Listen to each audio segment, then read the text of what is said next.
cleansing power of Selsun Blue. Don't trust me, don't trust who? Selsun Blue. Don't trust who? Don't trust me, don't trust who? Selsun Blue. Fuck you. Don't trust me, don't trust who? Selsun Blue. More than I can do. Don't trust me, don't trust who? Selsun Blue. Don't trust who? Who fucking knows who to trust at this point? Oh shit. Another time warp. Going back in time. Back in time. Going back. Going back in. Going back. Going back in time. Going back. Going back in. Going back. Going back in time. Oh man, how many time warp jokes are we gonna have in this fucking playthrough? How many times will we do the time warp again? You know it's coming. Let's do the time warp again. Let's do the time warp again. It's just a jump to the left. With your hands on your hips.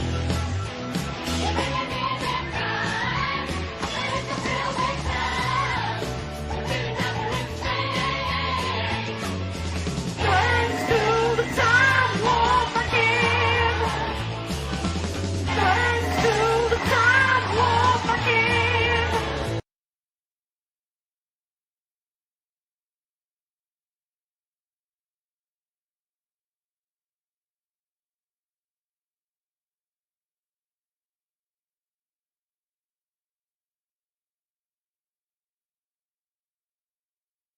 Well, hello everyone, and welcome to the stream. Almighty Tiffany. We're gonna go over something, I thought of this like 2 days ago, I think. I didn't even do the thing I wanted to do like 2 weeks ago. Oh, well, screw it. But we're gonna go over, I guess the origins. The fun times, the good times, and the eventual ending of KOGAMING1, one of the best channels on YouTube, owned by the one and only Dog Surfer Phil. How fucking far? Like, did I even have a tab for this shit? I don't think I did. It's easy to find anyway. But I got two pre-streams when he was one when he was talking about it, hyping it up a little bit. I wish I could have found the pre-streams where he basically said that the average YouTube viewer is dumb and he wanted to appeal to him. But that would have took more effort than I felt like putting in. Jeez, man. He put 2 videos out within, what, a week? July 22nd, July 25th. Begging people to go to KO Gaming to watch his gaming videos. Oh boy. But let's start off with the pre-stream. I pretty much found the point where he talked about it, so it's not that bad. It could be worse. It's a DSP pre-stream. I hope you get some snorts at least. It's in work. Love It's in the process. snorts. And what I mean by that is right now I am working on a few different things. Number one, obviously, like I just mentioned, trying to get a few videos ready for the launch of the channel. Okay. Number two, partnership. As you know, I've talked about this many times. Unless I could get this channel under a managed partnership, right? It wouldn't make any sense. I do love the level of fucking greed. I talked about this when this was relevant. I love the level of greed. This dude don't even have 1 sub, and he pretty much saying he won't do anything now unless he can get money from day one. From day one. And Machinima still helped him out. I'm going to be doing all this edited content. That wouldn't happen right? nowadays. Here's just some of the ideas that I have for the channel, just so you know. The game reviews, Hateful Truth game reviews are going to be over there. Like best of the week montages where every weekend-ish I'll take some time off, or not time off, but time away from streaming to edit a video where I'll take the best things or funniest things, whatever the highlights are of the week of raw gameplay from DSP Gaming, and I'll do a highlight video for the new channel. So unfortunately, for those who cannot watch the raw gameplay, they can, oh, wow, this is what happened, this is awesome. And then maybe if they say, oh, I really liked what happened in this game, I'll go check out the raw playthrough, then they could do that if they'd like, okay? In addition to that, there will be game-specific videos. So here's a perfect example, coming up with Street Fighter V, right? Typically, the main complaint I get about when I play fighting games is that I record a ton of matches, and I upload the raw matches, and a lot of people don't want to see 100 raw matches. So what I'll be doing is what most typical YouTubers now do with their fighting game footage. I'll be taking the raw footage that I'll upload to DSP Gaming, which will be live earlier in the week, and I'll be doing montages. So let's say, for example, I do a session of Zangief, only Zangief. I'll do the best of Zangief madness from this week, and I'll make a montage of the best moments from the different matches when I played with Zangief. And so there'll be matches that I lost, highlights there, matches that I won, and I'll kind of edit together maybe like a 5 to 10 minute video of the best moments and, you know, interactions and things that happen with me playing with Zangief. Or it could be, after playing with a character several sessions, oh, here's what I learned about Ken in Street Fighter V, and I'll do an edited video of that with voiceovers explaining what I learned about the properties of Ken. Kind of what I was doing with the launch of Street Fighter 4. Yeah, this never happened because he got lazy. In 2009. He did do a weird Overwatch video, though. I think he uploaded that to KO Gaming, and he had some hot tips. I might watch that. That's kind of exactly what I want to do with Street Fighter V. And that's what the new channel's going to be for, the edited content. Okay? That's the kind of stuff that I want to do. And I think it's going to do pretty well. I do. I think that people would really enjoy it. Okay? Okay. And it should be good. It should be interesting. And I think that it'll do well. But people have to get used to that because they haven't seen that kind of stuff from me in a long time, right? I've been so focused on raw gameplay that I haven't taken the time out to really do that kind of stuff. But I want to. I want to start getting into that again because that's where the YouTube viewership has gone. People don't want to just sit there and watch the raw gameplay all day anymore. A lot of people don't have time for it. They want to watch a highly edited, abbreviated, concentrated video of entertainment. So that's what I'm going to be trying with this new channel, okay? So that's the idea I have. That's the kind of stuff I'm going to be doing on the new channel. And there'll be other stuff too, countdowns and stuff that maybe isn't specifically related to my content, that I can apply, my favorite games of the past console generation, the best grapplers in fighting games, that kind of stuff. I could do that kind of stuff. Absolutely, I could do that kind of stuff because I have the knowledge base to do it. The good news is, the new channel has officially been partnered with Machinima as a managed partnership. It is official as of yesterday. Imagine that. Machinima liked this dude so much, or he begged so much, he got a channel with a managed partnership before uploading one video. Holy cow, man. He could have just went there and started uploading Chief Keef songs or some shit and got a bunch of free views and money off it. They really had a lot of faith in him, which is weird because when he left, he shitted on him. Oh, well. This new channel is protected. I'll have all the same protections that I have on DSP Gaming, meaning no bullshit content ID matches or anything like that. And if anything happens with the channel, Machinima will help me to clear it up. So I'm feeling pretty positive about that. That was an awesome accomplishment. I didn't know if they were going to want to do it. Most people cannot get a new channel under a managed partnership. If you have an established channel with tons of viewership, then they'll make it a managed partnership. Very rarely will you find a partnership network that's willing to, right off the bat, take a new channel and make it a managed partnership. But Machinima trusts me enough and says, no, we trust you. We love that you're still with us after all these years. Machinima totally said all of this. We trust you, So it's official. You're great. We love you, So Dave. that's one hurdle overcome. Very nice. Right now, I'm in talks to get some artwork for the new channel. And obviously, I can't really talk to too many people about that because if I reveal the plans for the new channel and, spill the beans per se early, then what'll happen. I'm not even going to get into it because you know exactly what would happen. You know what'll happen. The Sons of Kojima was going to make a podcast talking about it. Oh, no. They gave him free promotion. Come on. And I think Snar Burnell was just starting off back then. Yeah.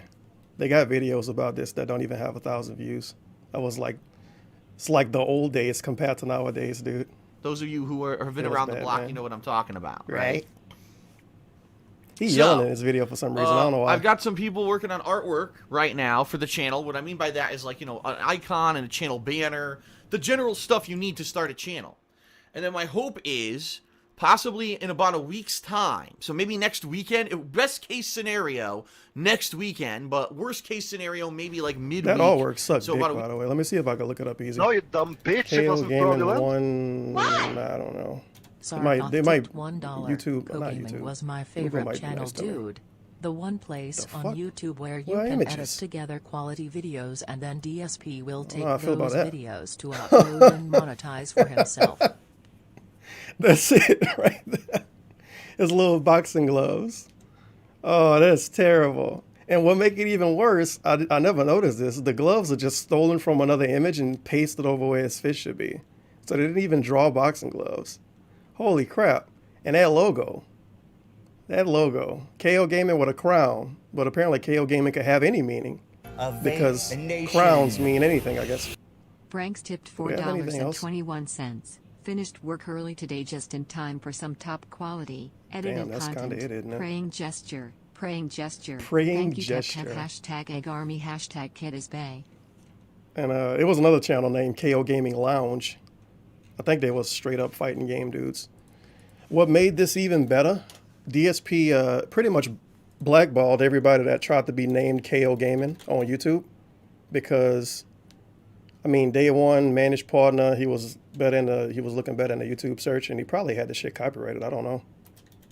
So that's hot. Yeah, KO Gaming Lounge. I think these dudes did Twitch streams. They kind of gave up, though, as far as I know.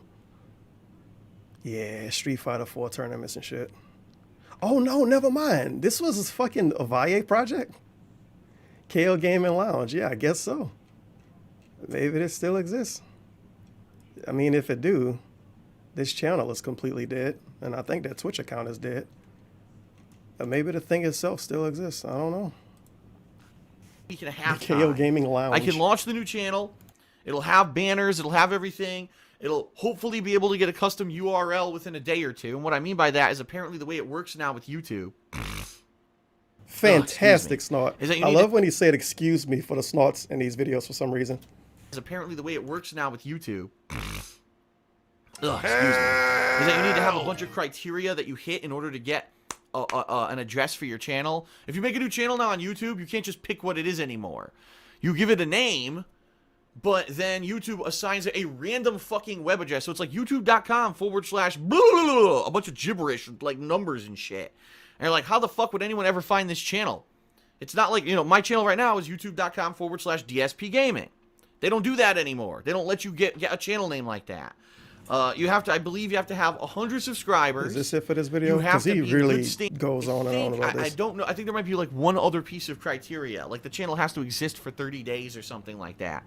So An in even about a better week's thing time- about this, he barely did research on the name because he had to name his channel KO Gaming 1 because KO Gaming itself was already taken.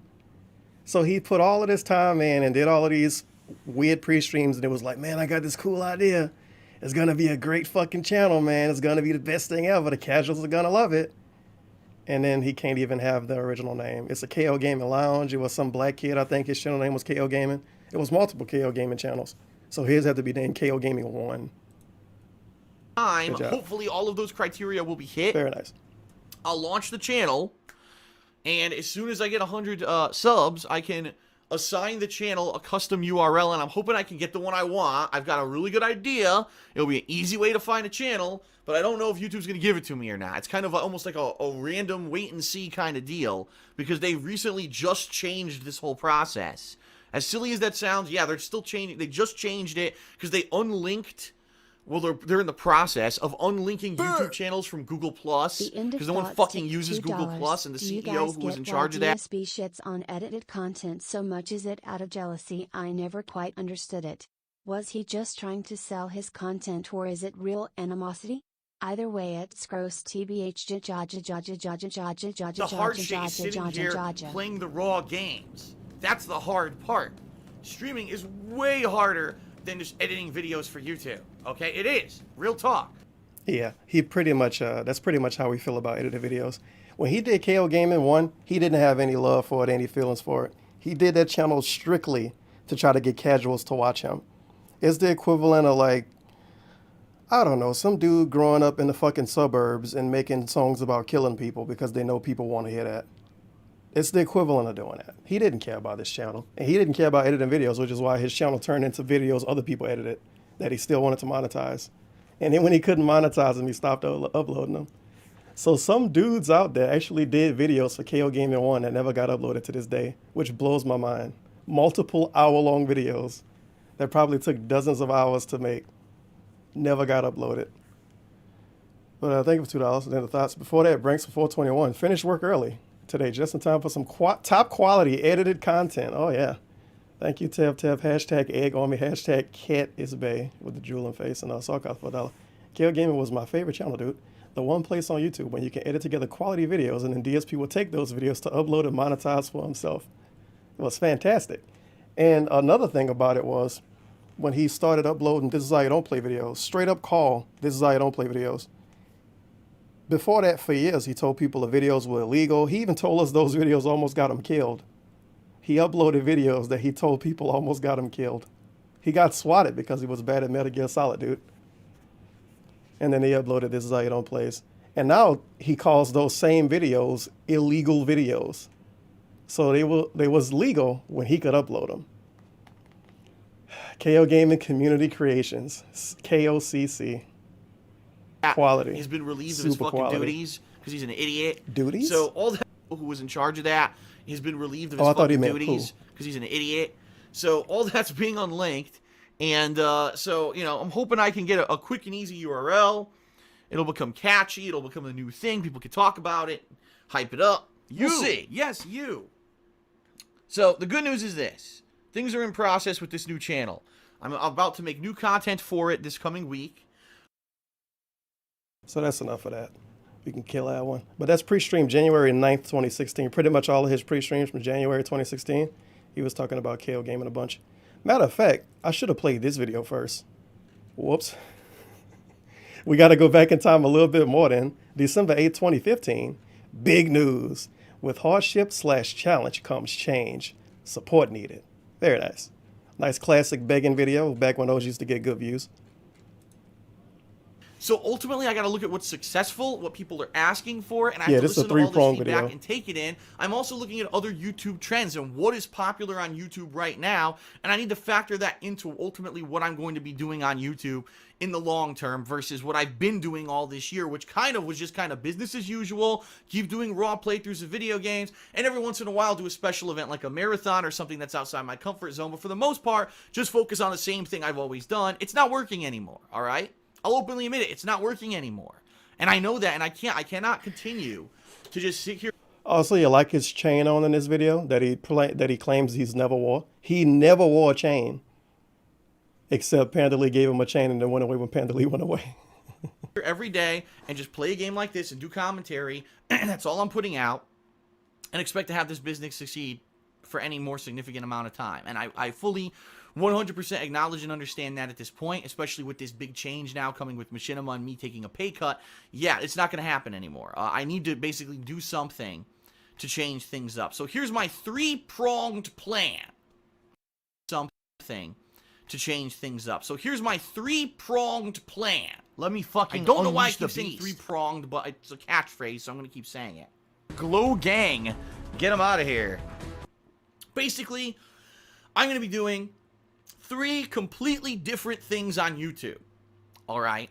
And I don't want everyone to say, oh god, the sky is falling, panic, that Phil is abandoning all his fans who've been with him all this time and he's going to start immediately doing other crazy different things. No. Here's what's going to happen. Number 1, DSP Gaming, whether it stays with Machinima or it goes with another partnership company, is going to be focused on exactly what it is today. Oh yeah, by the way, his 3-prong plan, I think all 3 prongs don't exist anymore. Because one was KO Gaming, one was the vlogs, and one was DSP Gaming. DSP Gaming is in the trash. KO Gaming is at the fucking garbage dump at this point. And the vlog channel just exists to upload his fucking once-a-month podcast. So the entire 3-prong plan, the Trident, gone. He has a 1-prong plan now. If you want to see me playing a video game at length, you know, if it's a game that I try out and I don't like it and I drop it, so be it. But if it's a game that I'm going to play a full playthrough of, you're going to see. Yeah, F in chat for the 3-prong plan. Just in 2015, dude, 2016 was going to be his fucking year. And kinda it was for KO Gaming. But he still spent the whole year begging, of course. And then by the end of 2016, everything had then kind of went away. And then 2017 was back to Twitch, I think. Or was that 2018? I don't know. This shit kind of blend in. I think 2017 was when he went back to Twitch around like March. I think, maybe. In 2019, the one-pronged plan is to beg. Very nice.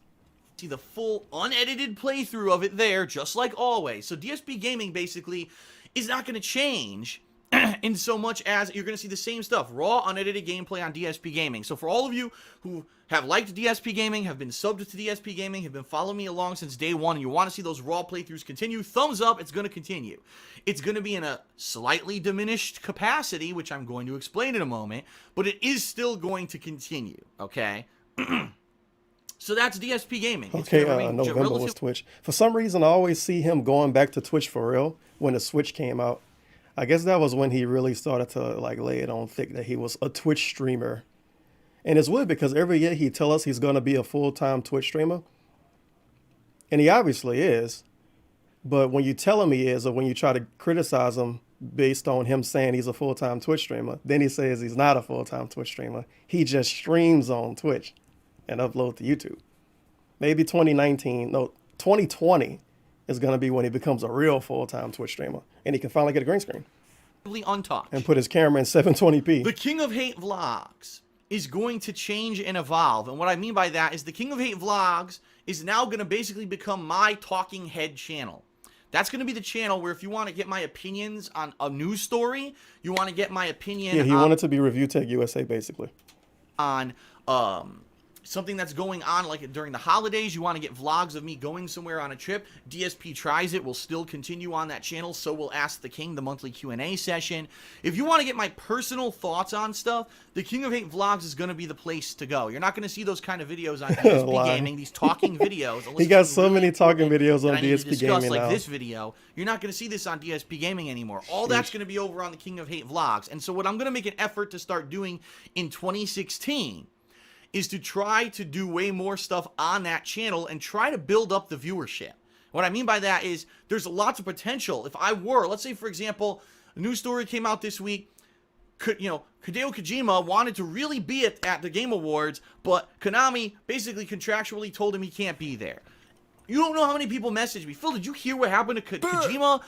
What is your thoughts on that? Can you add anything to that? And I said, you know what? Boxing glove, video game, 1 equals, money bag, equals, ring, panda, equals, smiley face. But that didn't happen. Ha ha ha ha ha. I hope Cat get the leftover Panda Lee ring. That would be amazing if it happened. Imagine if he took a $50 ring back. But, I mean, let's listen to this. I'll hold off. The I stupid won't talk Kojima about that shit. news story because I'm going to talk about it on my podcast.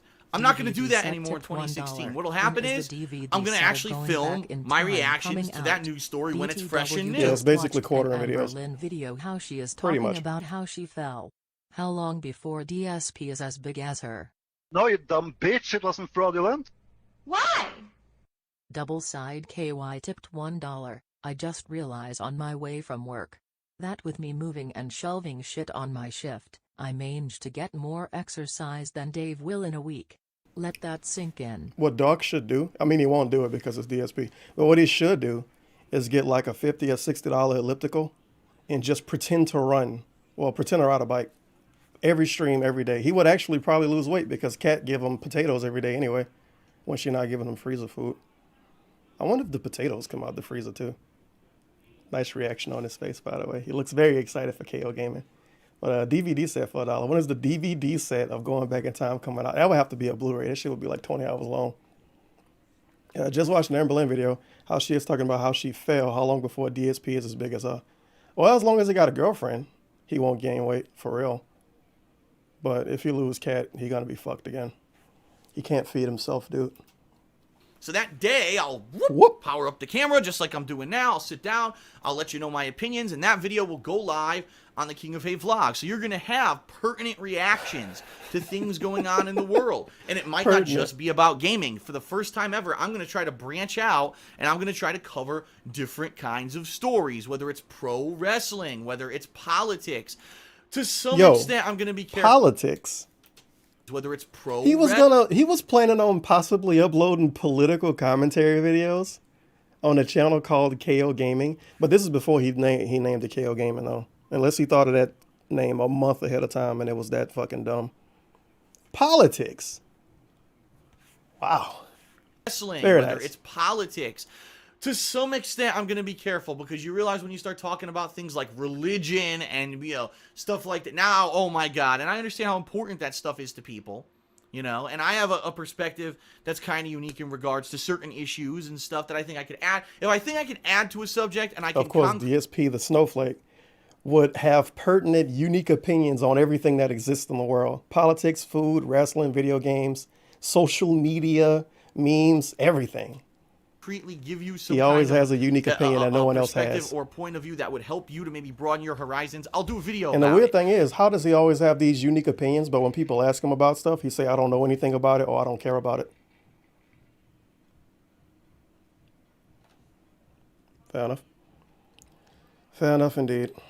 But I'm not, and I want to emphasize this, I'm not going to be one of these YouTube commentators who every day puts out a video for drama purposes. This guy fucking said this, and now, what a fucking me. No, that's because that's garbage. That's garbage fluff content. And there's tons of YouTubers who do it. They put out fluff content every day for the sake of trying to stir up drama. I've seen YouTubers, it's a positive story. Oh, this game company is going to put out a collection of games. Well, they didn't include this one particular game that's my favorite. Why does he think this? Because he tells us he doesn't watch any other videos. So how does he know people put out fluff videos being negative about every story? Whatever. So fuck them. Stand there raging in front of the They camera flail for too, I 15 guess. minutes about some little insignificant thing. Looks like a fucking Muppet? little fucking sissy schoolgirl Oh. complaining about your personal gripes when the actual news story is a positive A one. sissy, by the Little way. fucking sissy schoolgirl complaining about your personal gripes when the actual news story is a positive one. Don't ever expect to hear that from me because that's not the kind of person I am. I'm going to want to add significant commentary to things that are going on in the gaming world and outside of the gaming world. So, for those of you who like me as a person, yes, if you can believe it, there's actually a select group of people who actually like me as a person, despite all the slander and bullshit that's happened over the past several years. For those of you who are interested in that stuff, that's what the King of Hate Vlogs is going to become. Now, you're still going to have things like the Weekend Preview. Like I said, DSP tries it, Ask the King going forward. But that channel is going to now primarily more become me and getting my opinions on stuff and me talking. All right? Wrong. Rather than kind of right now, it's kind of willy-nilly. If I'm going to upload a video or not upload a video to it, you never really know when something's coming on the King of Hate Vlogs. Now you can kind of understand that this is going to happen. All right? Now, the third prong of the three-pronged approach is the completely new one, the new spin. I've hinted at this for a couple of months now, but never definitively explained it, and I'm explaining it right now because it's very important that people understand how this is going to work. I fully know from looking at YouTube trends and all the feedback that I get that these, like I said, these long-form, unedited, raw playthroughs that I'm doing on DSP Gaming are not All what's it hugely takes popular to on the internet, and it's Remember not... how retarded DSP sounded when he was talking about 9/11? Oh, yeah, he told you to get over 9/11, dude. It was a long time ago. DSP told people to get over 9/11 and to stop harping about it every year. The same dude that tells us about how he lost his job in 2008 every day, while also bragging about how he make way more money playing video games than he made with his job. But he still complain about losing that job. But 9/11, well, you should just move on, dude. It was years ago. It's in the past. Like Drake. It's in the past. Take__sip tipped $3.33. Dark was so full of hope. You died too young. KO Gaming. It was Tevin's fault. Yeah, he was pretty confident in this video. He was confident in a lot of videos up until KO Gaming came out. Even after it did, he was like, "Oh, I got 2,000 subs already. It's looking great, you guys. I'll put some cool videos." KO Gaming is all the up and up. And then pretty much a year later, everything had fell apart. He can't keep to his promises, which I guess it's a good thing he didn't do a "this is what I'm gonna do next year" video at the end of last year, because he always do those videos. Pretty much if you go to DSP Gaming and look up changes, or go to King of Hate HD and look up changes, you find a shit ton of videos where it's him not necessarily lying to you, but telling you he gonna do stuff that he didn't end up doing. You could do a whole back in time video on those videos. Huge announcement, important streaming changes. No, you dumb bitch, it wasn't Big fraudulent. Twitch changes. New Booty changes. inspector tipped $1. Vacation I video? remember thinking to myself, if DSP Hey, did Panda Lee, I mean, politics this lady, who videos, is he would this? have been torn to shreds by the skeptic community. Who was that lady? I never seen her before. Is that his sister? Must be. Because he got a beautiful girlfriend now. He don't, who the fuck is that thought? Big news with hardship. Challenge comes change. Channel update. Health update. YouTube changes. No, you dumb YouTube bitch, it wasn't changes. fraudulent. And that's just on the gaming channel. Drawn Multiple tip talking $1. videos about changes. Is Sissy too offensive now? Oh lord, what a bunch of nigger faggots. Nah, he used the word sissy still. What the common YouTube think. viewer wants to see anymore. What does the common Thing with YouTube a viewer dollar. like? Trunk and booty inspector. I remember thinking to myself, if DSP did politics videos, he would have been torn to shreds by the skeptic community. He would have been torn to shreds by everybody. I mean, come on. Look at this dude. It's a talking potato. Feels bad. To see. They like to see countdowns, the top 10 of this, the top 10 of that, the best and the worst. They want to see montages, the best and funniest moments of playing this particular game. You know, the 10 biggest fails when I was playing this game, that kind of stuff. They want to see edited game reviews, which I actually did implement this year with the Hateful Truth. I've got game footage implemented with me talking and these cuts and text and everything. And a lot of people don't even know that because those game reviews go on Yo, King of Hate vlogs. what was where the a lot of random it and thumb? everything- and a lot of people don't even know that because those game reviews Are the videos next door? I thought that was what cat is. That's the thumb for cat. go on the King of Hate vlogs where a lot of the people who watch my gameplay don't even watch. So they don't even know that that exists and that I upgraded the reviews this year. So that kind of stuff is going to go on this new channel that's going to primarily focus on edited content, on abridged versions of playthroughs, on countdowns, things like that. So, you know, I realize that there's other YouTubers that do You're it. fucking I think dumb. that the reason that my channel would be a little bit more unique is because I play a lot Of course, his channel would be unique because it's DSP. Oh my god. But this is him blatantly following trends from shit that he don't care about, copying people's videos. He lie and say he don't watch. But when Toby Turner and what that stupid bitch name was, the other lady, I forget her name. When all of those people that was known for doing vlogs started playing video games, he shit on them and called them fake gamers.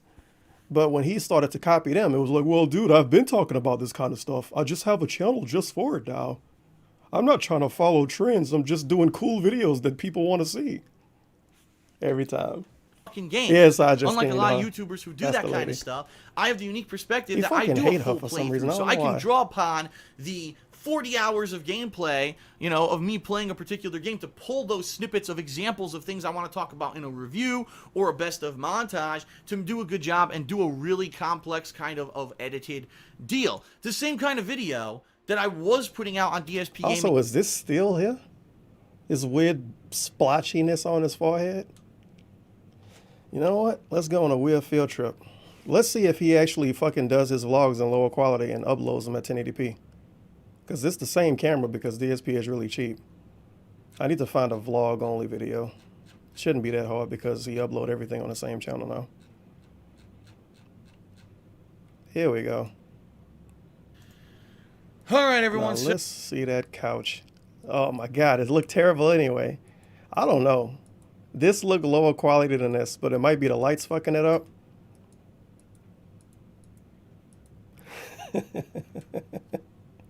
Yo, is he fucking doing his camera at 480p and stretching it out? I don't know. He might be. I definitely don't see that splotch on his forehead anymore. earlier this year. Remember, I did the best and worst of Dying Light, the best and worst of The Order 1886. I did the best of January, February, March, April. I was doing a good job I with think these this mods. dude putting his camera at 480p and stretching the shit out. And if you bring up his camera quality, it's a detractor meme now. But this look way worse. I don't know how I feel about it. montages, but again, the overwhelming feedback I was getting after doing it for about 4 months was, well, it's cool you're doing it, but we're not really watching it anymore because you upload so many videos to DSP Wardog Gaming, those Leader videos get tipped completely $2. lost in the shuffle. This is how And stupid Dark is. Today during his GTA 3 stream he got a question about politics. He actually talked about Guess politics. what? He went into a discussion about it. He breaks his own rules when it suits him cause he was given money. Also knew if it had some prime chat rage. Feels bad, man. I might watch that video when I'm done streaming. I don't know, depending on how I feel. Cause I didn't see anything he did this weekend. Speaking of the weekend, I guess I'm late to say this, but hopefully had a happy weekend. And shout out to the Philadelphia Eagles for not scoring for 3 quarters in a row. We don't really have time to watch them because we're busy watching your Raw gameplay, and we don't even notice when a new one comes out. So think this. It's going to be a new channel where all those people who say that constantly they don't have time to watch all my unedited playthroughs can go and sub to this channel. So here you go. Immediately, all those people who complain that I'll never sub to DSP Gaming because my inbox will be flooded all day with Raw gameplay videos because you upload too many. Now you can go to this new destination channel. You can sub to that, and once a week you'll have the best of the week. Here's the coolest stuff that I did this week in a 5-minute snippet compilation, right? Here's a cool countdown from my 7 years of YouTube presence. I've taken some of the best stuff that I did, the best villains, the best heroes, the best sci-fi games, the best shooters, all these things. None of these countdowns happen. Not one of these countdowns happen. Oh my God. I can draw upon to make these series for this channel, okay? Plus, the Hateful Truth game reviews will go over there and will actually be highlighted for the first time ever. I fully believe that if I take that kind of edited content and I separate it from DSP Gaming, that it could be successful, and it will be successful, because people will now say, well, I don't have time for DSP Gaming, but I could sub to this channel, and a couple times a week Phil puts out a new video that's edited and it's nice and stylized, and I can watch it within a few minutes and I can enjoy it, versus going over to DSP Gaming and there's freaking 5 hours of gameplay a day that I could never catch up with. Okay? And that's what the common YouTuber wants. They don't want their inbox flooded with 700 videos a day. They want no, you dumb bitch. It 1 or wasn't 2 fraudulent. videos, right? Oh, Phil uploaded a new video today. Let me check it out. Versus I know, I'm I gonna look tipped for. $1 since we are going back in time. Dave doesn't want drama, but What yet was this years shit ago called? when Hits he of the week, moved a into the month? 250K Something mistake, of the month? he basically said something like this: I dare you to dox me, get doxed, dudes. What the fuck? I didn't tell people to dox me. I remember that too. Yeah, I watched those videos during one stream a long time ago. Well, at least I listened to them in the background when he first moved to Washington. Pretty much was daring people to figure out where he was, and then when people figured out where he was like, what the fuck, dude? People are fucking crazy. Is this it? Best of the month for real? Wow, hello. The fucking smack in the start. Oh, it's so sharp. Hello. How does this not get edited out? It's an edited video.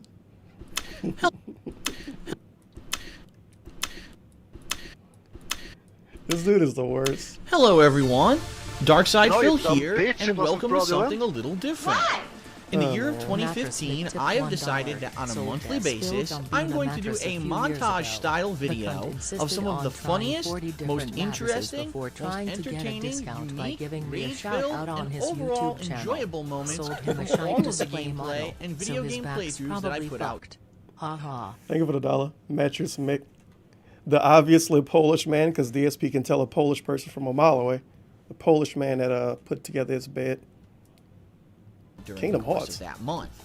January is the You played very Kingdom first Hearts in month that I'm January? doing this, and admittedly, this was a little bit Apparently so. difficult because I had to try But to this is sift through basically the prequel of KO Game. In the beginning of 2015, he started doing these weird best of the month videos. And then by the end of 2015, he wanted a whole fucking channel. So he didn't even do one for the entire year, by the way. He stopped doing them in June. And I think these was Patreon goals. Maybe. Either these was Patreon goals or it was like best of Alan Wake or best of a playthrough that was a Patreon goal. Might be both, I don't remember. But he couldn't even keep to this for free, in quotes. He couldn't even keep to this for a year by himself without deciding to make a new channel because these videos are so great and he wanted to push them. I mean, they got 800 likes and 286 dislikes, so people was happy he at least did something different. all of the gameplay that I had done myself. You like his little In newsman future voice, by the way? months, What I definitely like is for Hello, you, the everyone. viewers, Phil here. to make Here's note a of the fucking best video. moments Hope that you like saw it. in my gameplay, and please nominate them utilizing my website, Oh, thekingofhate.com. use his website, by the I've way, actually to give him already- ideas. Alright, on to a playthrough that's present on DSP Gaming right now. So thanks a lot, everyone, and here we go. Alright, on to Atlantica, I don't know what it is. I think my Splash favorite part Island. about this was this shit was so out of context. I don't even think he did like, hey, this part happens because of this, and I don't even think he gave us a lead up. It just was there. Island, okay. I was completely Random wrong. fucking Kingdom Splash Hearts. Island. Hello everyone, Darkside Phil Nice here, little and music, welcome by the to way. another month-end best and worst montage. Now you may be saying to yourself, geez, I don't remember seeing one of these after June, I wonder what happened. Well, bottom line is I was caught up with my Batman Arkham Knight playthrough, had a lot of stuff going on, and really didn't have the time to spare to put one together, but super special thanks to those of you who nominated your favorite moments on thekingofhate.com, because I use that as a huge resource when putting together this massive 2-month-long best and worst compilation. Now understand, because this spans 2 months, there's a lot of things that'll be missing from it, and undoubtedly there's going to be things that you probably liked and are remembering that are not in it, simply because I didn't want How you doing this? Ness gets special free shout-outs because they're a special boy. to make this too long for time purposes, but I hope that you will nominate your favorite moments moving forward this year, and I thank those who have in the past. Without further ado, let's get started with the best and worst of June and July.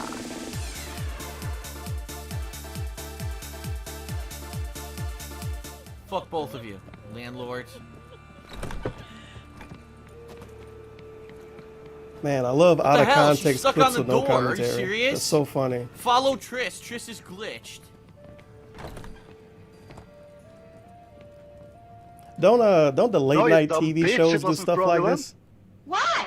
But with social Anonymous media tipped shit? $1. Is this going up on YouTube? so. My girlfriend is being a detractor dude and wants me to spend time with her. He should have did the thumb. DBG Oh, I know tipped how much people like ice $5.01. sounds. Lip smack. Forgot to Going mute back myself, in, dude. going back in, going back in time, Feels going bad, back man. in, going back in, going back in time, going back in, going back in, going back in time, going back in, going back in, going back in time, belch. And thank you for the $5.01, DBG. Isn't DBG a YouTuber? And before that, $1 from Anonymous. Yeah, all of these go on YouTube. I might just let the archive stay up for this, because I didn't have like a 30-minute pre-stream or some shit. And I'm extremely lazy, obviously. But don't the late night shows do shit like this, where they watch funny videos from Instagram or something? But they at least give a lead up to the video. It's not, hey, you guys, I'm fucking fat dude that does late night show. Watch these clips. And then like 10 videos play, and they're supposed to be funny. But they're not telling you why it's supposed to be funny. Go out the door, you idiot. They're really weird She won't videos. go out the door. And they're too long, too. 20 minutes. She's glitched. These supposed to be videos for people with come short on. attention spans. Muppet mode. Come on, Roach. Dude, this is hilarious. Look. Aw, come on, it's glitched. This is pretty funny. Oh, you don't mean God damn it. I need a laugh track. I don't even know if I have one. What the shit? I glitched. I glitched through There the we side go. of the block. No. Dude, look at this glitchy shit. Look. Very nice. What the? Dude, it's hilarious. Look at this cool clip. Completely glitched. Whoa, man. Passing through walls. He was What the glitched. hell? What the hell? This doesn't exist. Whoa. What on earth? What on earth? Wow, that Wow. was fucking glitched to hell, man. One thing that was super noticeable too, once he started doing these types of videos, when he came across something that might be clip worthy, he really fucking exaggerated. You can tell during this clip, be like, dude, what? Oh man, look at this. What the hell? That's pretty much his playthroughs turned into that. You could pretty much watch his stream. I say pretty much twice. That's hot. You could pretty much, I'm Jonathan Ross now. You could watch his stream and catch him in the stream being extra when something happened. And you would know immediately it's probably going to be in a video. It's really weird. Maybe it was teasing people or try to get them to clip stuff out. I don't know. It was awkward to be honest. Which one had? I forget the name of that game. What It's was that Darkside shitty Phil's game? Best of February 2015 montage. I know it's a where lot of run shitty through games. the I can't most even think of the name of awesome, it. Evolve. rage-filled, One of and these fun had Evolve in moments it, I from think. all the gameplay this month. that might have been the It was best a of the busy week. one with tons of new games and playthroughs, so let's get started. Nice video clip, by the way. Whoa. Now, before I assign you homework with Juicy. this lecture, Wow. will you Really? It's Darkside Phil's Best of February 2015 montage, where I run through the most awesome, rage-filled, and funny moments from all the gameplay this month. It was a busy one with tons of new games and playthroughs, so let's get What started. the fuck? That's the second video. Whoa. Okay. before I Whatever. These videos are on 60 frames, which is very exciting. So the games that didn't run at 60 look kind of funny. But to be fair, all of my streams are at 60 FPS for the most part, so I can't shit on it. Did he do weekly videos? I think he did weekly ones too, maybe. I don't know. Unless Hits of the Week was for just KO Gaming. Yeah, that was just KO Gaming. He knew he would. I mean, he couldn't even do it once a month. How is he going to do this once a week? Come on. So the second video barely got anything in the start. It's 30-second talking. It's DSP's best Oh my God, the March song. 2015 montage. The funniest, most epic, and most rage-filled moments of the month. Check it out. That's the intro. 10 seconds. It's DSP's best of March 2015 montage. The funniest, most epic, and most rage-filled moments of the month. Check it out. I think he did outros to these too to tell you to go to his Patreon and shit. Kidding. What? In real life stuff? Oh no, Panda Lee was there. Well, that's going to Nice wrap it up smack, for the by month the of way. March. Right here. Quick. Before they lock the doors and we're stuck in here with these freaks. No, I'm kidding. I'm kidding. All right. Delicious. Well, that's going to wrap it up for the month of March. Special thanks to Oh, everyone who that's the outro, and that's what happened in the month of March. Give me money. posted up on the kingofhate.com forums and nominated their favorite moments of the month. I hope that you'll continue to do so in the month of April and also for the rest of the year. If you like this video, please give it a you like like, this out of spread the word context about bullshit, it, and consider spread the pledging to my word Patreon so and that we give can money. keep this going. Thanks a lot, everyone, and I'll see you next time. All right, what was the last one? Hello everyone, Darkside Phil Same here, and song. welcome to another month-end best and worst montage. Now you may be saying to yourself, geez, I don't remember seeing one of these after I'm June, tripping. I wonder already what watched part of that one. What was the outro? Well, let's check out my Patreon account where for a very Man, small that pledge, voice. you can not only allow me to continue to do this in the long term, but also get some really cool perks and get some awesome interactivity, power over playthroughs that I'm going to be doing in the future, and you can even vote on other montage series that I'll be working on.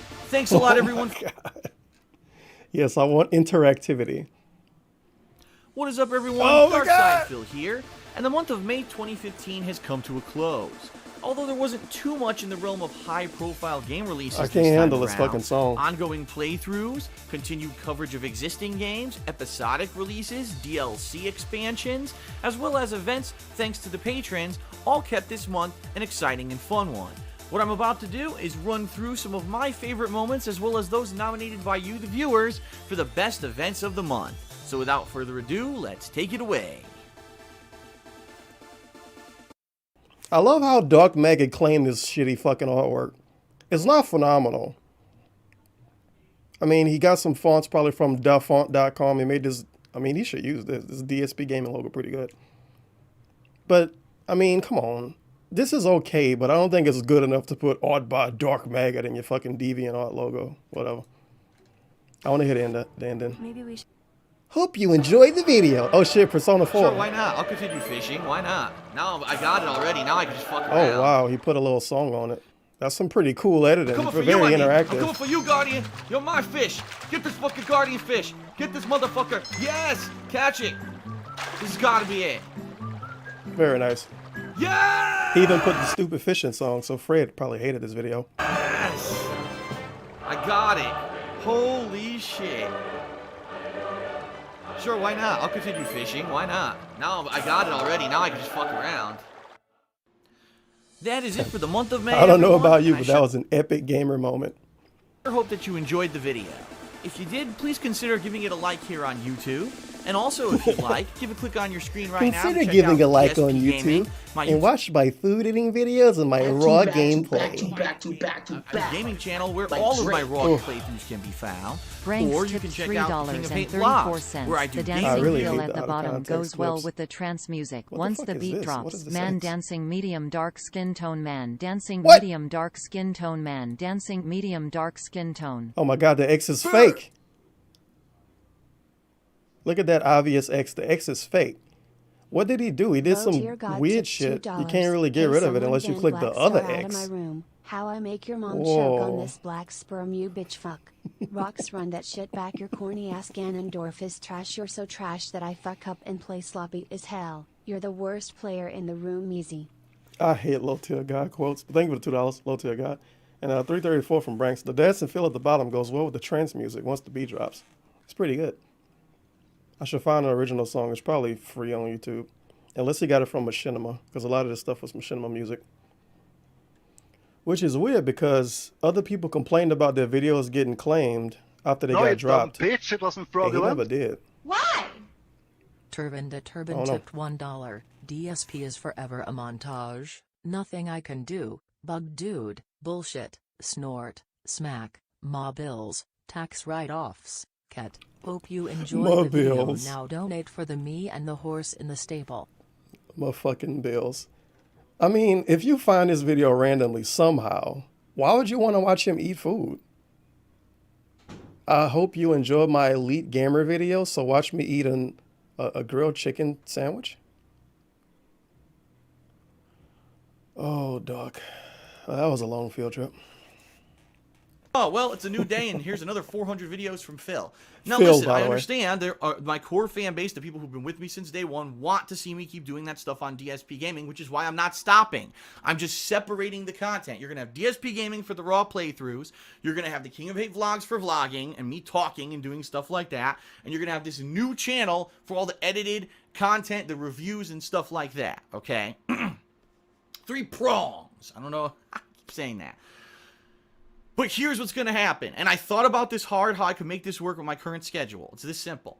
What I'm going to do is I'm going to change up my daily schedule. I'm only going to play video games once a day, but I'm going to extend the length of time that I play them. So right No, you now, dumb bitch, it roughly, wasn't fraudulent. the way that I do it is I start my stream I want around to hear 12 this. I want to see how valid this ended Do up you being. think he can lower his voice by I don't know a couple hundreds decibels? Holy shit. You can really tell that no one was in the house at that point cause he was yelling like fuck. Also, are you gonna watch his top 10 games of 2018 on Tuesday? Yeah, I'm probably going to watch that on Tuesday. It's going to be a hot stream. Hot stream. And I love his yelling voice. Come on. I bet you he was yelling in this fucking video. Guarantee it. Looks beautiful. Oh, Actually shit, looks that better audio quality. than the console game. I shit you not. But I can't even show you that because YouTube doesn't I support think it. this is before he bought a new microphone. For some reason, the full-time gamer man, yeah, he didn't have it. Full-time gamer man needed to open a Patreon to fucking buy a microphone. To buy like $100 microphone. Blows my mind. 30-ish. The gameplay usually doesn't start till 1 p.m. or later. And then it goes to around 4 p.m. Then I stop His for trash dinner. can costs more then than I his come back microphone. around, say, 7 p.m. and I play for about another 2.5 hours. And sometimes I stream it and sometimes I don't. And it's very confusing and yada, yada, yada. The bottom line is it's too much. You never know what's really going to happen. My schedule changes like crazy. It's very confusing. And it doesn't really leave time for anything else. It just leaves time for me to play games, play games, play games. In 2016, I'm going to try something different. Here's what I'm going to do. I'm going to start earlier. I'm going to start a full hour earlier every day. So instead of starting my stream at 12:30, it's going to start around 11:30 p.m. Pacific time. Excuse me, a.m. Pacific time. I screwed that up. And it's going to probably go from around noonish till around 4 p.m. So we're talking around 4 So his stream's all longer now.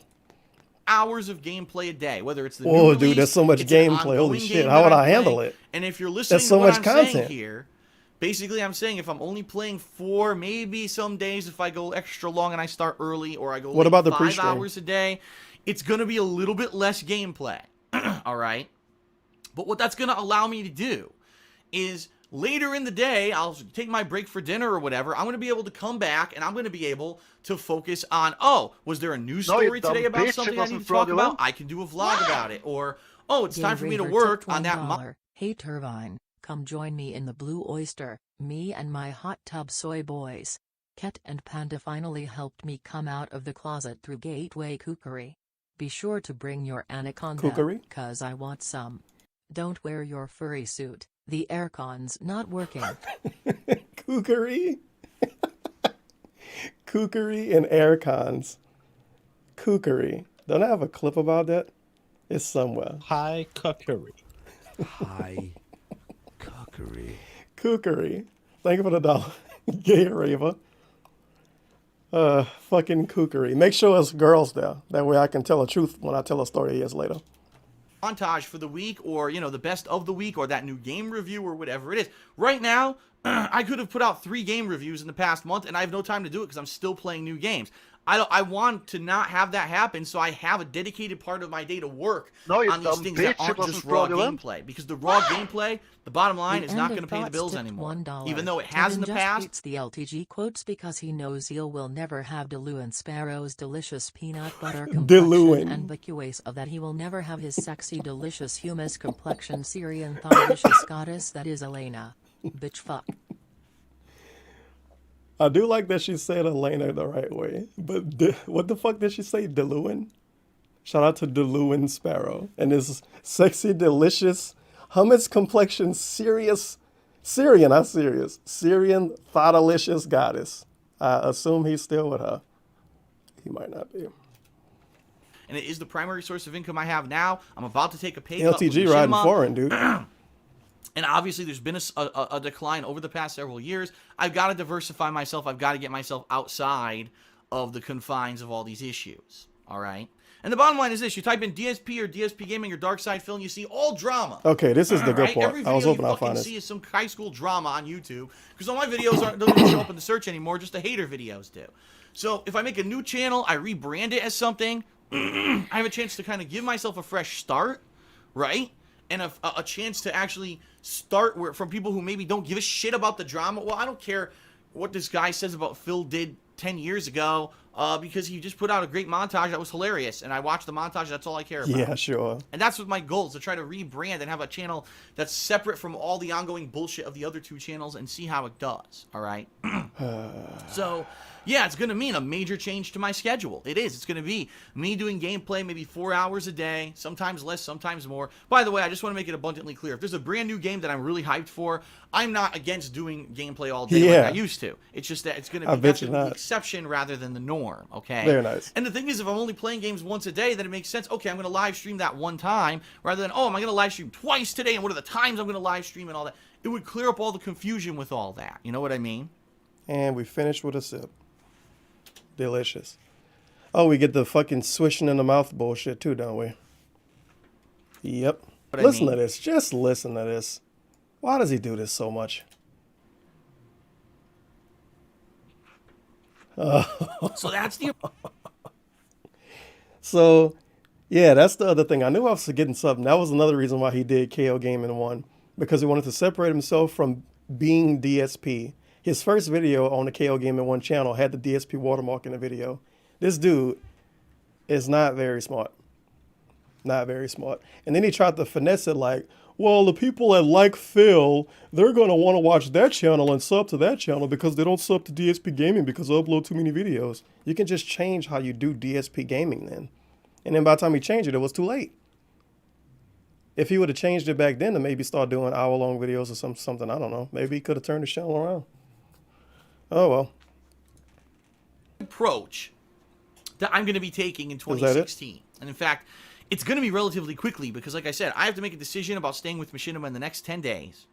We know how that's worked out. Once that decision is made, then I have to start working immediately on this new channel. I have to try to think of a name for it, how to brand it, and I have to figure out, do I want to partner that channel with Machinima as well, or do I want to go with another company? And the bottom line is I have to go with whoever's going to make it a managed partnership, because if I have a new channel and 90% of the content I put on the channel gets flagged for content ID and I can't monetize any of it, then there was no point in having the new channel anyway. You know what I mean?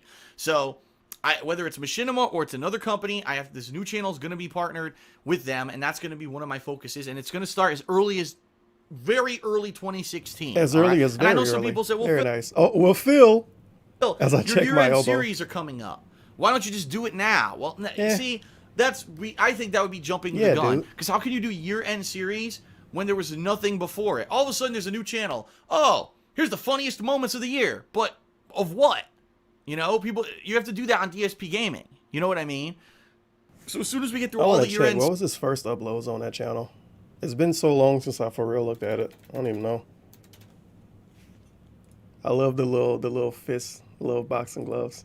You got to scroll a good bit now because he fucking dumped so much gaming footage over there. It's kind of a dumpster now. All right, we got the weird Pokemon video. Oh boy, these are going to be super hot to watch. So his first real video was a review of Fallout 4. Now, if you are normally finding this channel for the first time, First of all, you watch this video and you say, what the fuck is DSP? I don't want to watch this channel anymore. Then the next video is a Fallout 4 dick sucking review. Because he really, really slurped that game up big time. Big time. He was just straight up fanboy review. Oh well. Fallout 4 is the best Fallout ever, obviously. And if you disagree, you're a hater. Very nice. To deflect all criticism and blame every detractor for basically getting him swatted. Hashtag going back in time. No, you dumb bitch, it wasn't fraudulent. Why? Chaos 56 Muffin tipped $1. Hey black dude, will you give us a full playthrough of Honeycomb Studio? We need those dope-astic trophies, dude. You brought it up. You. Yes, you.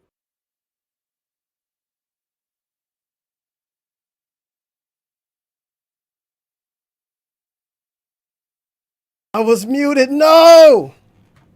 Oh, it wasn't that bad. It's a good thing I was looking at the chat, dude. Jesus fucking Christ. Oh, double side cop for $1. June 24th, 2015. Dave uses the fact that he got swatted to deflect all criticism and blame every detractor, but basically get him swatted. Hashtag going back in time. What I was saying was, I wish I had the clip for that, but I don't. I got another you, yes, you. You brought it up. You're the one who's causing the problem here. You. You. Yes, you. And Chaos Muffin. Hey, black dude, will you give us a full playthrough of Honeycomb Studio? We need those dope-ass dick trophies. Do they even sell it on Steam? I still got the game, but I don't even know if they still sell it. Probably never going to play that again. Did I pay for that? Nah, I got that game for free. Series, that's when I'm really going to start hardcore, dedicating myself and working to the new schedule and these three initiatives that are separate from each other, okay? So, number one, please send me your feedback on the plan that I just laid out for you. Whether it's via email, darksidephil@hotmail.com, whether you tweet me at they call me DSP. Him, sure. Email him. So I'm done with this. These did I play these? I think I played part of one. Oh my god, I'm confused now. I don't know what to do. I've got people working on artwork. It's become a managed partnership already, even though it hasn't even officially launched yet. Okay? And I'm pretty excited. I'm feeling pretty good. I think that if I hit the ground running with this channel, if I strongly stick to my guns and I say every day I'm going to do one gameplay stream and the second half of the day is either going to be working on content for this channel or doing vlogging, I think things are going to work out well. I think I can get more attention on the vlogging stuff than I've ever had before. $4.20. Ever wonder what the voice is in the back of your head? It's the creator guiding you. Our lives as humans are nothing but a simulation of 5 to 10 decades of life. Something is playing our lives like a video game. Now the question is does DeLuane Sparrow, what does he think the creator is? That's the real question. Is it the aliens? Is it God? Is it Yevon? Is it Doc? I don't know. Why the fuck LTG got so much weird ass quotes? I don't know. I guess because we played Street Fighter all day. And I think that this new channel could really pick up. But I need your support. So I hope that when all this happens, right, when it officially launches, that's it. That you guys will come out, you'll check out the new stuff, you'll type it up, you'll talk about it with others. All right? I'm hoping there's going to be a positive vibe around it. You know what's going to happen. The same negative element are going to come around, and there's nothing I can do about that. But I'm really hoping that there could be a new positive vibe about all the new stuff. Okay? So, fingers crossed that everything works out well. And if best case scenario, next weekend, that everything works out well. And if best case scenario. Best case scenario? Next weekend, this new channel might be launching. And I'm pretty excited. I am. Pretty excited. Very nice. And this is when the channel got leaked. Pre-stream January. Did I dislike this when it came out? Pre-stream January 16, 2016. More good news. Full story on KO Gaming's leak. It's going to take a while.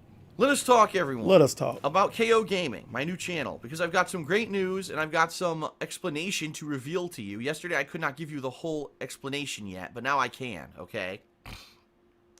So maybe for those of you who have not been in the loop, who have not been paying attention, my new channel, KO Gaming, has launched. It launched yesterday.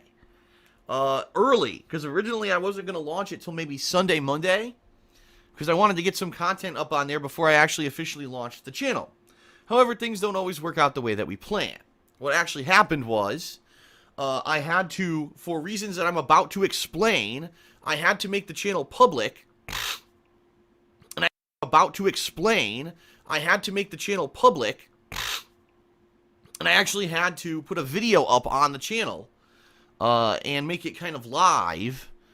And when I did that, it showed up, the channel showed up in related videos and related channels to my other channels, DSP Gaming and the King of Hate Vlogs.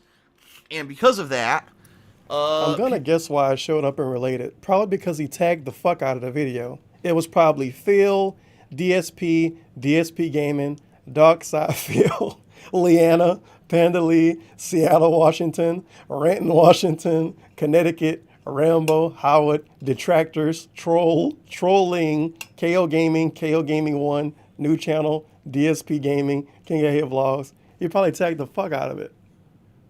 I want my channel to be separate from DSP Gaming, dude. Too many trolls make videos about DSP Gaming. First video got DSP Gaming fucking watermarks in it. And he tags himself all in video. This dude is special. People caught on to it and ran over there and started talking about it publicly and revealing it. And because of that, it basically got kind of leaked or spoiled early. And all I had on there was a channel trailer explaining the premise of the channel. That was it. And people kind of said, oh, it's live, blah, blah, blah. And it was going all over the internet. So I said, well, I guess, you know, the cat's out of the bag. Let's go ahead and reveal it. So I did reveal it in the middle of the freaking night, which originally, obviously, I did not want to do. And so, because this happened, I said, well, let me go ahead and try to get at least some content up on the channel, since so many people know about it already. And last night, I worked on a Fallout 4 review in a new format, Hateful Truth Rebooted review. And what I mean by that is, it is my Hateful Truth review. It's the same kind of content and coverage of the game as my Hateful Truth reviews. However, I mixed up the formula a little bit. I, number one, don't talk to the camera anymore. It's just voiceovers. I record my voice over, and because of that, I'm able to be more concise with what I'm saying. I'm able to have a shorter video rather than me kind of rambling on and repeating. To be a little petty about this, what the hell does this mean? He don't talk to the camera anymore. Instead, he talks to the microphone. But he was already streaming. Is that why he yelled? Because he still talked to the camera? I don't know, dude. That Stuff which I would tend to do when I talked to the camera, because it was all one take. And overall, I actually think the quality of the video is better because it's a more concise video. Normally, my Hateful Truths are 20 to 30 minutes long. This review is 11 minutes long, yet it covers all the topics that normally I would cover in a Hateful Truth review. So I was very pleased with the outcome. However, I've gotten some really constructive feedback already on it. Like, people are saying, too many text overlays. If you're going to do a text overlay, do it smaller or do it more quickly and then get it off the screen. Don't have it covering the gameplay. We want to see more gameplay. Number two, people were saying we want to see gameplay that's pertinent to what you're saying.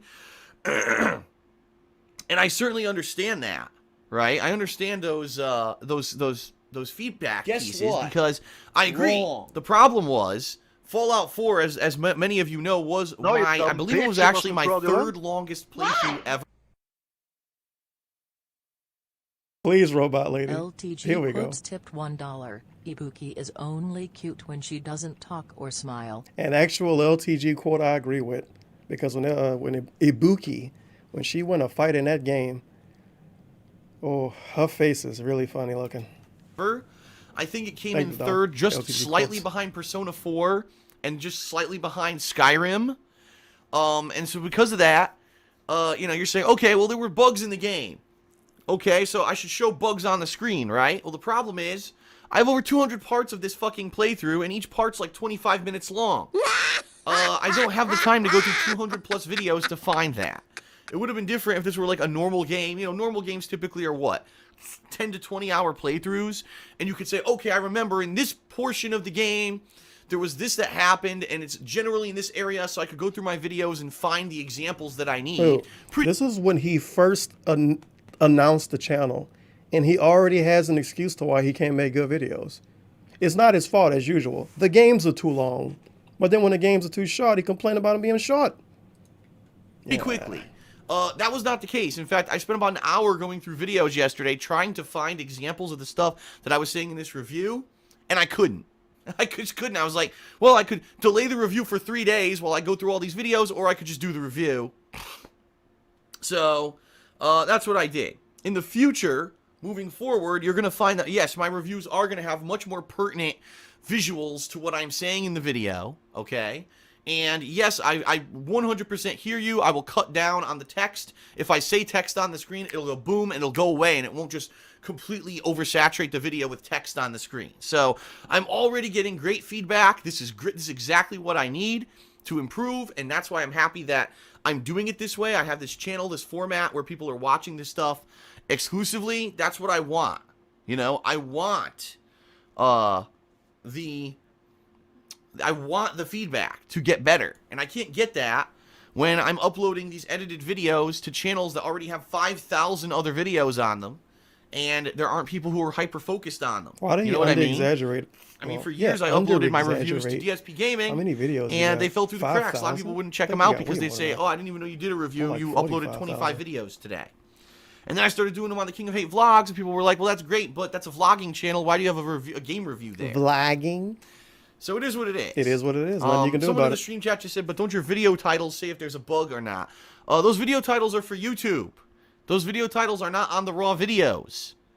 So you're seeing the video on YouTube with the title that says, oh, hilarious game bug. I don't see. He could just have a fucking text document open. It's not rocket science here. Have a text document open. Hey, this thing happened to me. Quick type, tappy tap. He check his fucking phone so much, he could be just typing shit down instead of checking his phone. He don't title his files. He half remember what happened in the video and then put that in the title of the video. Good God. See that on my raw videos. My raw videos are titled generic stuff and numbers because that's how capture programs work. Oh, one That's other how piece all of of them work, feedback by the way. that I'm going to implement starting this week. People said, well, Phil, you have the 2 watermarks now. You've got the DSP Gaming watermark in the bottom left-hand corner of the screen, but then you've got your new KO Gaming watermark in the bottom right-hand corner of the screen. Too many watermarks. And I agree. I think you're absolutely right. And starting this week, with new playthroughs, Remember the DSP Gaming watermark? Hot times. I will no longer have the watermark because I don't think that I need the DSP Gaming watermark. Look how easy it is to get rid of it. Not a big deal, right? I don't think I need that for the raw gameplay anymore because that was more of me branding stuff for the DSP Gaming channel back when that was my main channel. Now it's going to be split. Raw gameplay on DSP Gaming, edited stuff on KO Gaming, vlogging on the King of Hate vlogs. So do I really need that watermark anymore? Probably not.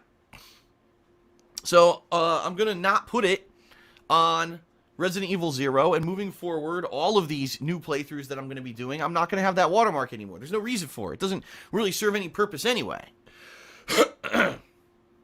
So, yeah, it's outdated, and I'll get rid of it, and that way the only watermark you'll see on reviews will be the KO Gaming watermark. Perfect, right?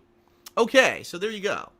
Now, some explanation, because some people were saying, well, Phil, your channel leaked, right? It leaked a day earlier, a couple days early from when you wanted it to go live. Why on earth, Phil, did you make it public? Why did you put up this channel trailer and make it public? Because that's what happened is when you did that, your channel showed up in related results, and that's why your channel kind of got discovered on YouTube early. Why'd you do that? It wasn't a mistake. It was actually something I had to do. Because here's the thing, ladies and gentlemen, I have great news for you. I announced this on Twitter this morning. All right. KO Gaming now has a custom URL on YouTube. You can actually find it easily. youtube.com/KOGaming1. That is the web address of KO Gaming. What the Oh my God. That was a rough start. I didn't expect that. But I love KO Gaming 1, by the way. 1. That is the web address of KO Gaming. KOGAMING1. That is the web address of KO Gaming. Very simple, right? Very basic, very simple. KOGAMING1. So, much better because originally the channel was like ULZ5X fucking gibberish kanji fucking ASCII code or whatever, and it was impossible to find it. Now you can find it super simply. Boom. And the thing is, the reason that I had to make the channel public was so that I could get that custom URL. If you're not aware of this, YouTube has all kinds of fucking weird-ass criteria now in order to get a custom URL on YouTube. When you make a new channel on YouTube, you can't just get the name of your channel as your URL anymore. When I made DSP Gaming, you could find it at youtube.com/DSP Gaming. Not anymore. Now they give you random shit. So what I had to do was a few things. Number one, the channel had to exist for 30 days. And as of today, the channel existed for 30 days. I actually created it 1 month ago. I didn't know what the name of it was going to be yet, because it was random gibberish at the URL, but, you know, I created it 30 days ago. Number two, the channel has to be in good standing. If you don't know what that means, it means that the channel has to... I think the last one is 100 subs. I think you say 100 subs. I like how 100 subs existing for 30 days and being in good standing is somehow too lofty of an idea for him to agree with.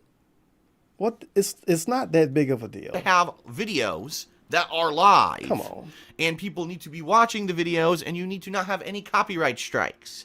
So I actually had to make the channel live with content on it for it to be considered in good standing with YouTube. And that's why I had to make the channel live earlier than I wanted to, okay? Number three, the channel has to have at least 100 subscribers. That's another requirement. Number four, the channel has to have a channel banner and icon. Oh no, a banner and icon. Oh my God. YouTube, how dare you expect me to upload a video to get 100 subs and upload a banner and an icon? You should be ashamed of yourself, Susan. So my KO Gaming banner and the icon that I have up there right now, which is that fist, which I may or may not change. I'm actually thinking of changing it because that was just a placeholder, really. All that had to be in place for me to get the custom URL. So it was all for a purpose. It wasn't like, oh, Phil screwed the pooch and rushed the channel out by accident and it was a mistake. No, it wasn't. It was all intentional. I had to do all that so that I could get the custom URL as soon as possible. It's probably impossible to find it. His original icon was basically a bro fist. Just a straight up, and it wasn't even a made image. He just downloaded some random fucking image that was a fist. That was his icon originally. Not even something somebody made. A fucking bro fist. Like for real, how the fuck are his snorts louder than this nigga's speaking voice? Shyat man. This nigga ain't got fucked up and now we pay the price for this shit. Goddamn man. Thank you, $1. Mr. Chirac. And I'm very pleased. Excuse me. I'm very pleased because guess what? No one has KO Gaming, and in fact, Google won't even give anyone KO Gaming on YouTube. No one has it, or if someone had it, the channel already got shut down because it doesn't exist. If you just go to youtube.com/KO Gaming, it says this channel doesn't exist, and you cannot get it because I tried to. They wouldn't let me. They actually forced me to put in a 1 to do it. So, yeah, youtube.com/KO. So it's a good thing no one else has KO Gaming without a number 1. But he still had to put a number 1. So how the fuck was it a good thing that no one else already had KO Gaming without a 1? I mean, if you look up YouTube channels and look up KO Gaming, it was multiple other channels named KO Gaming. So it's not like this is the most phenomenal fucking name in the world. KO Gaming, KO Gaming, KO Gaming, KO Gaming, KO Gaming, fake KO Gaming, Animi KO Gaming, KO Gaming, double KO Gaming, KO Gaming, another fake KO Gaming, KO Gaming version 2, KO Gaming, Mr. KO Gaming, Nico Gaming, KO Gaming, KO Gaming and Cosplay, KO Gaming Legend, KO Gaming, KO Gaming, KO Gaming, KO Gaming, KO Gaming, KO Gaming, KO Gaming, KO Gaming, another fake one because that's, you know what, it might not be, that's just Street Fighter 4. KO Gaming, that's the bro fist he had. So some other dude made a channel named that and used the same fist. Damn it, I didn't want to go here. Yeah, they was just re-uploading videos. KO Gaming, yeah. It's a lot. It's a lot. Obviously, the most creative name in the world. KOGAMING1 is the custom URL. And it's going to be a lot easier now to be able to put up links to the channel when I talk about it, because that is a much better web address than the ridiculous nonsense that it had beforehand, okay? So that's the news, is that I needed to get the custom URL. I needed to do all this stuff. That's why the channel leaked. The mystery has been revealed. And I'm happy, because right now, I believe, when I checked it previously, the channel had almost 2,000 subscribers. Let me check it out. YouTube. Look how excited he is.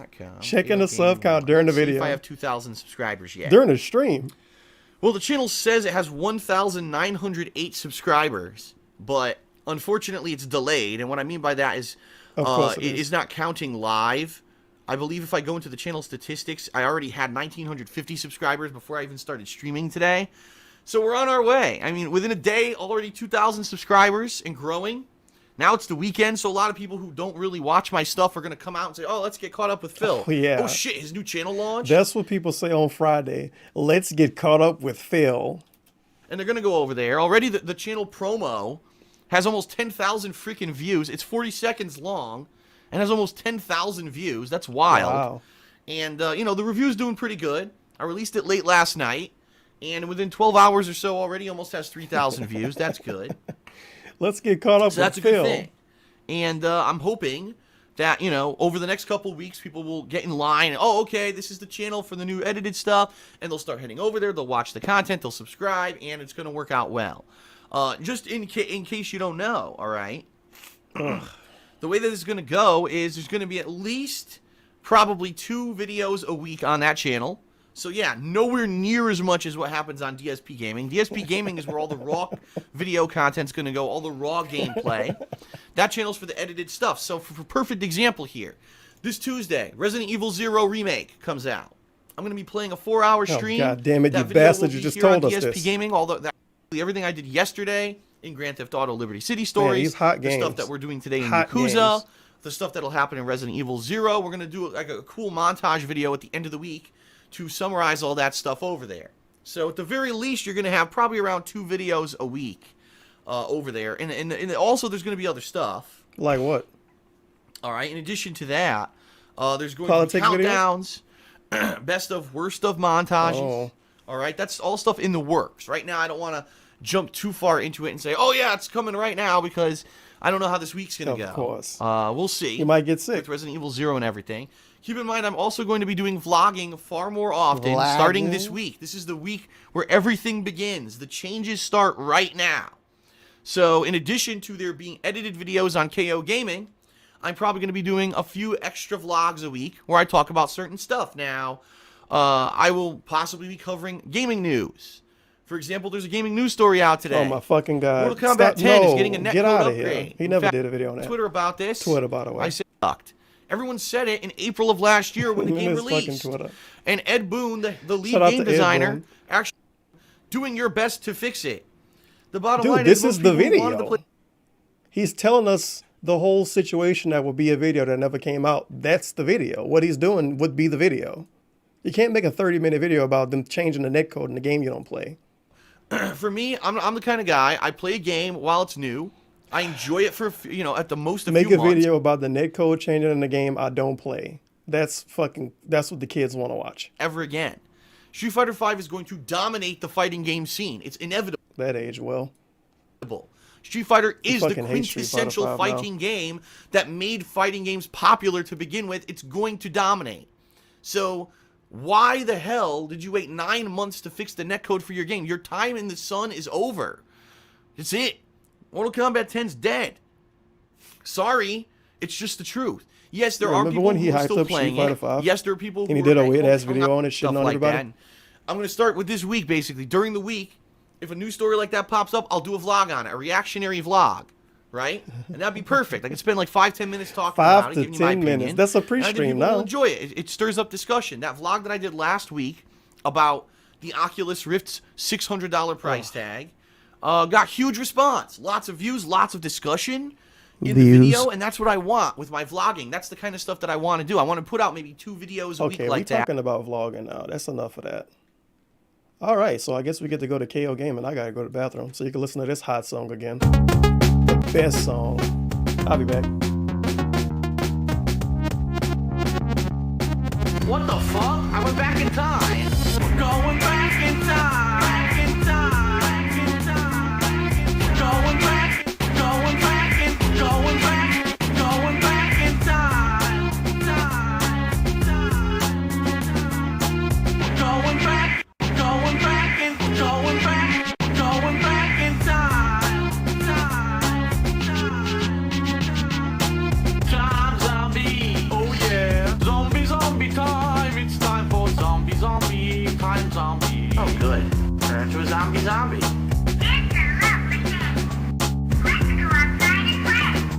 It's a lovely day to teabag a zombie.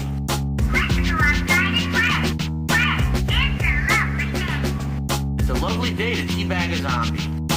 We're going back in time. Back in time. Back in time. Going back. Going back in. Going back. Going back in time. Time. These poor unfortunate souls. They got raped. Too fucking bad. That dark and brutal flashback brought to you by the amazing cleansing power of Selsun Blue. Don't trust me. Don't trust who? Selsun Blue. Don't trust who? Don't trust me. Don't trust who? Selsun Blue. Fuck you. Don't trust me. Don't trust who? Selsun Blue. that I can do. Don't trust me. Don't trust who? Selsun Blue.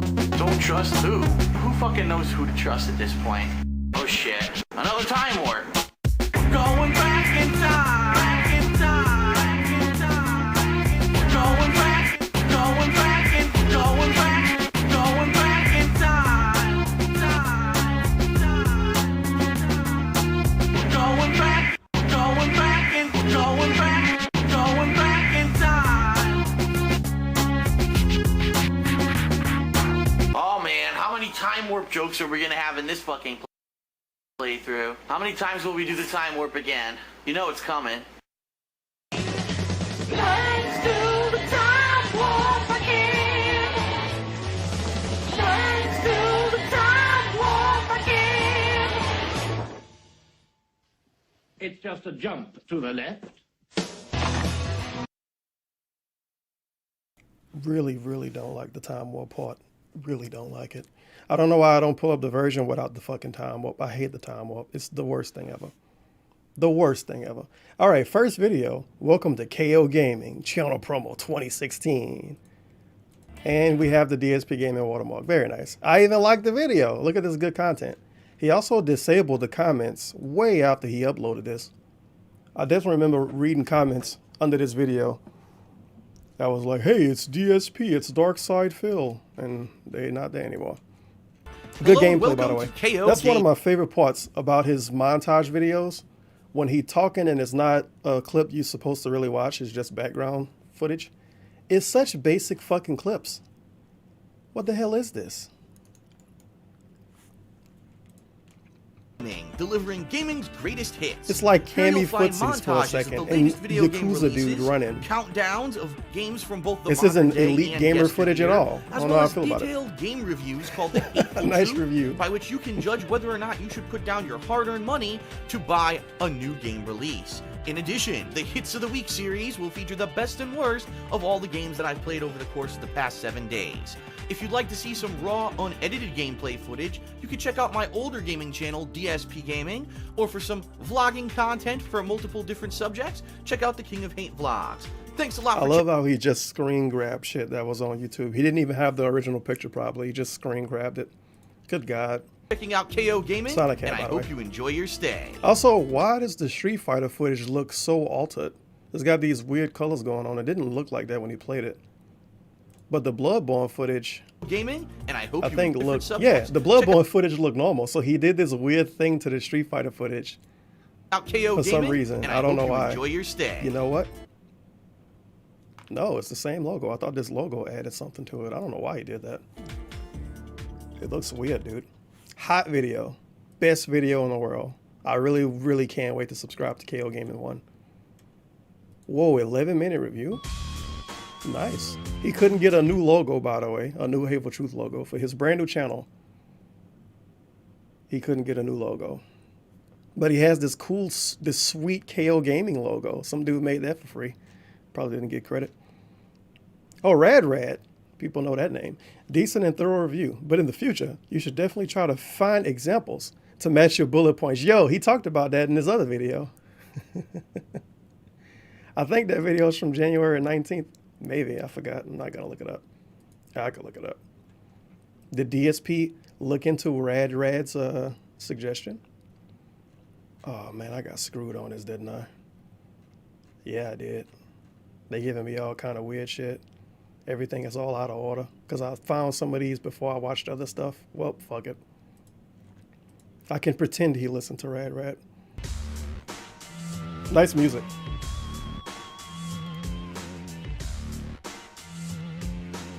This logo was like 10 years old, by the way. Look at all the artifacting and shit on it. He had to steal it from something else to reuse it. And welcome to the Hateful Truth Rebooted, my gaming review series where I give you maximum truth and minimum bullshit regarding the latest video game releases. Today I'm going to be talking about Metler tipped $3.33. Do you think anyone at DSP's grocery store recognizes him and says anything to him, since that's the only time he leaves the house? Yeah, that's the same Rad. But probably not. I think if people recognized him at the grocery store, he would tell us, because he liked to brag about that kind of stuff. He told us when some dude at a Chinese restaurant or some shit knew it was him and told him happy birthday or something stupid like that. Fallout 4, we would definitely the know if people recognized him long-anticipated at sequel Fred Meyer. to the Fallout franchise, which many people have been hyping and waiting for quite some time. Yes. Now, I'm fully aware that this game came out over 2 months ago. However, I took the time to do a very complete playthrough of the game, including most of the side content. Don't you like this fantastic fucking footage, by the way? Let's take another look at this elite gamer footage. For quite some time. Now, I'm fully aware that this game came out over 2 months ago. However, I took the time to do a very complete playthrough of the game, including most of the side content, a lot of free world roaming, and completing all the different possible endings of the game so that I could give you the most complete review possible. Also, I'll be honest, I got caught up a little bit in the holidays and didn't really have a chance to work on this until today, so here we go. Man, that was some sweet fucking Fallout 4 footage. I'm very excited to play the game. Fan of the Fallout series. I fell in love with Fallout 3 he just back on the took Xbox clips out of his videos. Very much just randomly Fallout seemed like Vegas. there's nothing so much going on to the point here. that I actually did second playthroughs of them for YouTube. So when Fallout 4 was released, I was very pleased to see that the series kind of stuck to its roots in a lot of regards. The first-person shooting, the VATS system making a return and pretty much being kind of unchanged from the original games, the fact that the narrative trees in dialogue... Another elite gaming clip, by the way. You can tell he was obviously doing commentary over this, but what are we watching? It's Fallout 4. You could at least show you shooting at a rad roach or some shit. I don't know. Not this. This is interacting with stuff. You can say different dialogue choices to control situations. You can also use your different abilities through RPG-style leveling, such as speech skills, to unlock different conversation trees and such. There's looting. There's a ton of content. There's open-world exploration. Again, a lot of the cool conventions from the original Fallout games are very much present in Fallout 4. For the people that don't know, when DSP say original Fallout games, he literally means Fallout 3. No, you dumb bitch, it wasn't fraudulent. Which is mind-boggling. He never played the original games. I mean, you don't have to. I fucking didn't. But Fallout 3 isn't the original Fallout. It's just not. Back to back. Like the original Fallout, which is Fred Fallout Meyer 3. Tipped Come on. $3.33. Hey Fi, it's me Fred Meyer. Fi. Love the content. Really grateful for the positivity you bring to the store. Good luck on your pre-stream. Well, technically DSP does promote Fred Meyer. I don't think one exists where I live, but somebody might go to one because of him. Doubtful. Can you buy like a PlayStation 4 at Fred Meyer? I don't know, because he used to go to Target a lot too. You probably still do. Think of the 333 Fred Meyer and $1 from Anonymous. The intro sounds like an unused Dr. Dre beat. And that's it is a good pretty thing, hot in my beat. opinion. Among those returning factors are a lot of improvements that I feel really helped the game. First of all, the improvement in graphics. And, you know, a lot of people complained about Fallout 3 and New Vegas, stating that those 30 games kind of FPS, had dude, it looks outdated great. graphics when they were new. Fallout 4 certainly isn't the cutting edge of next-gen visuals, but at the same time, it definitely improves upon the formula of the previous games and brings it into the modern era. Bruh, what the fuck is this gameplay? certainly isn't Vegas, stating, first of This all, is showing us the graphical upgrade, him walking up to an NPC. the improvement in graphics. Slowly, a lot too. of people complained about Fallout 3 and New Vegas, stating that those games kind of had outdated graphics when they were new. Fallout 4 certainly isn't the cutting edge of next-gen visuals, but at the same time, it definitely improves upon the formula of the previous games and brings it into the modern era. I definitely like the improvement in the gunplay, in particular, using the first-person shooter gameplay outside of VATS. In the previous Fallout games, this felt really clunky, but in Fallout 4, it almost feels like you're playing any other first-person shooter, no matter what weapon you're using. It's very much welcomed, and it makes the game a lot more uncumbersome. Very much welcomed, and it makes the game a lot more uncumbersome. Mr. Talent Man didn't even edit out when he fucked up during his talking. He edited out snorts, basically. That's pretty much what he edited out. Oh my goodness, these videos, man. It's not that bad because it's 11 minutes long, but holy shit, dude. When it comes to using weapons really quickly and not having to constantly go in and out of VATS in order to actually score kills against difficult enemies. In addition, Fallout 4 has the largest number of followers for your cause than any of the previous Fallout games, although quite honestly, I don't really think they improved the AI of these followers too much, where constantly they're kind of getting stuck on walls and they don't seem to be following you all the time, only to kind of magically teleport to your... I've talked so much on microphone for the last 10 freaking years that I've pretty much mastered it. Position once you enter a doorway or a new instance, but the fact that there are more of them, they have their own personalized stories, many of them have their own companion missions to unlock, adds to the amount of content in the game, and is very well welcomed. In addition to that, a huge open world with insane amounts of side content, and this is one thing that I definitely have to emphasize about Fallout 4. If you want to get the most out of the game, I strongly recommend that you either use an online wiki or you buy the strategy guide, Yes, either or. a review telling us to look up a fucking guide. You can't even watch the footage. The whole video was black text. And he couldn't even steal a font from somewhere. He using like a default font that's in fucking Premiere. Come on, Doc. You could use thefont.com. It's the best website ever. Because there are so many missions in this game that are unique and interesting, you're gonna want to be sure to get them all. And during my playthrough of the game that spans some 40-some hours of gameplay, I did my best to hit upon every single mission that either gave you a trophy or achievement and really felt like it had its own narrative storyline to be sure that I was doing a semi-completionist run of the game. In addition to even all of those improvements, the game sports new legendary level enemies which will drop loot, and this is a cool addition. In previous Fallout games, really you either had to just craft your own unique items at a bench or you had to find the best weapons in the game. In Fallout 4... Did he make this video for blind people? Well, no, for deaf people because all of the text on screen? I guess. But Super Blind Man technically couldn't watch this because... it's not really, I don't know. I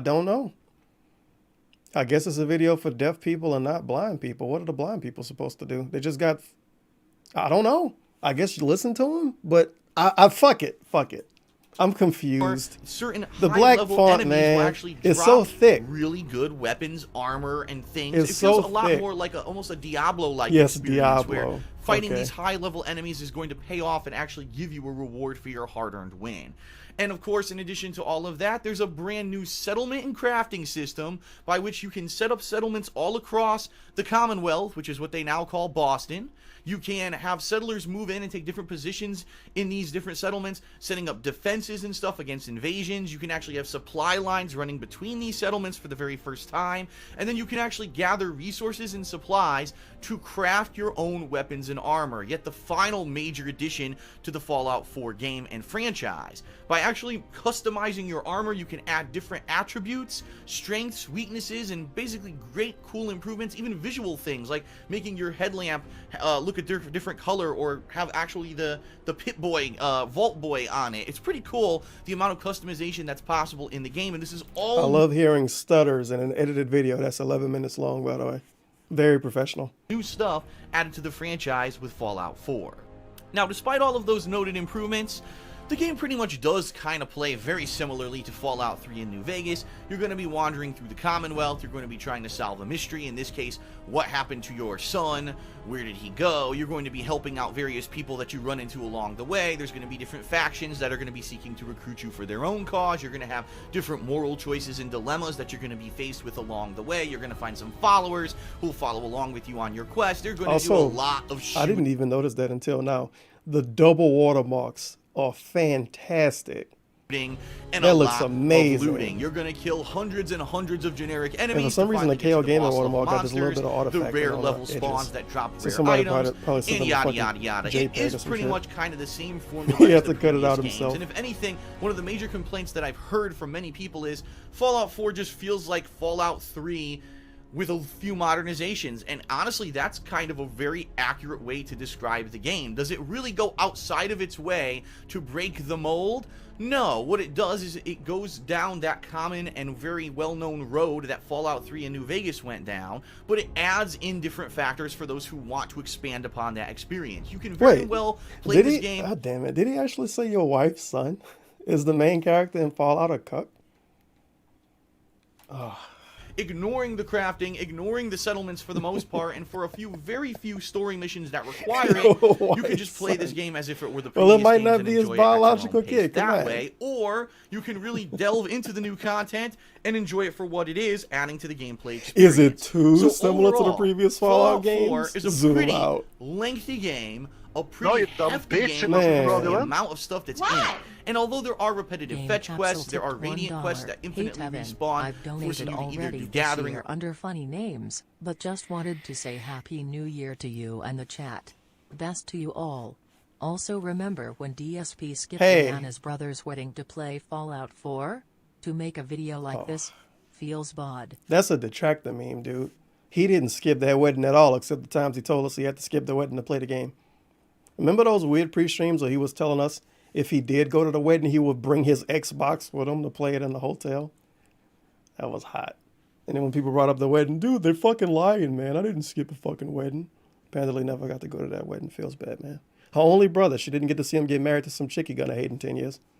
How dare you? Killing a certain number of enemies in order to get experience, a la every RPG ever. By the way. Gathering or killing a certain number of enemies in order to get experience, a la every RPG ever. There also is a hefty amount of unique experience stuff in there that you're going to want to do. Standard playthrough, just going through especially the to the story of the Philadelphia game, Eagles. is probably going to take you 8 to 10 hours tops. If you rush through it, I'm sure you could do it even faster than that. But if you're really going out of your way to experience the unique side content of the game, you're certainly going to get anywhere from 20 to 40 hours of gameplay. Now, if you're a completionist and you want every weapon, you want to craft every high-level item in the game, you want to get every settlement and have the whole map under your control, now you're probably talking upwards of 50+ hours. For $60, that's a pretty good value, and in my opinion, it really does feel like the most complete Fallout 4 game when it comes to bang for your buck.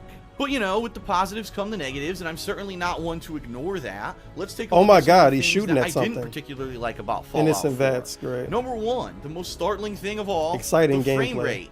It's still 30 frames per second, but not really, because a lot of the times when you're during a difficult firefight with multiple enemies, or if you're running through a critical area with a lot of stuff that's kind of, you know, loading around you, the frame rate plummets. And it's funny because this was a complaint during Fallout 3, and here we are how many years later, and it's still exactly the same in Fallout 4. Now, disclosure, I played this on the Xbox One, but I've heard the same exact issues exist both on the PlayStation 4 and the PC version of the game, and that's just unacceptable. Why couldn't they advance the graphical engine to the point where it could load everything it wanted to do and not have to drop the frame rate into the toilet? I don't understand that, and I'll be honest, when you're doing some really critical fights here, it could get very difficult to try to hit what you're trying to hit, or, you know, do what you're trying to do.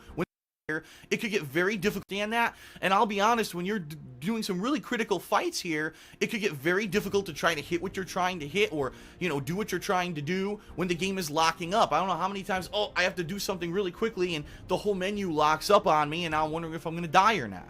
In addition, the game still has critical game bugs. I don't know why I didn't notice that. I guess because I don't watch my own video and the thing. This video technically has 3 watermarks. If I make this full screen, you got the DSP, the DSP gaming, you got the KOGAMING, and you got the AEG watermark.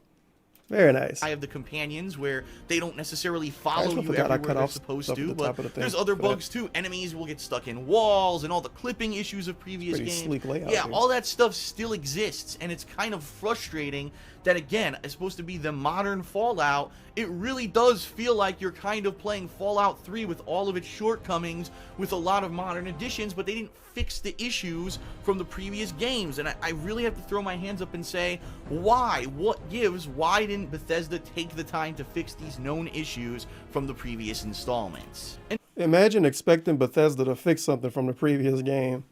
This shocks me. And so, ultimately, Fallout 4 is not a perfect game. I'd say it is a mixed bag, but a bag that weighs far more heavily towards the positive, with the incredible amount of content in the game, the fact that there's so many new additions and so many things that were really attempts at improving the game. For the most part, I can kind of overlook its shortcomings and the fact that Bethesda didn't fix all the problems from the last installments. It kind of is what it is. You gotta take the good with the bad. And being that this was one of my longest playthroughs ever, one of the games that I really was enjoying every moment that I played it, I wanted to take my time to do everything in the game and really do a full completionist run of it.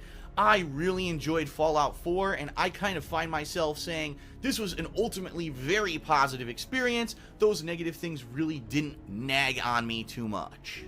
And so ultimately, Got the game for free, by the way. Not a shill. factoring in both the good and the bad, I'm gonna give Fallout 4 a rating of 9.5 out of 10.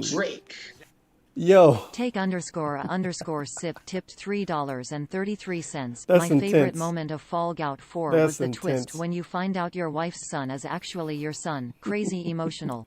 Your wife's son. Thank you for the 333. Take a sip.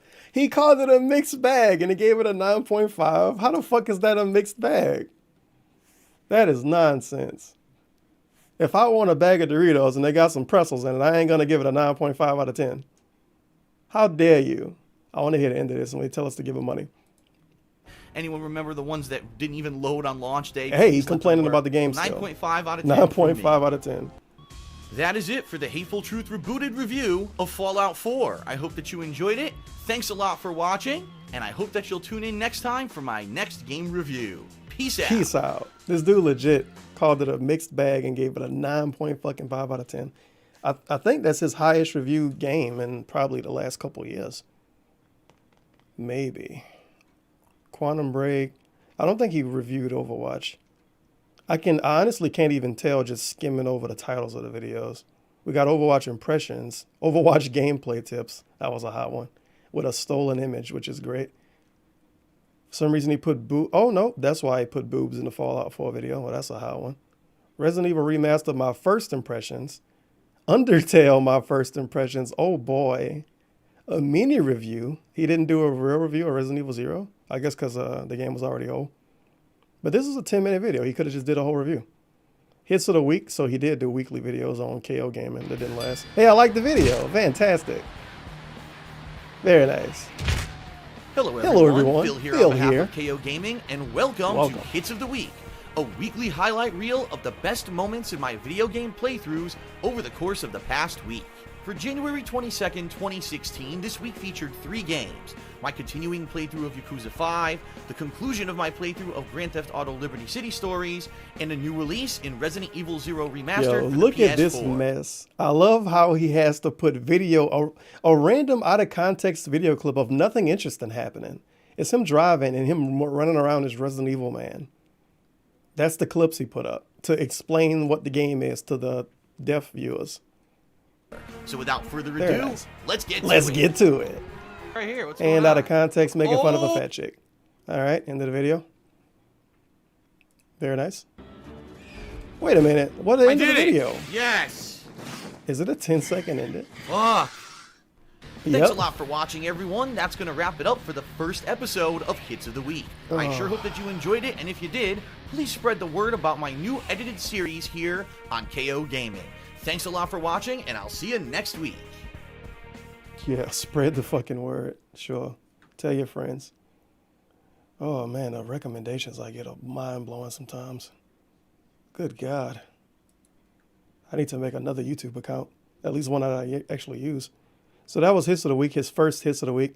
Undertale first impressions is probably a hot one. 6 minutes long. Hello everyone, Phil here from KO Gaming, and Also, welcome to my... Phil here from KO Gaming, as opposed to Lenny and Jonathan, who also do KO Gaming reviews.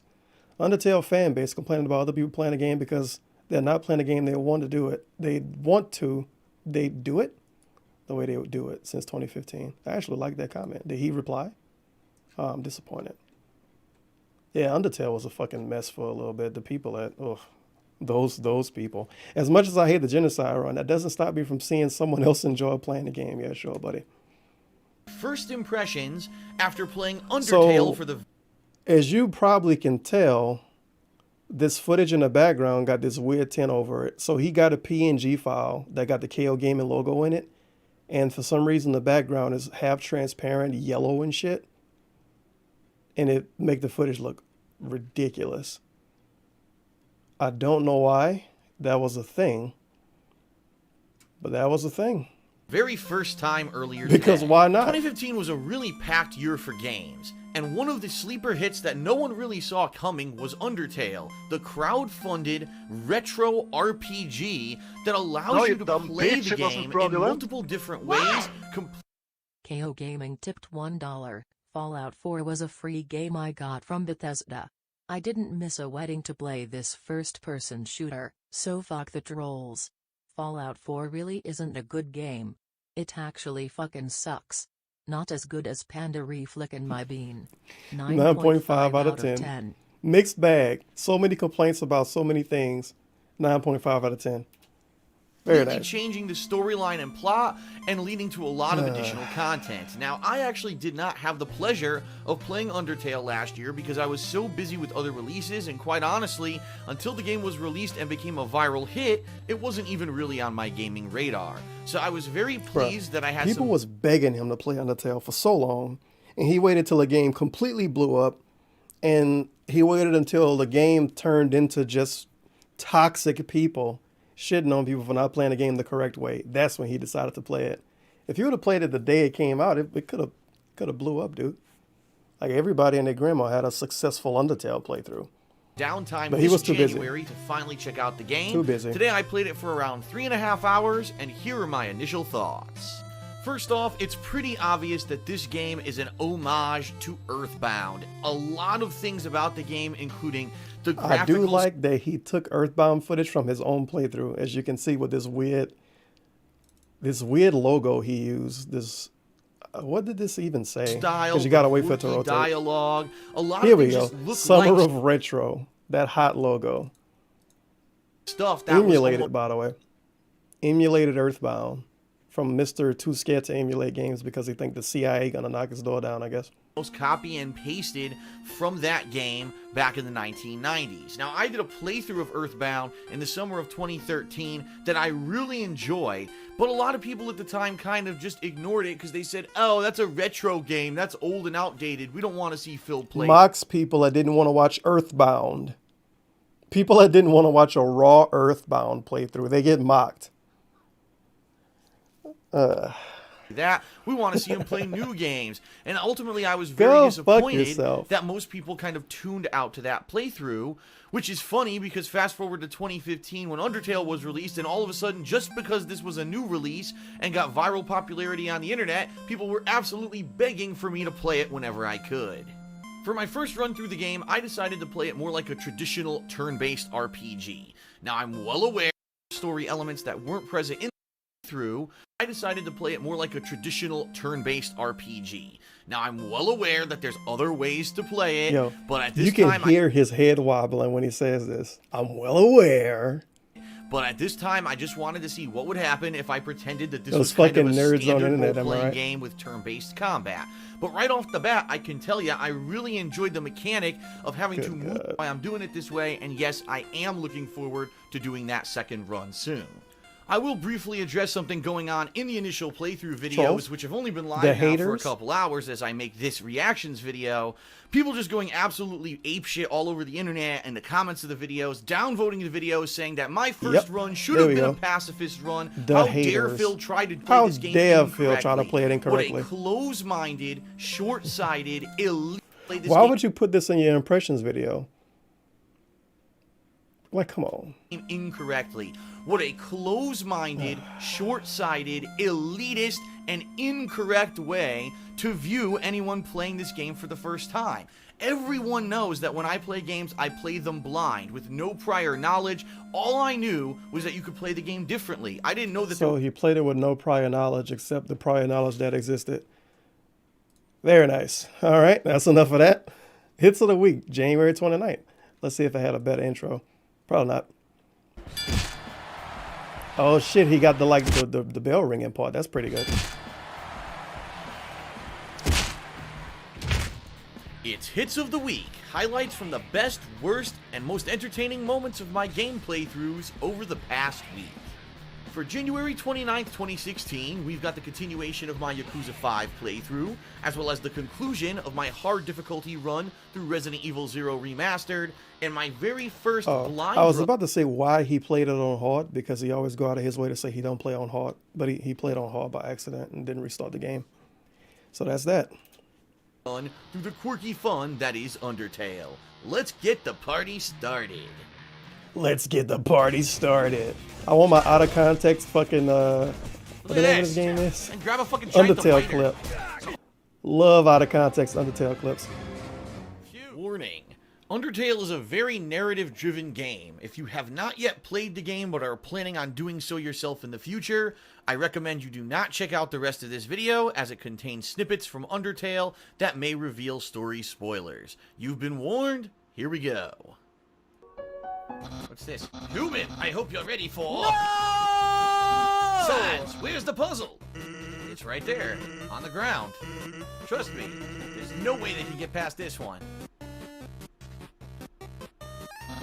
Sans, they didn't even look at it. Oops.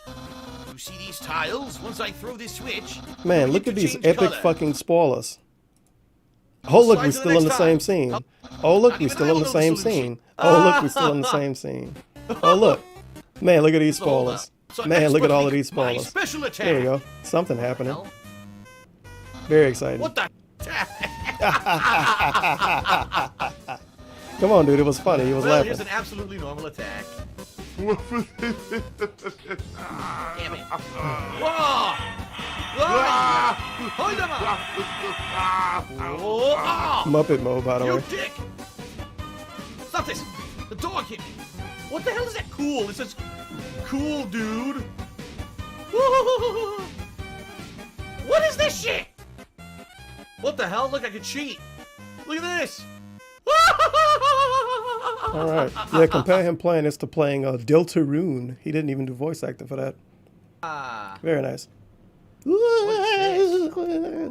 It's a legendary artifact. Will you take it? Yes. You're carrying too many dogs. Dogs? What the? Well, you have to eat the dog, obviously. Why am I carrying a dog? I don't know, dude. What? Question mark, question mark.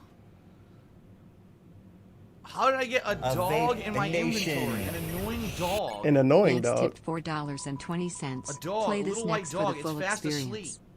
Can I drop it? Why is this in a Dog on the video? ground. Oh, it's Oh, no! hilarious. Here we go. The dog absorbs the artifact. What the fuck? What was that? There we go. That was funny. Do you want to play a game? Very nice. This is not spoilers at all. All that pressure to succeed. I mean, I Really guess got it to could her. be a spoiler if you Oh. consider everything ever a spoiler. But What it's the just fuck? hilarious moments. Hoi, I'm Timmy. And this is Oh my god, I friend. don't want to see these fucking characters. Get them out of here. I'm getting Vietnam flashbacks looking at this fucking game. That's the same voice sound effect from Final Fantasy VI. Did you just flip my switch? Oh my god, the laugh. The laugh. What the? What was that noise? What was that noise? What the hell? What Whoa, the hell? look at this dude. Oh my! If you flip my switch, that can only mean one thing. You're desperate for the premiere of my new body. How rude. Lucky for you, I've Nice been voice acting, aching by the to way. show this off for a long Pretty good. time. Better than So, Deltarune, as I thanks, guess. I'll give you a handsome just talked during reward. that. I'll make your last living moments absolutely beautiful. He turned into the David Bowie robot. Big ups to David Wow. It's David It's Bowie. David Bowie. Mettaton EX. All the kids know David Oh Bowie. my god, can I hit him? Let's see. And cut to are an fucking idiot. Flower. Or Flowey, Wow, or whatever his talk about name breaking the was. That fourth was wall, fun. dude. Oh, this is the spoiler part. Wow, that's the rest of the video too. How the fuck am I gonna do this? Stop. Oh my Oh, that's god! the spoiler. Look at What is this. the laugh? Nothing's funny What happening the right now. flaming fuck is this? This is an epic final boss. Yeah, he really hammed it up. During his regular Let's Play videos, he hammed it up big time. Because he knew he would put this in his dumb fucking videos. Oh my god. Mini review, Call of Duty Black Ops 3 Awakening DLC. And he What's up, starts everyone? with the Phil smack. here from He starts with the fucking smack. Why does that What's not get it out?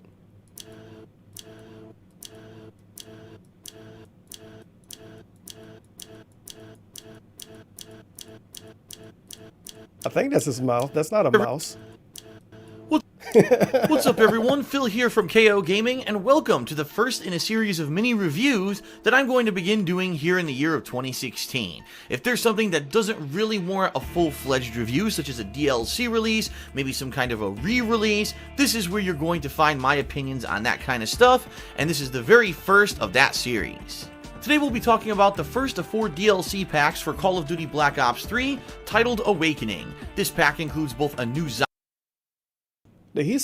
No. What? Why does it look so blurry? Oh, some dude made this and he stole it from him, definitely. Yeah, some dude on Reddit or some shit made this. Oh, this might legit be somebody else's thumbnail. Some of his assets he used in his KO gaming videos is pretty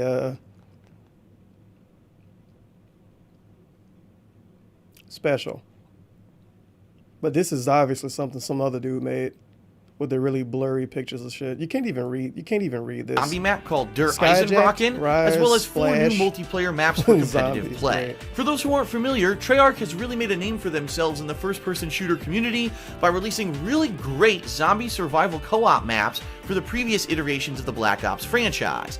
Well, Der Eisendrachen is no exception, being an actual throwback to the original zombie survival maps from Call of Duty World at War. That's right, you actually reprise the roles of the original 4 protagonists from that series and are thrown into a new modernized version of that same kind of old school zombie survival map. It's really cool to see the original 4 cast members back and to be playing in a more old school Look style. at this elite fucking zombies gameplay, by the way. Walking and picking stuff up. And shout out to P-Dog. Very nice. Setting is cool as well, especially because the Shadows of Evil map from the release of Black Ops 3 really was a departure from the previous ones in this series.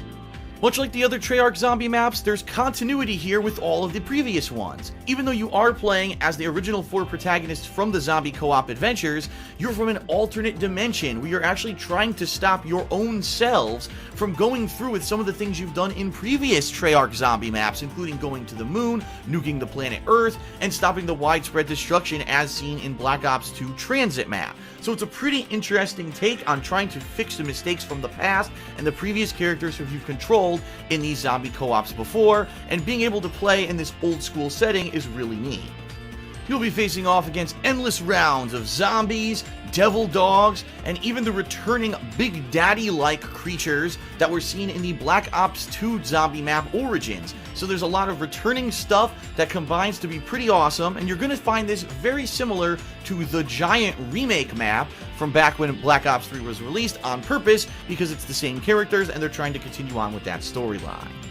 But much like the Treyarch zombie maps of the past, it's not just about the plain vanilla survival aspect, but it's all about the Easter eggs. Oh, And this one is chock Easter eggs. The music in the background kind of remind me of The Sims.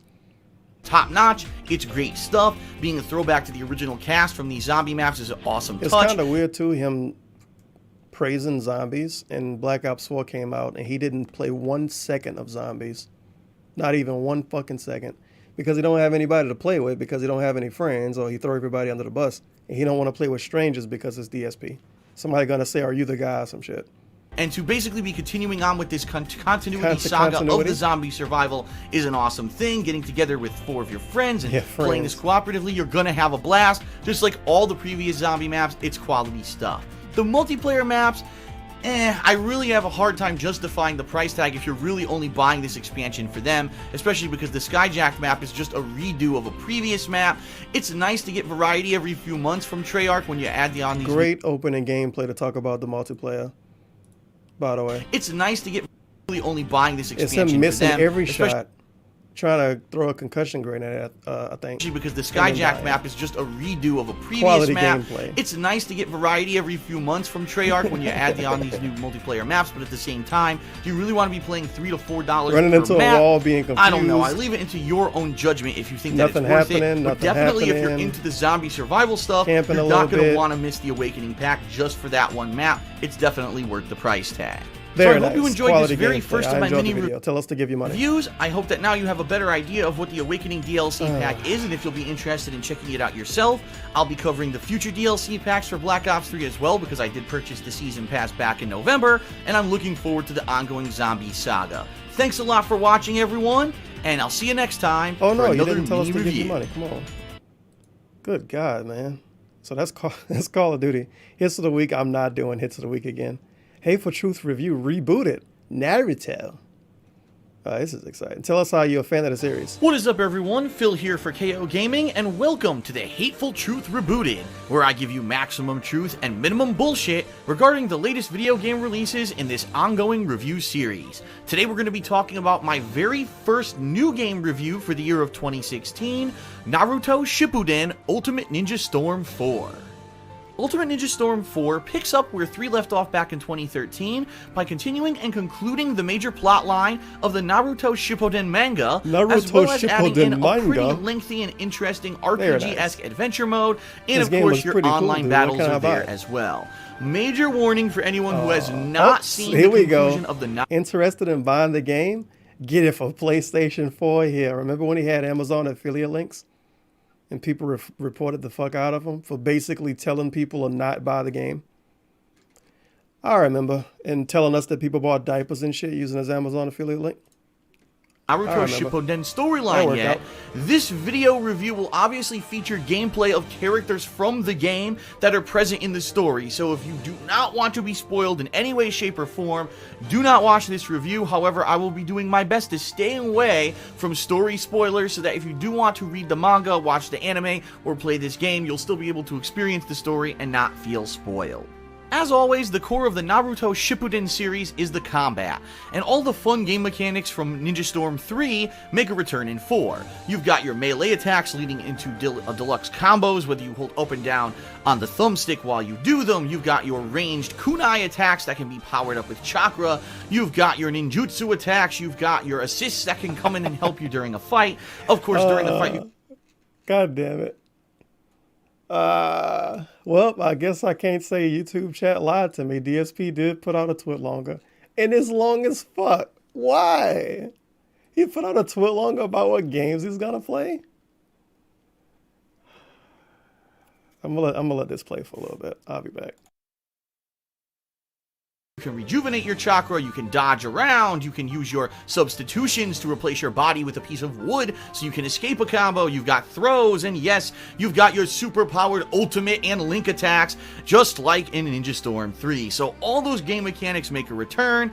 I'll be honest, it's a little bit cluttered at this point with the amount of stuff that they've jammed into the Ninja Storm series, with multiple bars and meters and assist gauges and things going crazy up on the screen at all times. But once you play the game for a little bit, you start to get used to it, and it's pretty much just as fun, if not a little bit too similar to the gameplay of Ninja Storm 3. Now, the story of Ultimate Ninja Storm 4 is way more abridged than the one of 3, and does a good job of cutting out a lot of the filler. I remember 3 years ago being very drawn out and having a lot of heavy dialogue and over-dramatized scenes in Ninja Storm 3, as well as having a lot of wandering around and a lot of stuff that really I felt could have been cut out and made it a little bit more faster paced. They did a good job of that in Ninja Storm 4. Even though you do have a large 3-pronged and 3-tiered adventure that spans some 8 to 10 hours of gameplay, you're still going to get the critical story points of everything going on during the story of Naruto Shippuden. You're not going to really miss out on anything too major. Of course, keep in mind, I hadn't read the manga, so maybe there were a few points here or there that were cut out, but being a newcomer to the end of the Naruto franchise, it made sense to me concretely. I enjoyed it, and I think that the story mode was actually pretty well done. The only complaint I really have is that they don't do a good job of explaining how to do the more advanced mechanics of the game. I felt near the end of the game I was having a lot of issues fighting off and winning against the final bosses. Another complaint I have is that unfortunately when you lose in the story mode, the game doesn't give you the option to just retry from the start. Instead, you get auto-revived and get a choice of either having higher defense or doing more damage. I would have liked it if I could have just reset it and started it from the beginning. The game does not give you that option, and that did kind of irk me. More fucking stuttering, by the way, so he didn't fix that, I guess. All right, Twidlonger. They call me DSP. Phil, and they call me DSP. Because, I mean, Twidlonger's about what games he's going to play. He definitely doesn't, he never talks about this stuff during his pre-stream. An update, as I drop my phone. This phone is so fucking slippery. An update regarding the upcoming game schedule. I've been listening to your feedback over today, and I've weighed my options. Please respond to this tweet with what you think. It seems there are 3 different things people are interested in. More/longer/earlier streams of Minecraft. Oh yeah, based on how much donations they get. Ace Combat 7 based off one dude asking for it. And Dark Souls Remastered Magic Run, which is bullshit. DSP wanted to play Dark Souls again. Other people always want him to play Dark Souls because they're horrible people, I guess. I don't think anybody asked for a Magic Run particularly, but I don't know. Admittedly, everyone is torn. No shit. You mean to tell me multiple people want different things on the internet? It shocks me. I guess the robot's not agreeing for once. And there's no consensus? I can't even read that. Consensus on what is the right thing to do with next week until Resident Evil 2 comes out. Once Resident Evil 2 and Kingdom Hearts 3 release, those games will be the balance of main streams, with maybe a stream of something else mixed in for variety, for the foreseeable future until new games release on February 15th. Nice fucking business letter right here. Here's what I've decided based on many factors. Monday and Tuesday are already booked with streams of Black Ops 4 multiplayer, Smash multiplayer. Wait, Tuesday was supposed to be another thing though. The conclusion of Final Fantasy IV and the latest episode of Walking Dead. You piece of shit, what? Tuesday was supposed to be a stupid thing. Did he change it? Yeah, Tuesday says most disappointing game. So what the hell is he talking about? Did he change his schedule again? Yikes. Guess so. At least based on this. All right. Okay. As much as I'm interested in a new game, I cannot justify paying $6 for Ace Combat 7, so donate it to him. A game that I may not enjoy and or may not resonate with my audience. Sadly, I have very little funds. He's begging in a Twidlonger. I have very little funds to go around on risky gambles like this. If the game was $30, then I may have been strongly for trying it. That sounds weird. But sadly, I think it's just out of the question. Dark Souls Remastered is currently on sale for $30, Star David price, on the PlayStation Network. Considering I'm going to eventually play it anyway, I've purchased it today for the discounted price. This dude is insane. That means Wednesday could either, nice typo, that means Wednesday could either be, oh no, never mind, I read it wrong. Could either be a long stream of Minecraft, or I can begin my playthrough of Dark Souls Remastered. Keep in mind, I'll have Thursday off. It's not even Monday yet. He's telling us he got Thursday off. But we'll then have Friday through Monday to play whatever I want. Really? Tuesday the 22nd will more than likely be my special. Oh, now he don't even know. So Tuesday might be his event. He don't know anymore. And then Wednesday will be Ask the King. Are you kidding me? Oh, God. Wrestling questions again. And anime questions. Oh, no. Thursday I'll be off, tell us twice. And Friday, Resident Evil 2. Very nice. I'm thinking the best thing to do now is balance Minecraft with Dark Souls Remastered as the main streams for the next week or so once Wednesday arrives. Then use the night streams for sessions of Black Ops 4 Blackout. Black Ops 4 multiplayer, and Smash Ultimate. Oh, he loves these games so much. Once Resident Evil 2 releases, that will be the main feature game until the release of Kingdom Hearts 3, which will then take over. Oh, that's going to totally work out. You're going to make so much money. I'm thinking I'll alternate between Kingdom Hearts 3, Dark Souls Remastered, and Minecraft / Black Ops 4. That sounds like ass. As mainstreams until I finish up something and or February 15th arrives, with tons of new releases. I think this makes the most sense. Sadly, Ace Combat 7 doesn't seem to fit anywhere in there because of the cost and risk involved. Thoughts? Question mark. So he did a tour longer to tell us that he don't have $60. Pretty much. Everything else is kind of worthless. Tour longer to say he don't have money. He used the tour longer to beg. But he bought Dark Souls, though. It's cool. He bought the Dark Souls Remastered because it's on sale. Parentheses, parentheses. Hey, Phil, I think you should dedicate oh my fucking God, dedicate a day a week to Minecraft. You have to pay $0 to play Birth by Sleep. You own Kingdom Hearts 2.5 already, and the game is relatively short. Yeah, that ain't gonna happen. Is there no easily accessible red boxes in your area for simply renting games? Or there's always a game fly. Too much effort, dude. Cat uses car every day. This fucking dude, bruh. Oh, this dude. Wow. I could check Steam. Dark Souls Remastered Steam, I guess. $30 on sale sound like a fucking scam. Wow, it's $40 normally on Steam. Well, these people are something else. All right, have fun selling that, I guess. $30. Oh, you see, save $10, dude. He could just fuck it. He could just play the game, the original version, but whatever. I guess you got to put remastered in the title to get the extra couple of clicks, because that's totally going to matter so much. People are going to show up and say, oh my God, Phil is playing Dark Souls Remastered. I'm very happy he's playing Dark Souls Remastered as opposed to Dark Souls, the regular version. Entertain you in the future. Oh, this is a short video. Thank you for the 420 Yanks. It says, play this next for the full experience. Oh no, I got a dislike already. How dare you? Some asshole was like, what the fuck? This video's out of context. No, DSP disliked it. That's it. Entertain you in the future. Please go to my partner channel, The King of Hate HD, and click on the ads that show up on the videos there, because hopefully, fingers crossed, that actually starts giving me some money back for what I'm doing. Make sure you click on the ads, dude. Chris Chan?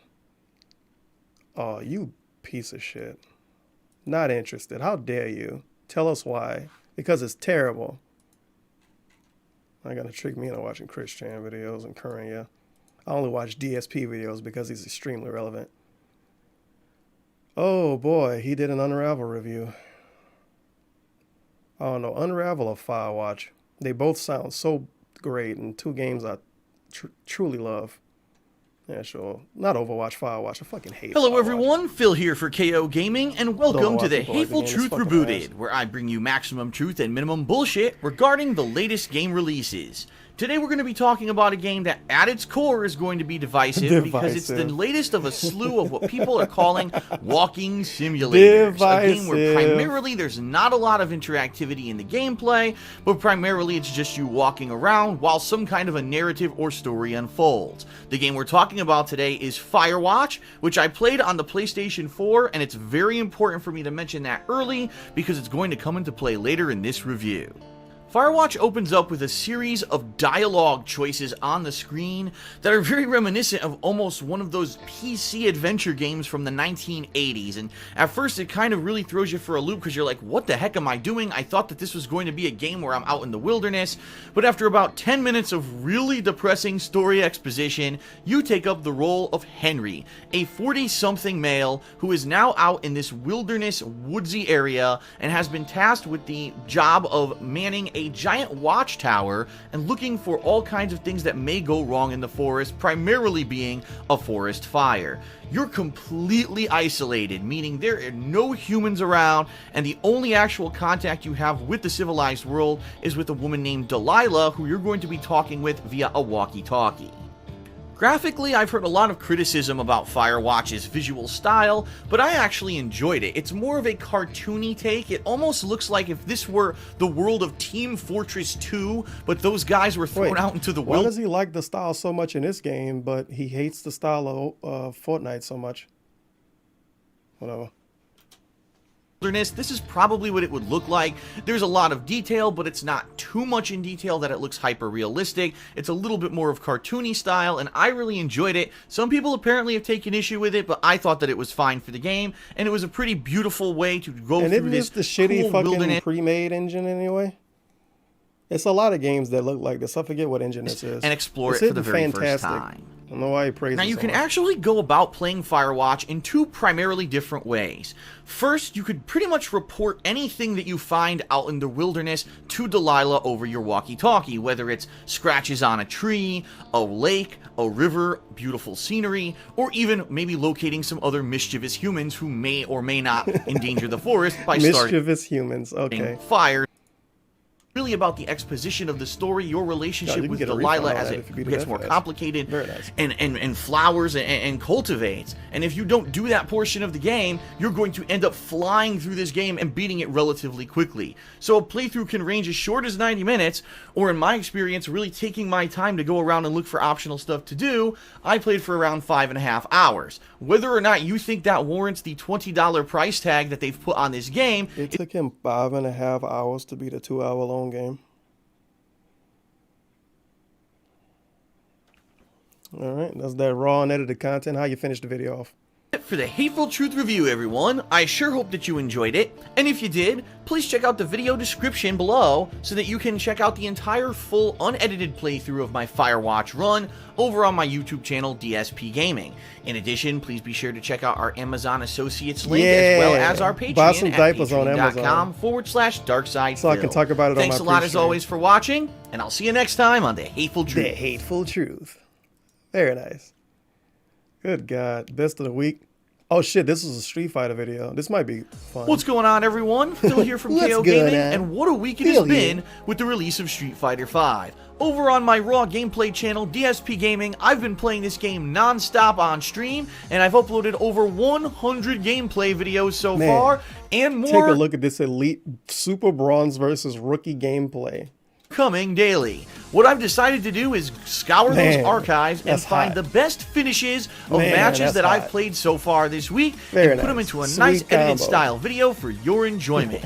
Without further ado, here we go Him with waiting the for people best to jump in finishes over and of the over. launch week of Street Fighter V. Very nice. Good move. Good move. Oh, you gotta grab him. Yes, Oh, I got him. yeah. Ah, I got him. Yes. Wow, that was awesome. of I did it perfectly. Audio levels got really loud. Oh, I did too early again. EX. No. Oh, I missed Good it. job. Woo! Good, Good shit. shit, I missed dude. the Good punch that shit. was juggled. Actually, Very it nice. might be kick now. I'm thinking about it. I love watching Zangief gameplay. Is Super! that gonna work? Yoink! Yep. Oh! Muppet mode. Destroyed! Oh my god, I love it. He's stuck. You win. Fucking destroyed. Oh snap, Nikali. Very nice. Wait for me. Easy! Look at this doll zine. He got eradicated. Grab? No. What the fuck? That's not gonna work. Never mind. Why would this be in a video? This isn't an epic finish. No damage over time, thanks. Good Got job. him! Full screen dash. I can see he only knows one combo with Nikali, of course. Oh, it's my God. Black dude Oh. he's playing against. But he Oh got no! fucking creamed. He really uploaded this shit, him shitting on this dude he's supposed to be friends with? Oh, come on! Oh, he fucking put him on blast. He don't even know how to play as Vega. He obviously was screwing around and DSP used the character he tried to actually learn how to play. What an asshole. He should be ashamed of himself. Pretty good commentary, by the way. No words at all. Zero commentary, just to show he got a perfect time. against a literal rookie Goodbye. Ryu. All he says is goodbye. Perfect. The whole round. The whole fucking round. Oh, this dude is known for his elite commentary, obviously. Very nice. I kind of feel bad for this dude because he lost the DSP. That's, I mean, it could happen. But then he got put in a fucking show-off video. So we got double shit on. Goodbye. Goodbye. Perfect. Sheesh. Well, he Good did. night. Yoink. Yoink. Oh. Yeah, that's a good point. No salt in this video, just his epic finishes. And I'm pretty sure at least one person beat him in a really fancy way, but he probably didn't put that in his video because he can only show himself do good. Absorb that power. Oh, what? I tried to do my super. I wanted to beat hers. Wake up. Yep. Chip damage. Jeez. Holy shit! Look what happened, dude. Whoops, she did, Dizzy. Oh no, that's fucking Tiger Powered again. This dude suck. Him using his fucking main characters against him. Nice. Insane combo. I don't know what is he gonna do. Grab. Ah, good stuff. His little month one strategy. Perfect KO. Oh, it's another brag clip. Here we go. Jump in again. Come on, do the jump in. There we go. And it's over with. Very nice. Jump in again. Not even a combo, and he finishes it off. Good job, blocking. Oh yes. Perfect. Oh, perfect KO. Holy shit. What a fun video. Didn't do that. Uh-oh. Whoa. Whoops. Well, that's over with. Nice dragon punch. Saw that coming a mile Of away. course he did. That's the end of the round. Boom, boom, boom. Very nice. That's such bullshit. He's the There's so slowest many rolling clips of him can I've beating ever this dude seen. in lobbies. Get him out of here. Stupid Tiger Power. That dude is free as hell. Get out of here. Well, that's it, and thanks for watching, everyone. I sure hope you enjoyed the best finishes of the week. Just so you know, I will be playing lots more Street Fighter V and doing more montage-style videos for it in the future. If you want to see any of this raw gameplay, Buy some you can head diapers over if to you like DSP this video. Gaming, where I daily live stream and upload all of the raw matches from the game. In addition, if you did enjoy this video, please check the description for our Amazon Associates If you link. enjoyed the video, buy something from Amazon. Well, of course. Of fucking course. Oh my god, he reviewed Street Fighter V and it's 27 minutes long. I forgot this existed. Hello Oh everyone, my. Phil here for KO Gaming, This is when and he still welcome kinda to the liked the Hateful Truth game, though. Rebooted, where I give you maximum Let's read the truth and description. This is probably hot.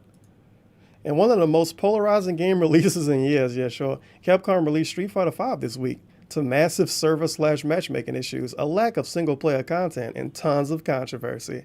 As a 25-year-long fan and former pro, I wanted to give an in-depth take on both sides of the fence, as a casual player and a competitive one.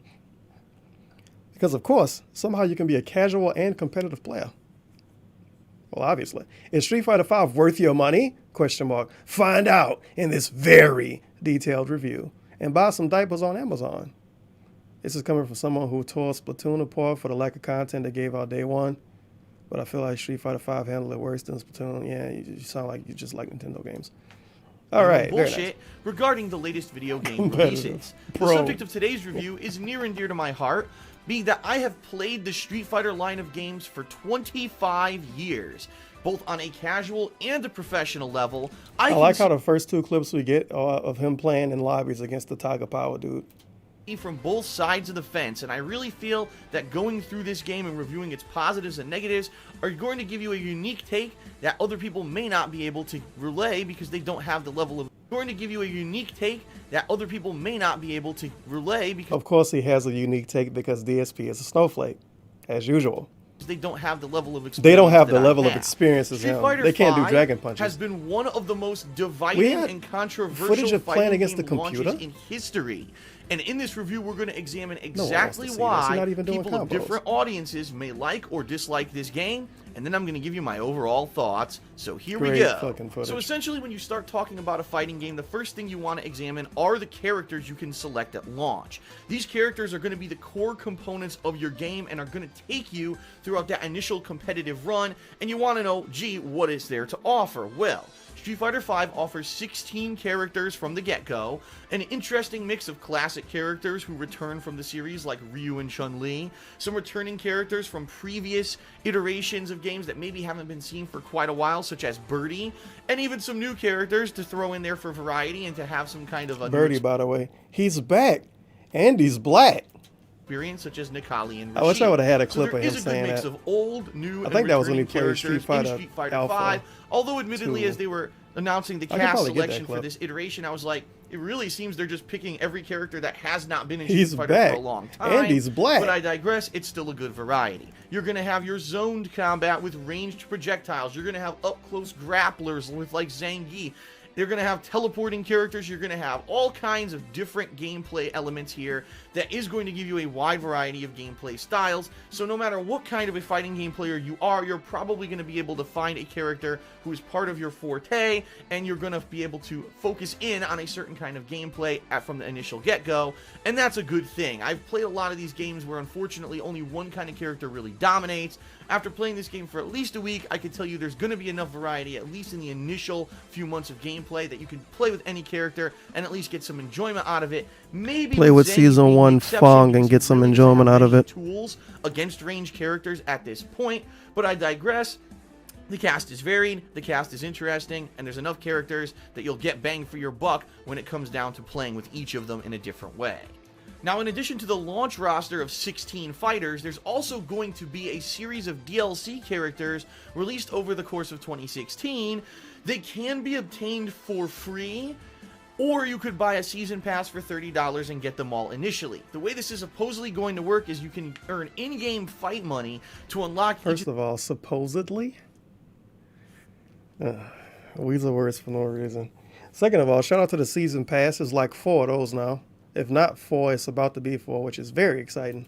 These DLC characters without spending Anonymous a dime. tipped The $2. issue here I'm being a few each character minutes is late, supposedly but going at to the end cost... of the previous video he said check out our Amazon affiliate link. Our? Who else was in KO Gaming? Question mark. Well, this is Phil with KO Gaming. He also had multiple employees, but we never saw him. It's like a quartering video. Multiple employees, dude. But, thank you for $2. 100,000 fight points. Now you can earn fight Phil points here through with KO various Gaming. methods, such as Check out our defeating the affiliate link. survivor mode You on got different employees. levels of difficulty, or completing the story mode for each character. What the hell is this Beating the gameplay? story mode of the game CPU? will earn you about Oh 100,000 my God. total fight points, which means you can get one character for free. Survival mode will earn you various Sharap different tipped points depending on $2. what Our difficulty boy level. Loon is streaming RE5 that hot niggly bear coon spook crispy charcoal complexion Zimbabwe gut having porch monkey ass He liked simulator my Resident son. Evil 5 And too? he's that Kim Price at the delicious 30 to see that GIF complexion. I knew he liked Resident Evil 4. I didn't know he liked 5 too. De Wayne got some unique, he likes some unique games. I think he liked Mega Man too. It's really weird to see him play other stuff. Feels bad, man. You complete it, but essentially the Can only core assume gameplay he's of the game still is gonna streaming on be YouTube. He should go to online stream.me. play, which you only earn around Yeah, it's not 50 like a fight points per fight. first So of just all. do You the could probably math. make good money over there, 100,000 fight maybe. points divided by 50. It's going to take you quite a lot of matches in order to earn each character. For most people, unless you're constantly Yeah, unlocking the playing characters game are free as online, ass now because they got too many characters in the game. Thanks, You've got Capcom. many kind of options right from the get-go that really allow this to be a robust mode where you can try to learn game essentials if you have tons of time to put into it, to just sit there and test, gee, does this move beat this move? Does the timing of this meaty beat He never this? learned any of And this. really, He never learned essentially, meaties. it's almost like a He train never learned yourself what kind of moves deal beat what when it comes moves. to the game. DSP never The really learned how to play online Street gameplay Fighter component 5. is also All the pretty time he good. put into it. With consistent matches, To this day, he's never done a netcode real that crush I kind of have to combo on admit purpose. It's phenomenal. is better than Street Fighter 4's. I know What? a lot of people wanted to Hold know, on. have to admit, is better than wait, Street what? Fighter matches. The online gameplay component is also pretty good, with consistent Okay. matches of netcode that I have to admit Yo! is better than Street Fighter. Well, I guess he would pretend he never said that before. Apparently, this game got better online than Street Fighter 4. All right.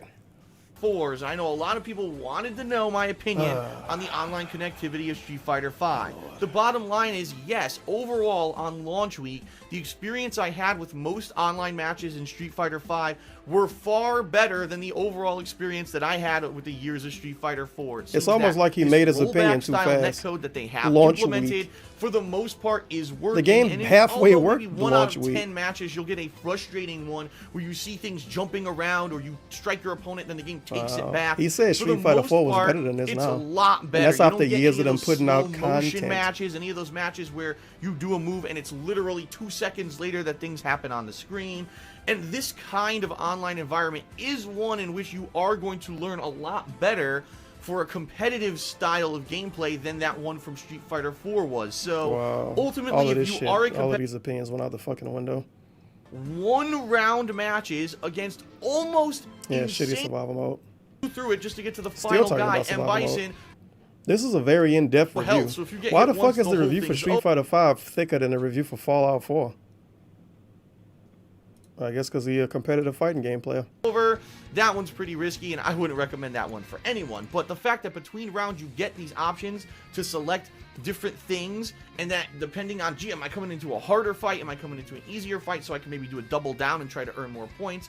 It really is an interesting strategy, and by the end of survival mode, if you do complete it, you will earn not only tons of fight points, you'll also earn new colors for your character, as well as some, some cool unlockables, such as a new title for your character as well. So ultimately, if you do tough it out and get through survival mode, that's a great thing. You're going to unlock a ton of stuff. But the question is, for the person who bought this game just for offline play, do you really want to go through 30 to 50 to as upwards of 100 of these single round fights just for the sake of unlocking colors and titles and a few fight points for your character?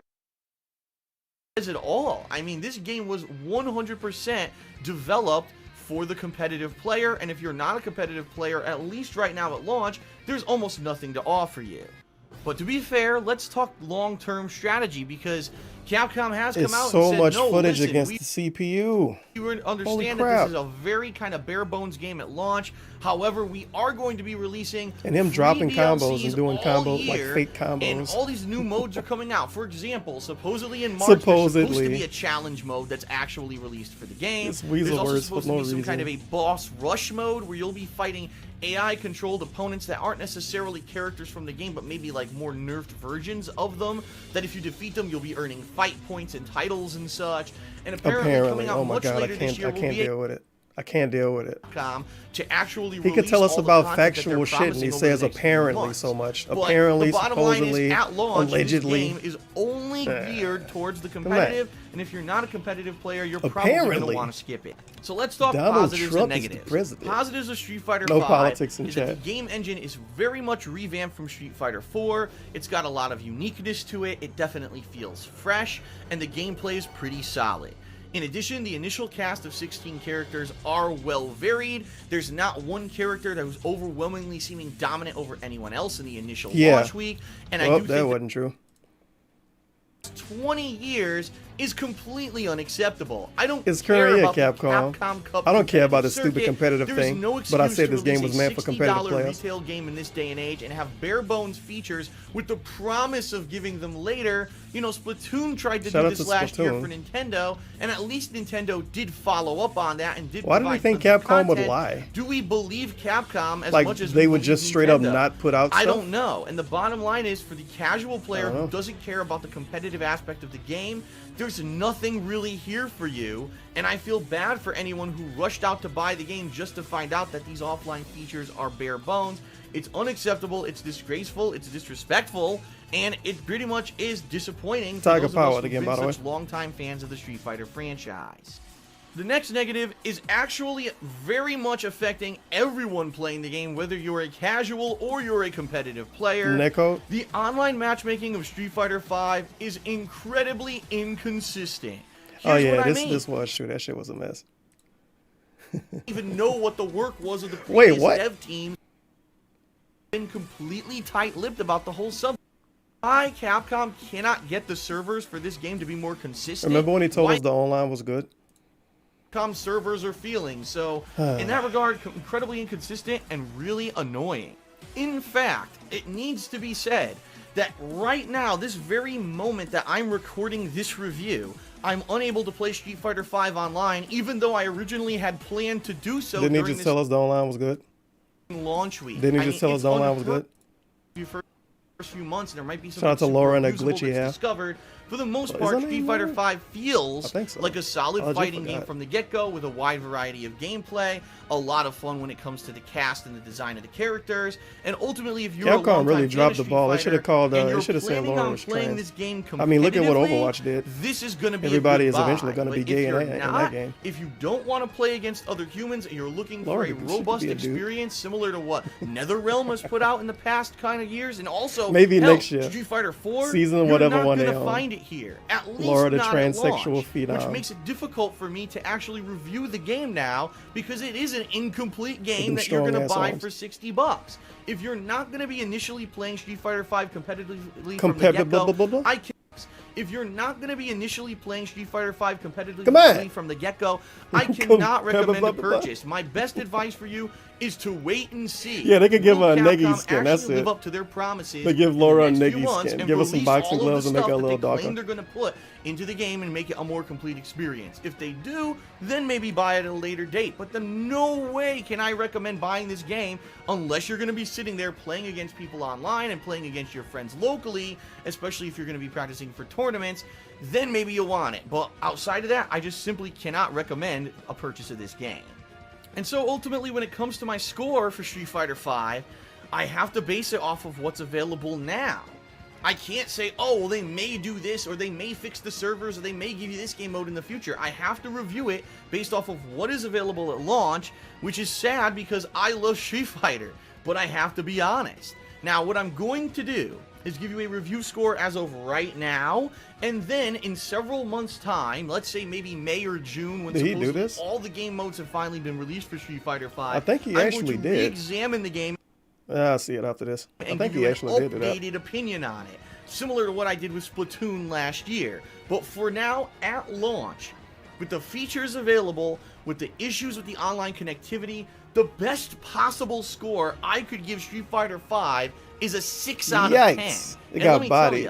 I actually have a hard time giving it a 6 out of 10. Because I'm a fan. The only reason that's the only reason I'm even giving it that high of a score. Wait, why? Because the core... really? DSP thought the core gameplay of Street Fighter V was the saving grace. Holy shit. Man, he did this review way too early, or his opinion changed a lot once he started to lose more. Because the core gameplay is his biggest problem with the game now. What the fuck? Really like the feel of the game. Right. That's the only reason he said this game is made for scrubs that high now. Of a score because he reviewed this way too early. The no content of offline players that's available this here aged at launch. terribly. The fact the online matchmaking Tell us barely about some works, diapers. Including matchups, story mode, survival, and everything, so you can see for yourself what exactly it has to offer. In addition, if you did enjoy this review, I hope you'll check out the description of the video where you can find our Amazon. Oh, he was really shilling that Amazon link. Holy crap. Man. So that's Street Fighter V. Hateful Truth game review rebooted. Street Fighter V best of the week. Street Fighter V The Walking Dead. That's a no for me. Plants vs. Zombies 2. Nope. Far Cry. Nope. Hitman. Nope. The 1 month retrospective. Well, this sounds exciting. What's up, everyone? Phil here for KO Gaming, and welcome to my 1 month retrospective on Street Fighter V. It was actually 1 month ago today that Street Fighter V was officially released for sale, and after playing the game really hardcore for the very first week, but then taking time away to do other stuff, but still returning to it once a week in an online capacity, I'd like to give you my follow-up thoughts on how I feel the game has progressed. When I officially reviewed Street Fighter V a few weeks ago, I had some pretty less than favorable things to say about it. At this point, now that I have returned at least once a week to see what's up with the game, to keep with it in a competitive capacity, and to also see if Capcom has done any kind of improvements, I'd like to outline everything that I've discovered in this video. First off, before we even get into any of the major things, it has to be mentioned that there is no DLC available for Street Fighter V yet. Now, we've been promised by Capcom that by the end of March, we're going to have the first DLC character, Alex, as well as the Challenges/Trials mode, a full game tutorial about the Remember when Capcom didn't put out the Alex trailer? mechanics of the game, including The whole chat. Where's the counters, Alex as well trailer? as Where's the online Alex lobbies that will trailer? support up to 8 We players got instead of Gugats. the only measly 2 that exist damn it, right now. Capcom. Now, if Capcom fulfills that promise, awesome. But with no actual promised release date and only 2 weeks left in the month, things are starting to become uncertain, but let's hope that they do live up to expectations. But now on to something that does currently exist in the game. Let's talk about the online play, which was a huge piece of controversy when the game released a month ago. I still hold by my statement that the online connectivity and netcode released a month ago. Look at this fucking lag.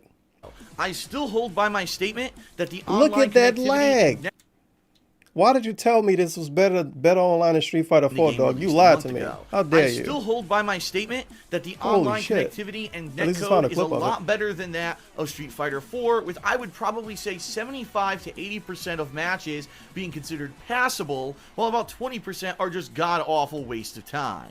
Unlike Street Fighter 4, when there's lag, the game would slow down to a crawl or your inputs would be massively delayed. In Street Fighter 5, more often than not, you're going to see teleporting characters, massive drop frames of animation, and rollback, meaning the game shows something happen, then takes it back on the screen almost as if it hit the rewind button and then a fast forward to show you what actually happened. It's annoying, especially in a competitive capacity if you're trying to learn the game Man, and say, well, yet this again, move it's has almost like you put out his first video too early to try to cash in on it. He told us that was a good system, the rollback bullshit. He told us it was good, and his video is terrible. priority over this move. Why would but then you the review a takes fighting back game so stuff, and then you fast? end up What the fuck having was a he thinking? difficult time trying to actually learn the game because you don't really know This what is to some do in buns-ass situations. gameplay. He still complained The about the day I'm matchmaking. making Huh? this video, the matchmaking was incredibly inconsistent. You would just sit there and wait upwards of 10 minutes sometimes to even get a single match because the matchmaking had some kind of an issue. But as of today, I played for 4 straight hours and had instant matches all day long. So I don't know if there was some kind of a tweak or an improvement to the netcode, but I have to say 2 thumbs up for Capcom for that because it was unbearable trying to get matches in the previous setting. However, not all of the changes to matchmaking have been improvements. Right in the middle of launch weekend, Capcom announced on Twitter that they were tweaking the netcode so that you would be facing harder opponents than you had previously been just a couple of days before, when mostly you were facing newcomers who had never played the game. A lot of people were complaining that it was far too easy because every match was against a brand new player who had never played, and they were just getting non-stop wins. So Capcom actually flipped that on People its complained head about and made non-stop wins and not the people being higher ranked losing to random scrubs and complaining about losing a bunch of points. Yep. It's against someone, you don't necessarily want to get bodied by someone who's been playing someone who's their main character from day one and has 5,000 more league points than you. Right feel like now, there is Afrotronic was a absolutely dude. no I feel like that's a solution person that's for either known of for those something. cases because there's I no might be ability thinking of to that other dude. select the difficulty level of player Afro Cole or who you whatever his face when name you is. play this game Maybe online. Afro Cole This was was Afro- present Afro- in Street Fighter whatever the fuck. 4, so it's not I don't impossible know, dude. to do. It's just yet another Shout out to glaring Fang, losing in the omission clip as that usual. Capcom has Very in nice. this game at launch. I mean, it's ridiculous. I've only been able to play with maybe This 3 match's supposed to characters be easy for online that character, overall, but this because those game were the was characters still who I in it, played though, with so, launch yeah. week. Because if I tried to play with a new character online, it would just be loss after loss after loss. The people who've been playing the game Scrub that a hell out of a lot hardcore. more than me and have been playing the same Yikes. characters since launch, so they're not trying to learn something new. I think it's ridiculous. I think that it forces people to play the game offline, and for a lot of people, they don't have Oh, offline shit, you're losing competition, now. so the Yeah. game basically becomes completely pointless. Oh, and I don't know no. what the heck Capcom What was the thinking. hell? Cut the video. And Get now out of the here. issue of Next rage clip. quitting. That's right. It was discovered that You're there was losing too much. Go to the absolutely next no clip. safeguard against nor penalty He for actually those put in a who clip of him rage getting quit freed the fuck in up. It's Street a Fighter perfect. 5. They could What the literally hell? play a ranked match, Well, that's different. be about to lose, pull the plug, and never get a loss. Some of the people at the top of the leaderboards are still infamous rage quitters. Now, Capcom's remember when everybody at the solution is a top of the complete leaderboard was cop-out. rage quitting a They bunch? want players to record matches and send them I video remember. evidence of rage quitting. That completely takes the responsibility Feels off bad, of man. their Like, shoulders. he was really lazy and with puts it this, on the a shoulders whole of the matches in consumer. here. That's not acceptable for someone who paid $60 to now be expected to police the online community by yourself. The common person does not want to record every match they ever play to try to get rid of rage quitting. So it's absolutely Is he ever unacceptable. gonna cut away Capcom from this claims match? they're going to fix it, but it's still done absolutely nothing. It still remains a very large issue, and I cannot believe that in 2016 a modern fighting game was released for an issue that's existed for over a decade, and Capcom didn't have the forethought to think that this would be a problem. There we go. Now, outside of the online he was gonna gameplay, let's lose just probably. talk about He probably the general lost. combat and the engine of Street Fighter V and what I've discovered about it in the month that I've played the game. The gameplay can range from fast-moving, fun, and dynamic to absolutely god-awful lockdown, dependent on what kind of character you're using and what the matchup is. Some matchups can be free-flowing and fun, dependent on, if you have a zoning character, if you have a fast-moving character. It's actually been discovered that characters like Dalzim are incredibly hard to play with, but are high-ass tournament-level winners if you can actually get great execution. And that's pretty damned awesome. But there are some matchups and some characters in Street Fighter V that are just god-awful. I mean, let's just face it. Zangief is terrible. Remember the first video he did about it when he said it had a good roster? Which used to and that was also the be very complaint good about for comboability Zangief as an section. character, and instead made him this uphill For some reason, he climb. talks like he a day one Geef player, like he been using them since 1993 or some shit. He's not the only character. He used to There's call one or two Geef players others who pussy really are in just Street right now Fighter having a 4, and he tough randomly time started to use them against a the bunch rest of because the he like cast, using big and dudes I that don't can know grab what people. the hell. Character in the game is M. Bison. Here's Oh, a shit, character remember when who has Bison was frame real good? advantage on nearly every single move in his repertoire. He Yikes, can lock the dashing down certain grabs. characters with hit strings that you Feels can bad, never man. reverse or break out of unless you have Doc, what are you gonna do? incredibly Oh, good no. execution, which again online is not Feels going to bad, happen. man. He don't know what to do. He's not hard to play with. He's got high combo ability. He's safe in He's not hard to everything play he with, does. by the way. I actually started Scrub calling him character, Mr. obviously. Safe. Mr. At Safe. least in a game, there needs to be risk reward. Yes, if the character is overpowered, that's great, but make it so that he's very execution heavy or very difficult to play with to play on that level. They did the complete opposite in Street Fighter V and made Bison one of the easiest characters ever in the franchise to play. The character he never learned how to use is easy to play. And he just told us in the same video that Dalzim was a really good character, but also hard to use, so that made him okay. God damn it. And it gave him everything safe. It Safe. baffles the mind what they did with him.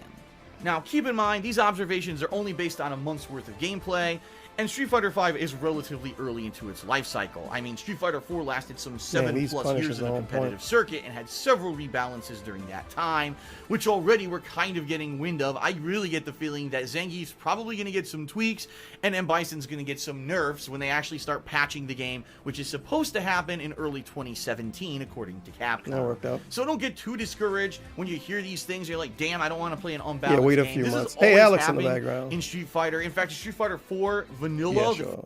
Sagat, Sagat, we know. and We you know the only story. like to play fighting games for fun on your own time. Sagat. This probably We got is a not the fucking game for you pussy right Sagat. now. Change with all the DLCs and missions were promised, Right but here, right now Kobe the game tipped is online. $4.20. Dude, Dark I Side miss still when he gets called shit him matchmaking Sagat. because Konami knows that he is too good for any puny Americans, so they place him only with the elites. The Koreans, Chinese, Japanese, and Italians. So he lags OFC. Those elite Still best Italian gamer of players. all time, wheelchair simple. Love you, Dark. Gang.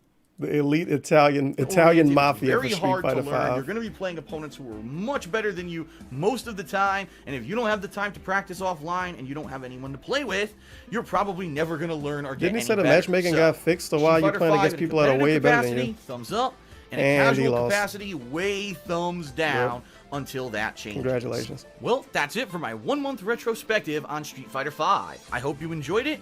But what did you think? Leave a comment Buy on the some video diapers and let off me know. Amazon. If you want to check out any of my raw gameplay of Street Fighter V from the past month, you can head over to my YouTube Yeah, channel. he had DSP. way too many Street Fighter V videos. So many 3-minute videos.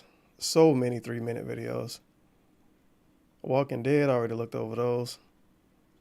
Best of... I was about to say Ultra Street Fighter 2. UFC 2 knockouts. That's a no. Pokken. Dark Souls 3 first impressions. Oh my god.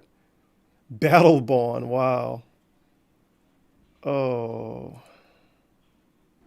What's going on, everyone? Oh, Phil here for that'll KO bore. Gaming, and welcome to the Hateful Truth Review Series, where I give you maximum truth and minimum bullshit regarding the latest video game releases. Today we'll be talking But, about hey, an remember this game? amalgamation and mashup of sorts. A combination of two incredibly popular franchises from two different genres of gaming that came head-to-head in a combined effort in a game called Pokken Tournament. I've had about 1 week of hands-on experience with the game, including 3 different characters who I've played not only in the story mode, the training and dojo modes, but also the weird thing about this game, every time he talk about a Nintendo game or good online, he bring this game up. He barely played it.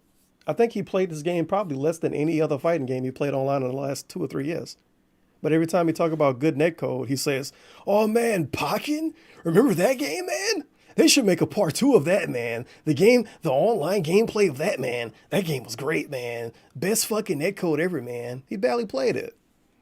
I mean, he told us the netcode in Street Fighter V was good the first week. So him saying the game got good online or bad online, you kind of have to wait till you lose a lot and then the opinion change. And I'm here to give you I my couldn't watch thoughts. him play this game. I hated First off, watching this before game. we even get started, I want to ward off any kind of negative notions about this game because it has Pokemon in it. This is not a kiddie game. This is not a party game. Pokken Tournament was designed by Namco, the same guys who did Tekken. So with a 20-year repertoire of great fighting... Tekken? Holy shit. Another game DSP barely played when it came out and never gonna go back to. No way. Game and tournament level action under their belt, you can rest assured that the gameplay of Pokken Tournament, although simple at its core, can also be very competitive and complex in a high level setting. The game has great production values, 14 fighters at the start with 2 unlockables, a ton of stages, a ton of content including a full-on story mode, dojo mode, online gameplay. There's a lot here that leads to an enjoyable package, and let's talk about it piece by piece. The gameplay engine of Pokken Tournament is completely unique and something different that I've never experienced before in a competitive fighting game. You start off in field mode, which is either a 3D shaped circular or oval style arena in which you can move your Pokemon in any direction. It's your goal in this mode to try to control space, either using projectiles, long range attacks, or combos in order to land a solid hit and transition into the next mode of the game, which is called Duel Mode. Now, Duel Mode is a lot more like a traditional 2D fighter where you cannot move in a 3D plane at all, but you're just transfixed on a 2D plane.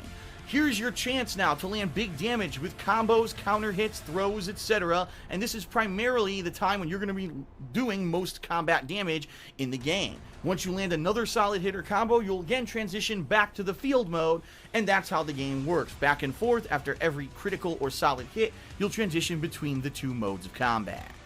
The fighting system of the game itself is kind of a rock, paper, scissors. Regular attacks or strikes will beat throw attempts. Throw attempts will beat counterattack attempts. Counterattack attempts are moves that absorb several hits of standard damage, but then strike through them with almost a super armor-like tactic leading to big combos, but they could easily be thrown through. So it's a rock, paper, scissors of strikes, throws, and counterattacks. And at any time, someone can guess what you're going to do. Is this like the opening of a strategy guide where you tell people how the game works? The right thing, or you could even bait. He submitted this review to GameSpot. I'm going to make them go for a combo here, absorb it with my counter hit, and come out with a big counterattack combo of my own. It's a pretty unique mechanic, it's fun, and there is some variability to it as well. There are some attacks called piercing strikes that will break through the super armor of counterattacks, so there is a higher level of gameplay besides just the rock, paper, scissors.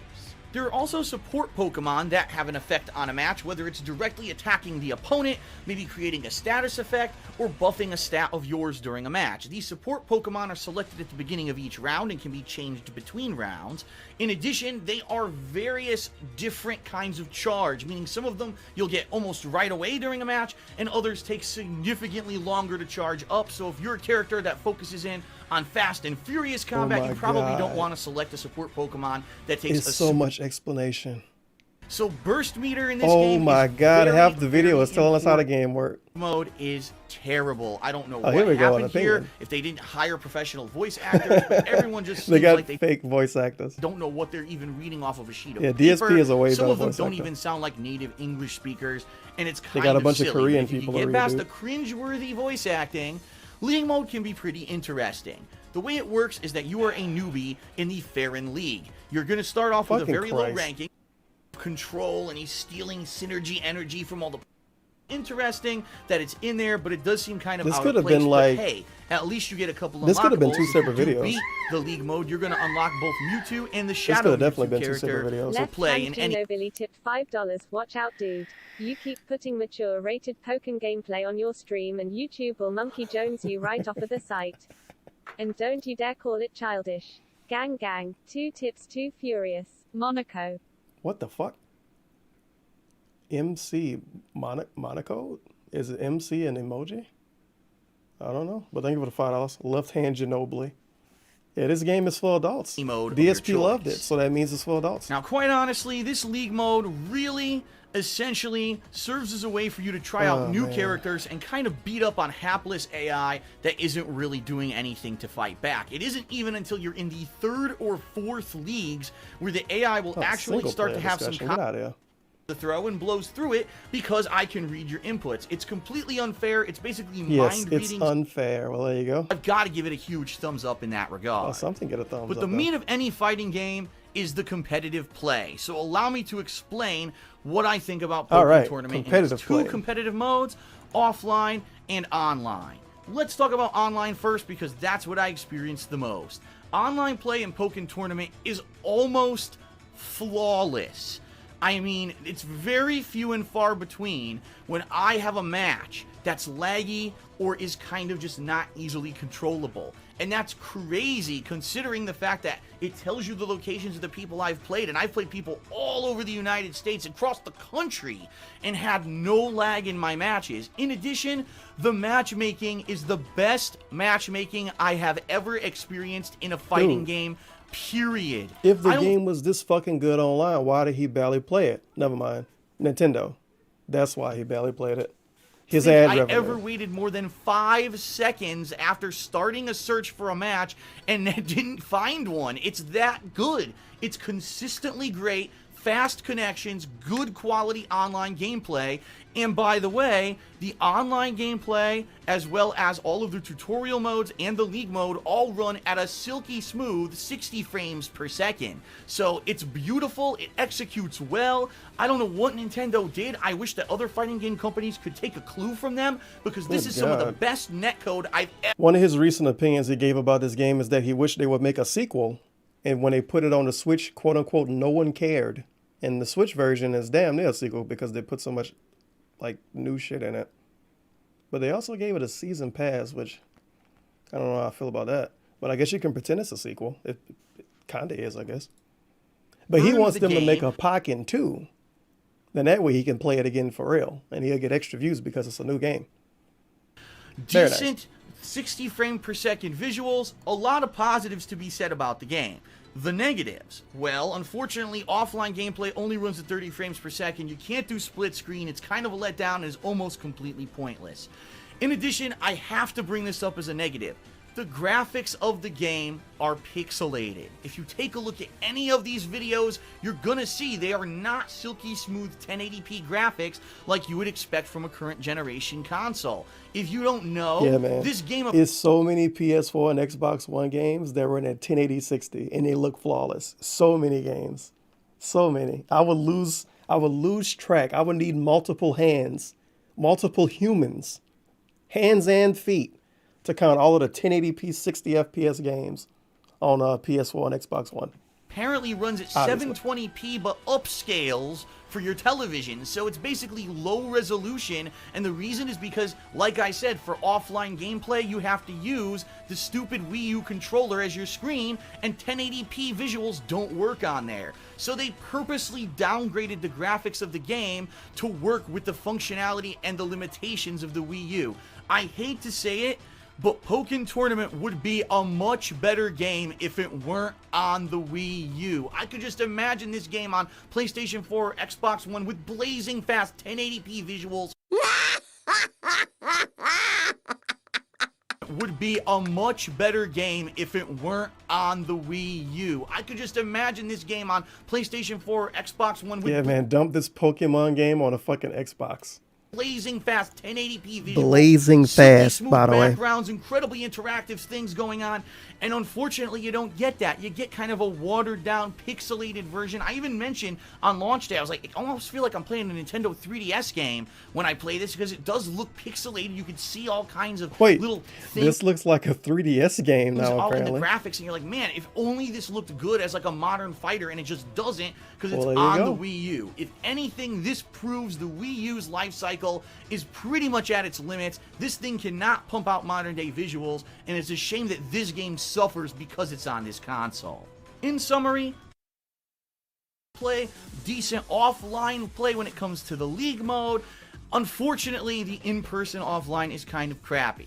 And so, now that I'm thinking about my overall review score, I have to weigh and balance all of these factors, and I'm going to give Pokken Tournament an 8.25 out of 10. I think that it's a great game. It's 8.25, a very mixed bag. It's got a lot of fucking Pringles and shit in there. All right, Dark Souls 3 first impressions. I think the beginning of this, he talk about the difficulty. What is going on, everyone? Phil here for KO Gaming, and welcome to my first impressions for Dark Souls 3. I've actually had the privilege and luck to be able to play this game. Privilege and luck to get the game. Well, no, he didn't get it for free. He actually paid extra for it. Whoops. The dog enemies didn't originate in Bloodborne. They've been around since Demon Souls. No lightning spears, 0 out of 10. Alexander posted a comment. So instead of exploring the game to the fullest, you use exploits. Why can't you just play the game and try to get some skill? This is even the easy mode. You bash reviewers for playing, even though reviewers would just get an actual copy as opposed to an exploit. Hey, this dude is being negative. You play these things as your job, and this is the 5th game from Software that you played. Even if it was purely by accident, I don't think you would have gained some skill. Yeah, skill. Get out of here. $1. Expect people to play games good on the internet. How dare you? Right now that he's ranting on the Wii U, every time he gets a chance to shit on Nintendo stuff is always goes into a higher pitch. It's weird, or maybe it's just when he rants in general. Think of it, $1. Elfin de Thoughts, which I guess is the end of thoughts. I guess he kind of do use it for Nintendo. Remember when he threw the Wii U in the trash? You think you own me, Nintendo? Fuck you, Nintendo. A few weeks earlier than its official United States release, which is coming up on April 12th, 2016. And ever since I started playing, I've been bombarded with questions from viewers about, what do I think about the game? Is it better or worse than other games from Software? What do I like? What do I dislike? Etc. Rather than really DSP jump is the the gun, prime I person decided to to criticize a hold in all From of my Software thoughts game. until I finally felt that I had enough gameplay of the game to formulate a really valid opinion. So here it comes. Before we get started, minor spoiler alert. I'm not going to spoil any kind of big style boss fights or critical plot points or anything like that. But in these videos, you're going to see references to returning characters. You're going to see some of the enemy types. So if you absolutely don't want to be spoiled whatsoever on Dark Souls 3, obviously don't watch this first impressions video. Now, for any other game, you might say, 12.5 hours of gameplay for a first impressions video? Isn't that a little bit far into the game? The answer here, honestly, is no. I'm only about, from all calculations and reports, a third into the game at this point. And so for a game that's going to be around 30 hours long, playing around 12.5 hours actually is a good, sufficient amount to formulate a first impressions opinion. So here we go with what I think. First off, the graphics of Dark Souls 3 are pretty much exactly on par with what you saw with Bloodborne. You know, both of these games being on modern consoles. Dark Souls 2 previously was only on the last gen. You're going to get improved visuals. You're going to have a steady 30 frames per second frame rate with a dip here or there, just like you had with From Software, the 30 frame fucking kings. At this point, they basically put shit out at 30 FPS damn near on purpose just so they can remaster it for the next generation. It's very sad. But I think this game ran at 60 on PC. Don't expect any kind of groundbreaking leaps in visuals or anything like that. It's pretty much on par with how Bloodborne performed last year, and I'm okay with that.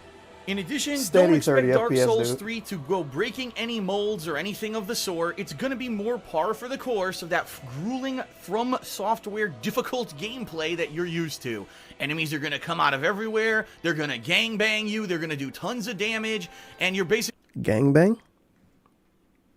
going to die a lot. There's a lot of situations and traps that lead to hilarious outcomes, at least if you don't get super furious every time you die, because yes, just like every other Dark Souls game and Bloodborne, you're going to die a lot when you play Dark Souls 3. You'll be going from bonfire to bonfire, different locations, you'll be running into bosses that are big epic fights, you'll have areas with mini bosses that almost seem like previous bosses you fought. There's all kinds of stuff in this game that exactly what you would expect from the previous Dark Souls experiences, and by the way, that's a good thing. If it ain't broke, don't fix it.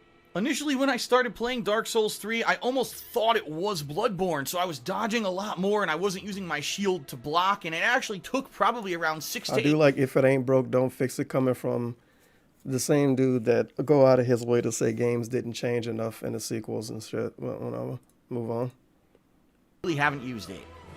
The cool thing I'm realizing about Dark Souls 3 the more that I play is that it is directly tied into the plotline of Dark Souls 1. Who told him in that, the fact, chat? there are characters in this game like the blacksmith who are Yeah, the he exact fucking same said characters. Battlefield 5 was too similar to Battlefield 1 and 4 and shit. I mean, that wasn't broke. It's almost like he just liked these games a lot more because they make him a shit ton of money. From Dark Souls 1, and it's cool to see game mechanics, characters, and lore kind of return and tie into everything. As I've been playing, people in stream chat are going crazy. Oh my god, did you see this character? Oh, he ran into the crow. Oh, he ran into this. And it's pretty... And that spoiled what I said. The chat told them. Of course they did. Pretty cool to have those connections to Dark Souls 1, and, you know, I appreciate it, and definitely if you are a longtime fan of the game, you're going to enjoy it a heck of a lot more. I'm sure there's dozens of things that I've completely missed, being that it's been 6 years since I really played Dark Souls 1. I'm sure people who are hardcore fans of the series are going to notice a lot more than I did.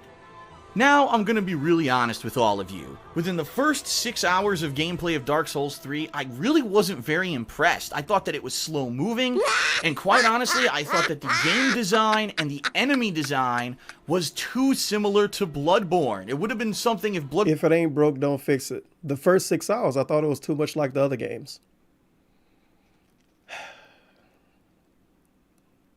Did he like record a part of this video one day and do the next part the next day?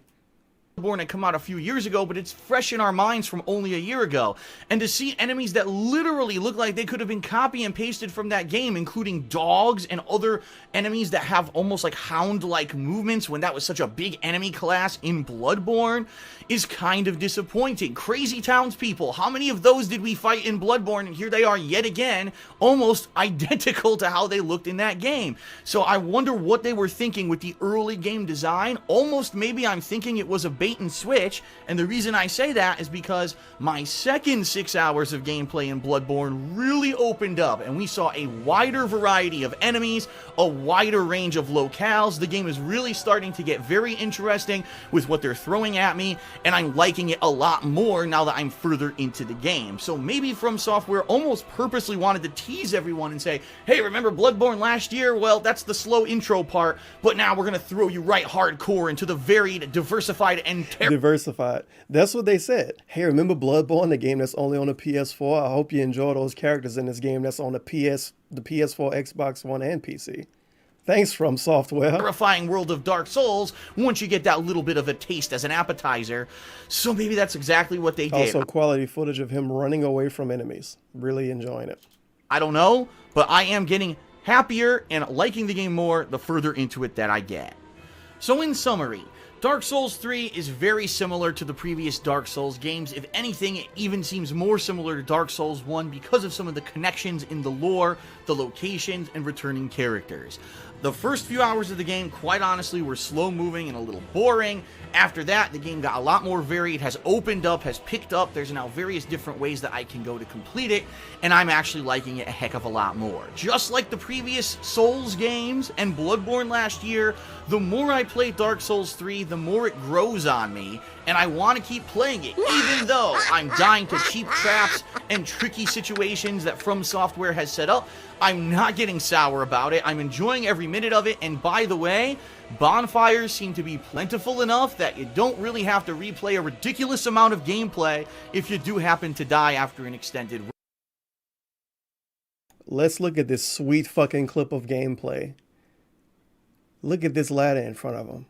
Look at that gamer face he got on. He's very concentrated. I wonder what's going to happen in this clip. Every minute of it, and by the way, bonfires seem to be plentiful enough that you don't really have to replay a ridiculous amount of up the ladder and look at the chat. There it is. Gameplay if you do happen to die after an extended run, and that's a good thing. So for now, I'm really enjoying Dark Souls 3. I know that many of you have stayed away from watching my playthrough because you don't want the game spoiled for you until you get to play it on April 12th, and that's perfectly fine. But I will be playing it more over the next couple of weeks, and I certainly hope that you'll join me for my streams and my on-demand videos over on DSP Gaming, and I'm looking forward to finishing the game and giving you a full-fledged review somewhere down the line. It's kind of weird because, yeah, this is first impressions video, but the Street Fighter V video kind of was a first impressions too. But he listed it as a review, and then he did a follow-up video that should have been the review. The month-end video should have been a review. You can't play a fighting game for a week in review. What the fuck is wrong with you? Oh, Quantum Break, that's a no from me. But let's watch this Hot Battleborn video. What's going on, Beta everyone? Phil impressions, here, by the and way. you're watching KO Gaming. Yesterday, I had the opportunity to play the newly released Battleborn beta on the PlayStation 4 for a few hours. Man, I look at checked this out hot both game. I the wish I could story play it as now. well as the competitive I should multiplayer check that to was see if it's available on in this Steam. released beta, and I Probably wanted to is. share my Nobody thoughts fucking with play you. it. Now, for those of you who don't know, Battleborn is the upcoming new IP releasing on May 3rd in the United States, made by Gearbox Software, the same company that's well known for its development of Borderlands 1 and 2. So a lot of people are interested in how this game is going to turn out, how similar it is to Borderlands, and or how similar it is to other game franchises, being that this is a hybrid first-person shooter along with other kind of MMO elements. So, without further ado, let's talk about what I thought of this beta. First off, there are two different modes available in this beta, story and competitive multiplayer. The story will allow you to play through 2 story-based missions with up to 5 people cooperatively playing over the internet, while the multiplayer has 10-person lobbies, 5-on-5, 2 different teams, playing on 2 different game modes. One is called Meltdown, where you escort your own minions who actually randomly... It's so sad. Almost every piece of footage you see of this game is basically a complete copy of the fucking gameplay in Overwatch. Like the way the weapons move, the way the characters look. Oh my god. What happened here? Spawn in the map. You have to escort them and protect them across the map so they can get to point A to point B and be destroyed and fill up your completion meter. Whichever team has their meter fill up first is the winner. Jeez There's Louise. also Incursion. Now this is the really unique mode to the multiplayer of Battleborn. In this mode, the game This basically game. turns into a MOBA. There are NPCs man. on the map that you're able to This is fight and very kill. special. If you kill them, more NPCs of that type spawn, but they're actually on your side. You can now lead them throughout the map and have them attack enemies. You can also collect crystals, which are the currency of the game, which allow you to craft. You can craft turrets at certain points. You can upgrade those turrets to have shields or deal more damage. You can also summon NPC minions who will come down and help you in the fight as well. The goal of this mode is simple. There are 2 large-scale minions of yours that have large shields over them on the map. Each team is trying to attack both of those minions and destroy them within the certain time period. If a team does that before the time expires, they automatically win. If the time does expire, then whichever team has dealt most damage to both of these robots will be the winner. So it's kind of a unique take. It's a MOBA combined with the gameplay of a first-person shooter. I haven't really seen it done before, and it did feel quite refreshing. Yeah, because he plays so many fucking One of the games. staggering things about Sheesh. Wait, is he gonna? What is the staggering thing? military-style shooters to generic characters that will be seen it done before, and it did feel quite refreshing. One of the staggering things about Battleborn is the amount of selectable characters that will be available once you unlock them Oh yeah, that's so all. cool and unique. A lot of them are going to be more rare enemies, so they're bullet sponges. You'll have 1 or 2 Think maybe Destiny. mini-boss fights during the course of this stage. There'll be a little bit of funny story in the Gearbox Software style with humor and stuff mixed into it. But for the most part, if you've played Destiny, you've been here and done that. Wow, it he kind actually of said performs Destiny, almost too. I didn't- exactly like Destiny. Whoops. And really, the only main reason to play story mode are the unlocks. There you get This tons of dude. items and loot and things that drop during these modes that are going to allow you to progress in the game to level up your characters by completing challenges, to unlock other characters by completing certain challenges, and to get loot that you're going to equip to your loadout so that the next match that you play, whether it's in multiplayer or single player, your characters will be buffed. So ultimately, is it anything amazing? Is it anything that hasn't been done before? Absolutely not. And again, if you've played Destiny, you're going to feel right at home here. Speaking of the loot system, I do want to point out that at least in this beta, it is drastically different from what you're used to from games like Borderlands and Destiny. Oh my god. You're not going to be finding random... Okay. Getting the credits, building the turrets. Acceptable in the modern era. What? This isn't 10 years during large firefights. Dips below 20 frames per second, sometimes even kind of almost locking up for a short period of time. Not even 30 This is FPS. absolutely unacceptable Congrats. in the modern era. This isn't 10 years ago when we were first experimenting with HD graphics on consoles. These game developers have had ample time to figure out how to harness and use the power of the hardware that's available to them. Because the PS4 was out 10 Battleborn, years unfortunately, ago. at least in the beta, did none of that. I mean, I said it multiple times as I was playing. This game would look gorgeous if it ran at 60 frames per second. Sure it would. And quite honestly, with all the different kind of abilities and things that the 25 classes have, when all of them are kind of being implemented at once in a big firefight, and the game chops up to a low frame rate, it's I don't even see absolutely the frame rate getting low, though. impossible This isn't even to showing keep it your off. sights on any kind of an enemy. Many times I saw enemies kind of jumping around the screen, and I couldn't get a kill because it was so hard with a low frame rate to Yeah, I don't maintain see my it. sights and be able to keep continuously shooting how them. fucking big It was the gun is. absolutely That's ridiculous. high And in console quality, dude. 2016, this Come is not an acceptable issue anymore. In If you want my 2016, $60 to buy your if you want game, my you $60? better well make sure.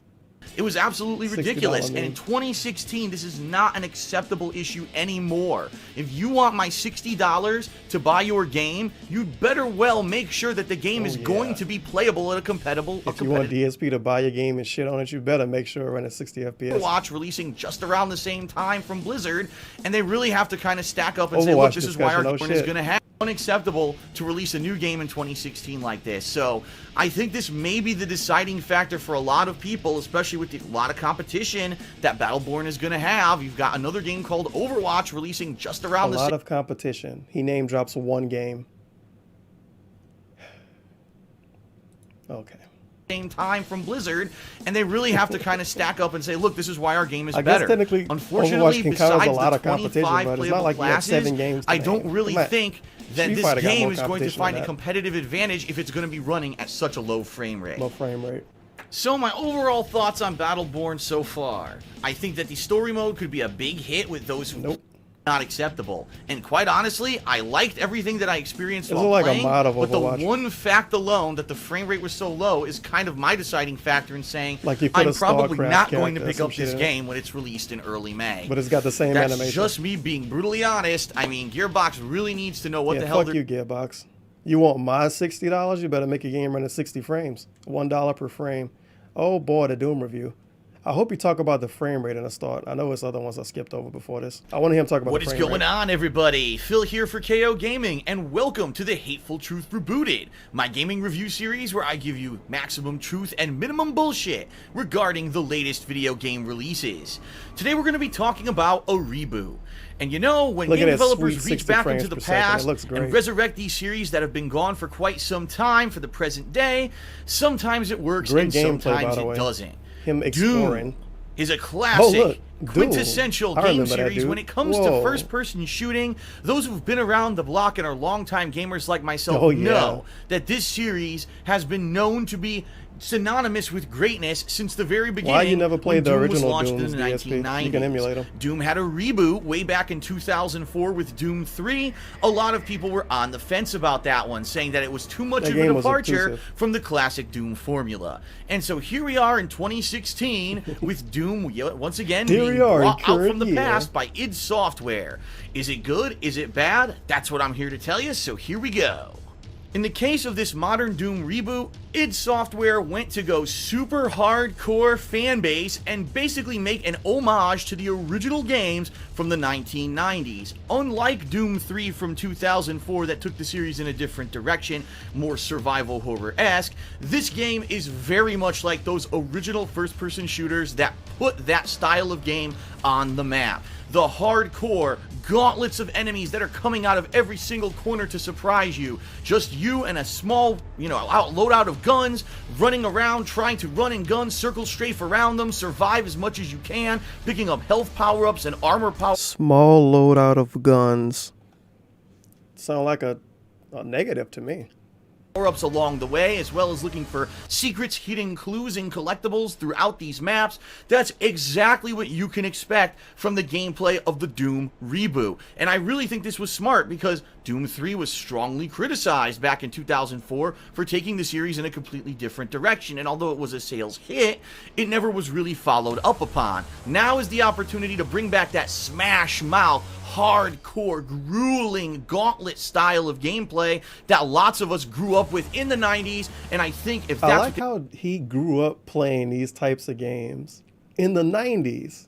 I thought you was going to the arcade playing Street Fighter 2 every day in the 90s, but also playing Final Fantasy 4 all the time.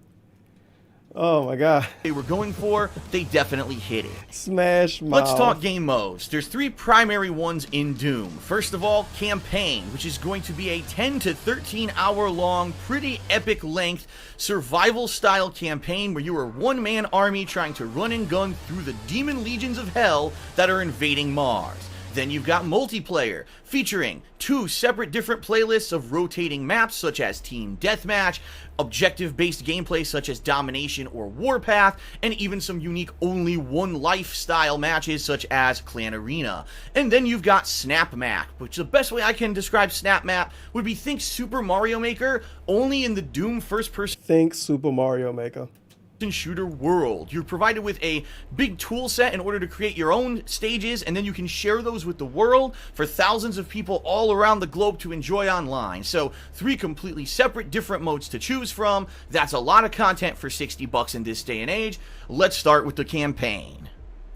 The campaign stars you, the Marine or Doom guy, who's resurrected in some kind of a bizarre ritual right from the get-go. You run and grab your armor, pick up a very minimal weapon set, and away you go, off into Mars, which is being invaded by the hordes of hellish demons. Over the course of the game, you're going to get very minimal story development, although there will be some key characters who you'll get to know, and maybe like or dislike dependent on your own flavor, but basically the story is, demons are invading from hell, humans somehow helped them, it's your job to jump between hell and back, trying to find a way to close the gate and seal these demons off from invading our dimension permanently.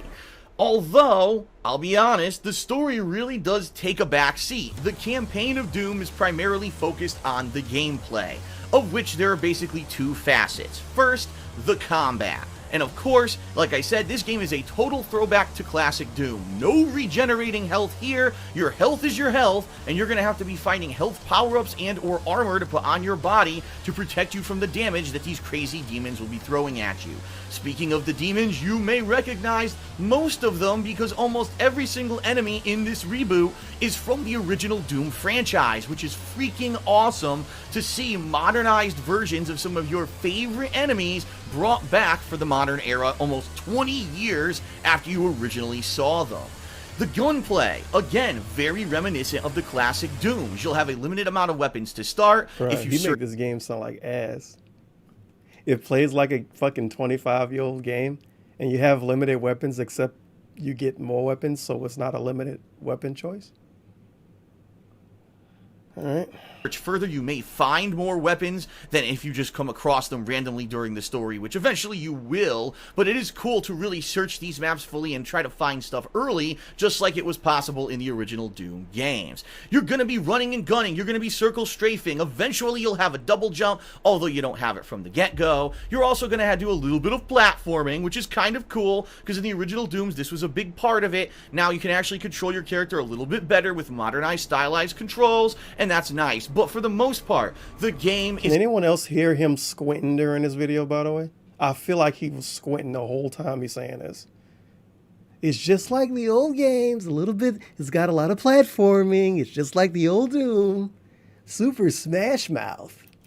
A gauntlet of enemies. There's going to be enemies that'll just be there, enemies that warp in, and every once in a while there'll actually be one of these disgusting teleportation devices which you'll attack, which then forces a gauntlet of enemies to come and attack you, and now you're basically in survival mode. You're locked into a certain area of the map until you kill all of those enemies and reach a checkpoint, and then finally you can progress on.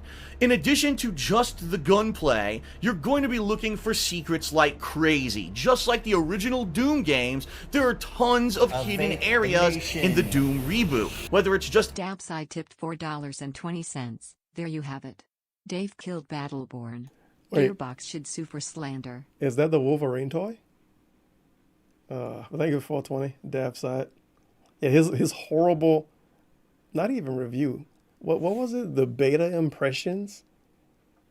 Yeah, his beta impressions of Battleborn, it ruined it, dude. They didn't know what to do. A little tunnel that you didn't see, or maybe there's a hidden switch that you can pull to reveal a classic throwback Doom map, very reminiscent to those of the original games in the 1990s. These are really cool Easter eggs that add to the length of the game, but also add to the quality. And, you know, this is what the major collection gameplay of the original Doom games was like, and that's when I say it's a throwback. It certainly feels like it. Now, why do you want to do these secrets? Two reasons. First of all, to find extra health, extra ammo, extra weapons early on, and also to earn upgrade points. Because there are two new systems in Doom's campaign that I want to talk about. The first being the upgrade system. As you play through the game, you're going to earn weapon upgrade points. As you play through the game, you're going to earn weapon upgrade points. As you play through the game, you're going to earn weapon upgrade points. As you earn these points, you're able to add new abilities and customizations to your weapons that make them better. So, for example, even though you have a shotgun, you may have the ability later on to make that shotgun shoot a grenade. You may have a plasma rifle, but later on you may have the ability to let that plasma rifle knock back enemies. So basically it gives a secondary fire kind of feature. This kind of reminds me of a Soulja Boy song. It's a lot of Soulja Boy songs that do this. You can tell he recorded it one time and he fuck up his words, but he just leave it in. That's what he did for some of these reviews. It's the worst. To your weapons. Now, each weapon has two of these features that you can switch between on the fly once you've earned them and unlocked them. And these weapon upgrade points, which are earned by looking at different secrets and also just overcoming overwhelming hordes of enemies, can be used to upgrade the weapon slowly. There's also armor points, which you find when you find a corpse that maybe has a suit of armor similar to yours. You pick up a little microchip off their body, and now you can upgrade your armor with all kinds of things, such as being able to switch weapons quicker on the fly, or maybe platforming a little faster on the fly, and other certain kinds of things that just make the game a little bit easier. The other new feature of the Doom reboot is the melee combat system called Glory Kills. Unlike the previous Doom games, once you deal enough damage to an enemy, they'll eventually get stunned and start to glow. By using your right thumbstick, damage to an enemy, they'll eventually get stunned and start to glow. What is glow game? By using your right thumbstick, you can now attack that enemy and immediately insta-kill it, forcing that enemy to drop health power-ups on the ground. Now, through further upgrades later in the game, you'll also make those enemies drop armor and ammo, making the Glory Kill system absolutely necessary for some of these long gauntlet-style fights you're going to be going through in the campaign in order to survive. So even though the game is a total throwback to classic Doom and has a lot of real, direct associations with it, there is still enough modernized gameplay mechanics to make the game feel fresh and great, and that's what makes this game so unique and awesome. So regarding the campaign, as I've stated, it's about 10 to 13 hours.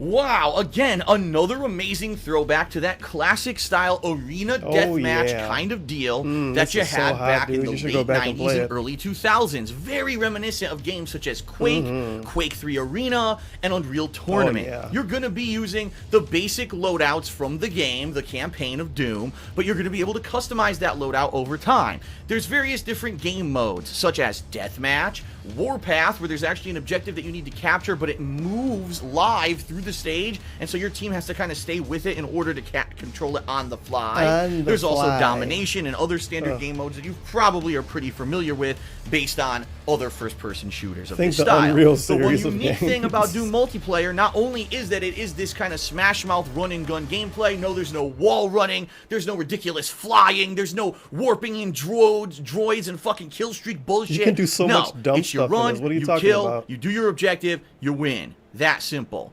But there is a variable in the demon configurations. Basically, as you play through the game, you're going to unlock not only weapons in multiplayer and also armor types to make your character look unique, but you're also going to be unlocking demons. There are 4 of them in the game. The Revenant, the Mancubus, the Baron, and the Prowler. He just explained it to us like you can't do anything special in this basic, and then he tells us you can turn into a fucking demon. Oh my god. Demon system that make it feel unique. It's weird because when he shit on games like Call of Duty Black Ops 4, he always try to talk like he played these games back in the 90s when they was relevant. But then when he played this, he didn't even fucking know how to play it. Pretty bad Smash stuff. In addition, trying to actually vote up a map after I had played it completely crashed my game. Whoops. One time I tried to join one map and the game for some reason put me into another one. For some and reason. even just trying to get the lobby system to work to play some of these games in a multiplayer kind of style doesn't work very much. I could definitely see SnapMap having potential in the long run, but at least for now on the PlayStation 4 it seems like more of an afterthought. There's so much content just between the campaign and the PlayStation Phil Burnell, what is this self-doxing? Oh my god. 4, it seems like more of an afterthought. There's so much content just between the campaign and the multiplayer that unless you really have sucked everything dry, you're probably not going to be too interested in this unless you're one of those people that absolutely loves creating their own levels. Then I say take a stab at it. It's absolutely nice that it's there. It would have been nice if it was a little bit more functional or interesting, but for now I kind of say meh, something that I'll ignore, but other people might be interested in. And so ultimately, weighing everything in regards to the Doom reboot, I'm actually going to score it a 9 out of 10 with an asterisk. That asterisk being the following. I am a fan of the original. Oh, so it's bullshit. Well, there you go. He's a fan of the original. He told us fucking platforming was a big point in the original. You can't even jump in the original game. God damn it, dog. Oh, Star Fox Zero. Well, screw that game. Overwatch first impressions. Oh, shit. I hope you explain the whole game. What's up, everyone? Phil here for KO Gaming. And after 2 solid days of in-game experience in the Overwatch beta, I'm here to relay my thoughts on what I thought. Now, this beta was available a little bit early for those who had pre-ordered. Wait, what? Relay my thoughts. 2 solid days of in-game experience in the Overwatch beta. I'm here to relay my thoughts on what I thought. One nigga run to the front door. I hop out, I start shooting. Bow, bow, bow, bow, bow. Shot the nigga. Bow, shot his ass. Bow, bow, bow, bow.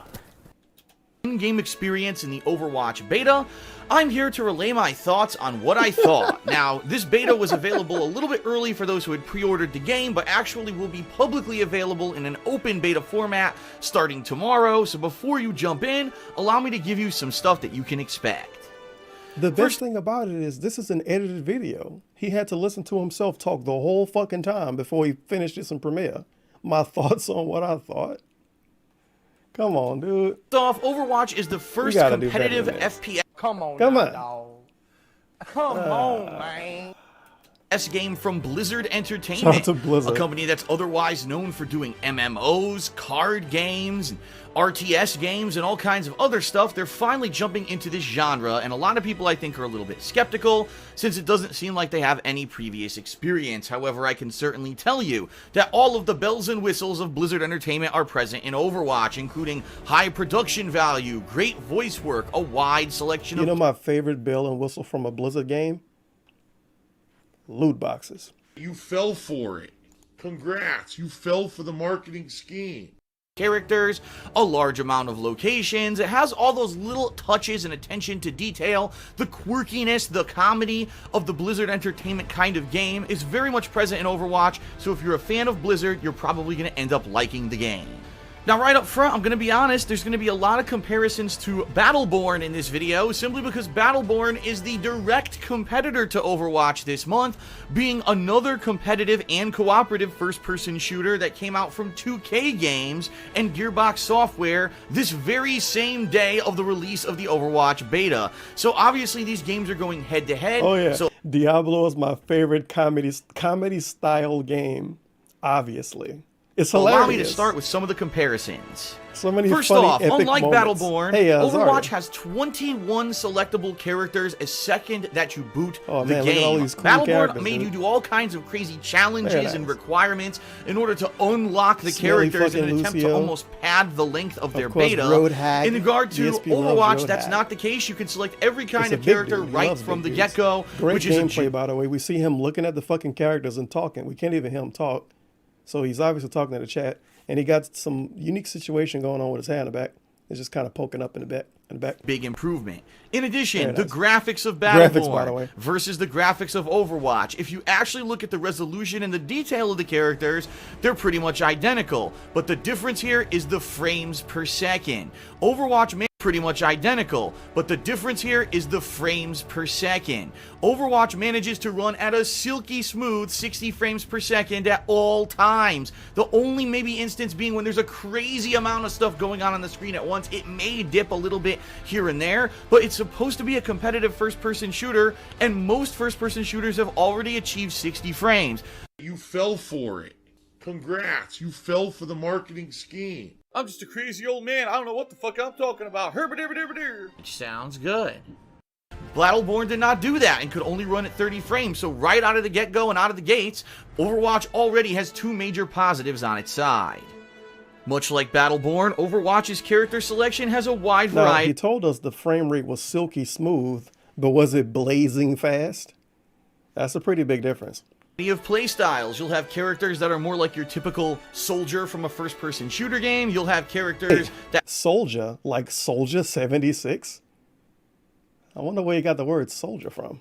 have a mix of Soldier melee, boy. teleportation, and speed. You have some characters that are just slow tanks who can take tons and tons of damage, some of which can Oh, this actually some hot deal game, back boy. that damage in kind, You're and not gonna some who float really at all, can't, and are more to be most of a supportive class in the game. Very nice. There's also healing and slash supportive classes, which are meant to do various tasks. Maybe they need to buff your teammates so that they have extra shields, or that they could deal more damage, or maybe that they have added health or can actually recover their health over time. Some classes allow you to actually build turrets, a la Team Fortress 2 time. Some classes allow you to actually build turrets, a la Team Fortress 2 time. Some classes allow you to actually build turrets, a la Team Fortress 2, the engine. Well, the people that wanted the Team Fortress 2 reference, you got your a la. Engineer class, where you can actually have these strategically placed to take out enemies who are maybe trying to reach an objective. And so the 21 characters in Overwatch are varied in a lot of ways. A lot of people actually have complained about Battleborn, saying that a lot of the characters are almost very similar to each other, and that they really did that just to claim that there were more characters. I don't know, because I didn't necessarily unlock all the characters in that beta. However, I can tell you that a lot of the characters in the Overwatch beta are very viable and are very different in their play styles. So that's another great positive. 21 characters, a lot of variety to the game when it comes to the gameplay and the character selection. Trying to get an impression of every character quickly, this is probably the game mode that you're going to want to play until it kind of rotates out, because it is a weekly. Probably the game mode that you're going to want to play until it kind of. I think it's pretty cool. Reason being, you feel like there's more of an attachment to the familiar. When you're playing on these stages, you're like, man, that's pretty cool that it looks like an Egyptian tomb, or it looks like something that you would see over in the Wild West, versus when I played. Thoughts tipped $1. What's with his 60 FPS boner? Does he complain that FF4 isn't 1080-60? 1080. Hey, Final Fantasy IV is a retro game, dude. Pretend he's not playing on PC. It's a retro game. So he's okay with black borders and 30 FPS and like 760p or whatever the fuck that game give you. Battleborn, it was a lot of just that game alien stuff, didn't get his alien worlds $60. and content, and it didn't seem very familiar. I definitely like the stage design a lot better in Overwatch. However, with all these positives that I'm giving Overwatch, it does need to be pointed out that I think that Battleborn and Overwatch are actually meant to be two completely different styles of games. Battleborn is meant to be a game you play competitively, but cooperatively as well. It has those Destiny... Wait. Play competitively, but different styles of games. Battleborn is meant to be a game you play competitively, but cooperatively as well. That's literally what Overwatch is. Come on. Someone in one game development studio get word that the other studio is making this game and they copied each other, and I don't know, and maybe that's why they tried to diversify in the final product a little bit, but it does need to be called out. And maybe that's why they tried to diversify. Studio is making this game and they copied each other. He used to do it so much in his reviews. And I don't know, and maybe they'll get word that the other studio is making this game and they copied each other. It's like he's feeling pain as he reviewed a game. And I don't know, and maybe that's why they tried to diversify in the final product a little bit, but it does need to be called out that Overwatch is certainly not a clone of Battleborn. It is definitely something very different, and if you like competitive gameplay rather than cooperative gameplay, this is going to be more your cup of tea. And thus, therein lies the rub. As many people know, I really don't go for these big style cooperative games. I don't have a dedicated group of friends that I like to jump in and play with all the time, with a few exceptions with games like Call of Duty. And this is before the glory that was Kekken and Popsicolo. Very nice. Because of that, and even though teamwork is definitely necessary for victory, it is very much a game like Team Fortress 2 that is easy to just jump in. It's just like a game he barely played. It's almost like he saw somebody else's opinion of this and brought it up in his video. Really would. DSP wouldn't do that though. Huge firefights. I had a ton of fun playing the Overwatch beta for the past 2 days. You can check out all of that raw gameplay footage over on DSP Gaming right now. I'll actually put a link in the description of this video. And I'm looking forward in 3 weeks to buying the full retail game. But I will end with this.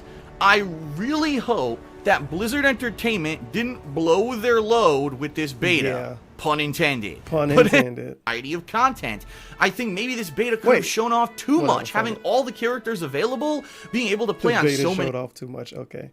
But I'm really hoping that Blizzard held back during the beta and that they've got a lot more to show us in the final game. I guess it remains to be seen. He didn't expect that. And so that's it for my impressions. I hope that you enjoyed the video, and if you did, please consider giving it a like here on YouTube, as well as checking the description. Overwatch, dude. That's why he's never gonna go back to it. Very nice.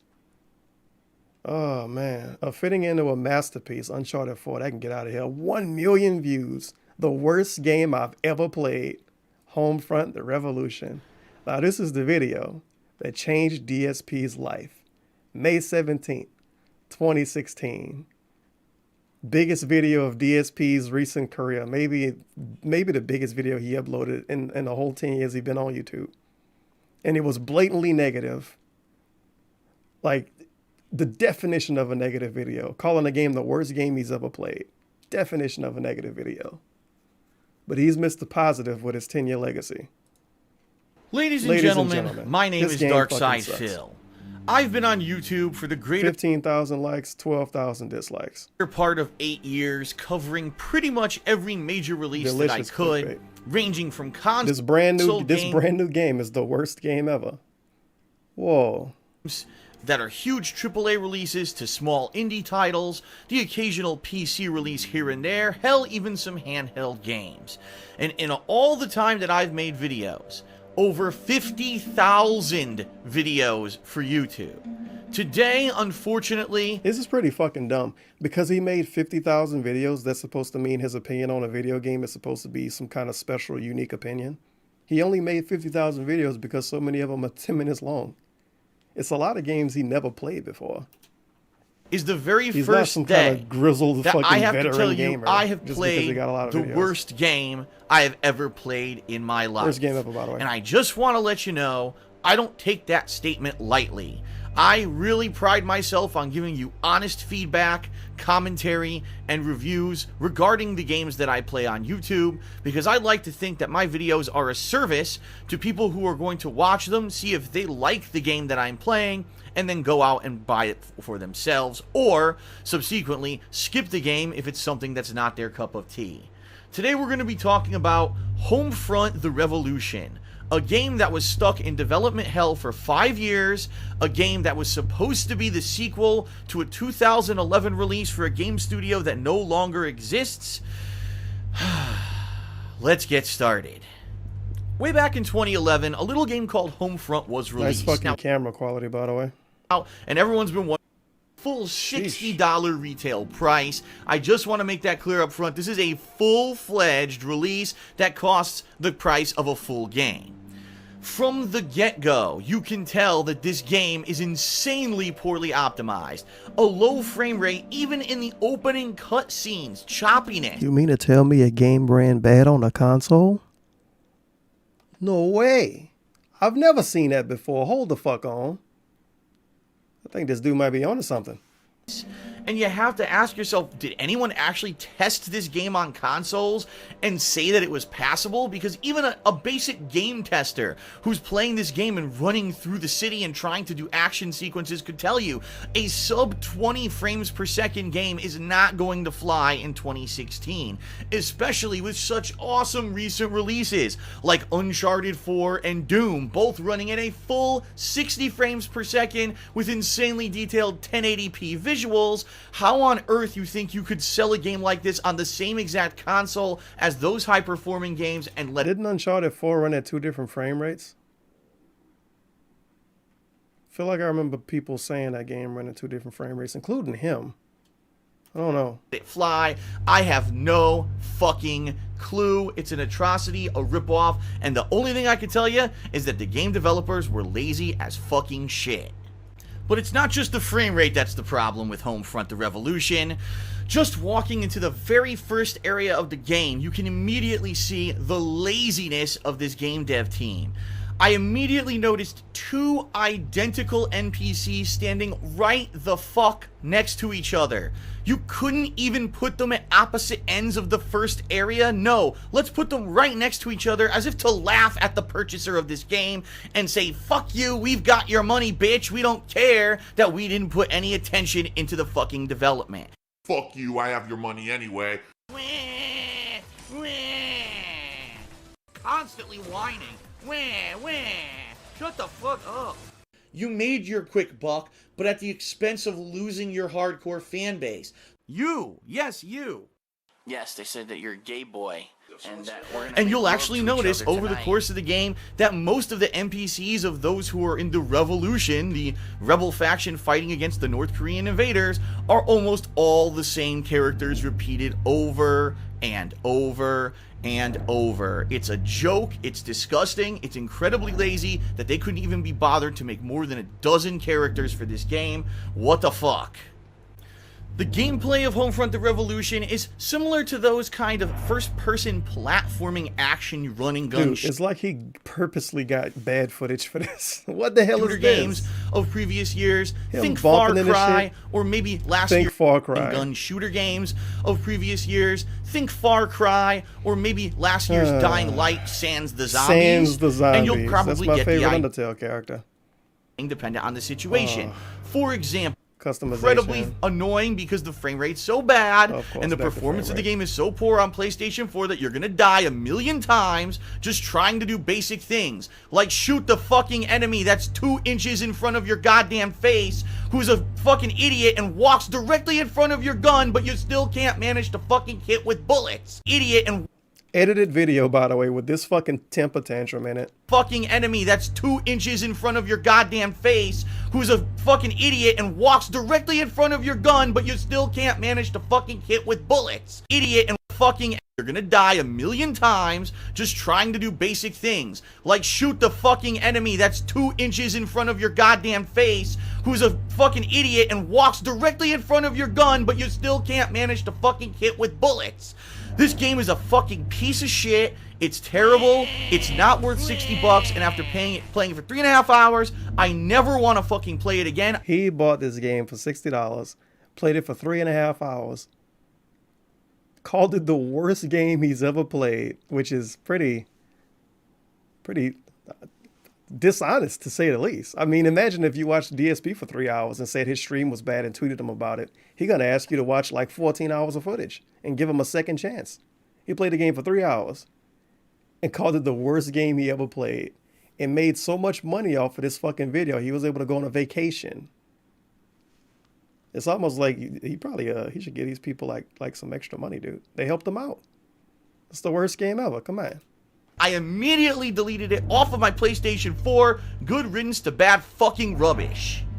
But Phil, you might say, you've been around the block, you've been doing gameplay videos on YouTube for 8+ years, you've played some pretty bad stinkers before, how does this game rank amongst the worst? Ooh, am I glad you said that, because I personally prepared to tell you why I think that on the Nintendo Wii. But never mind that, this game probably again... half the fucking video is about other games. Much like... Quality. You just going...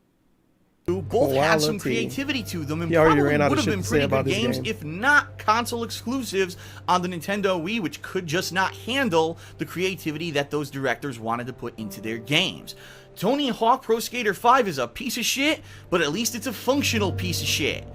Homefront: The Revolution is neither. It's got no creativity, it's got no originality, it blatantly steals repetitive and boring gameplay from other games, and it's completely non-functional, low frame rate crap on the PlayStation 4. This game developer, Damn Breaker, whoever the fuck they are... And it's the meme of him name dropping a developer when he's pissed off at him. How many times does he name drop the developer when he likes their games?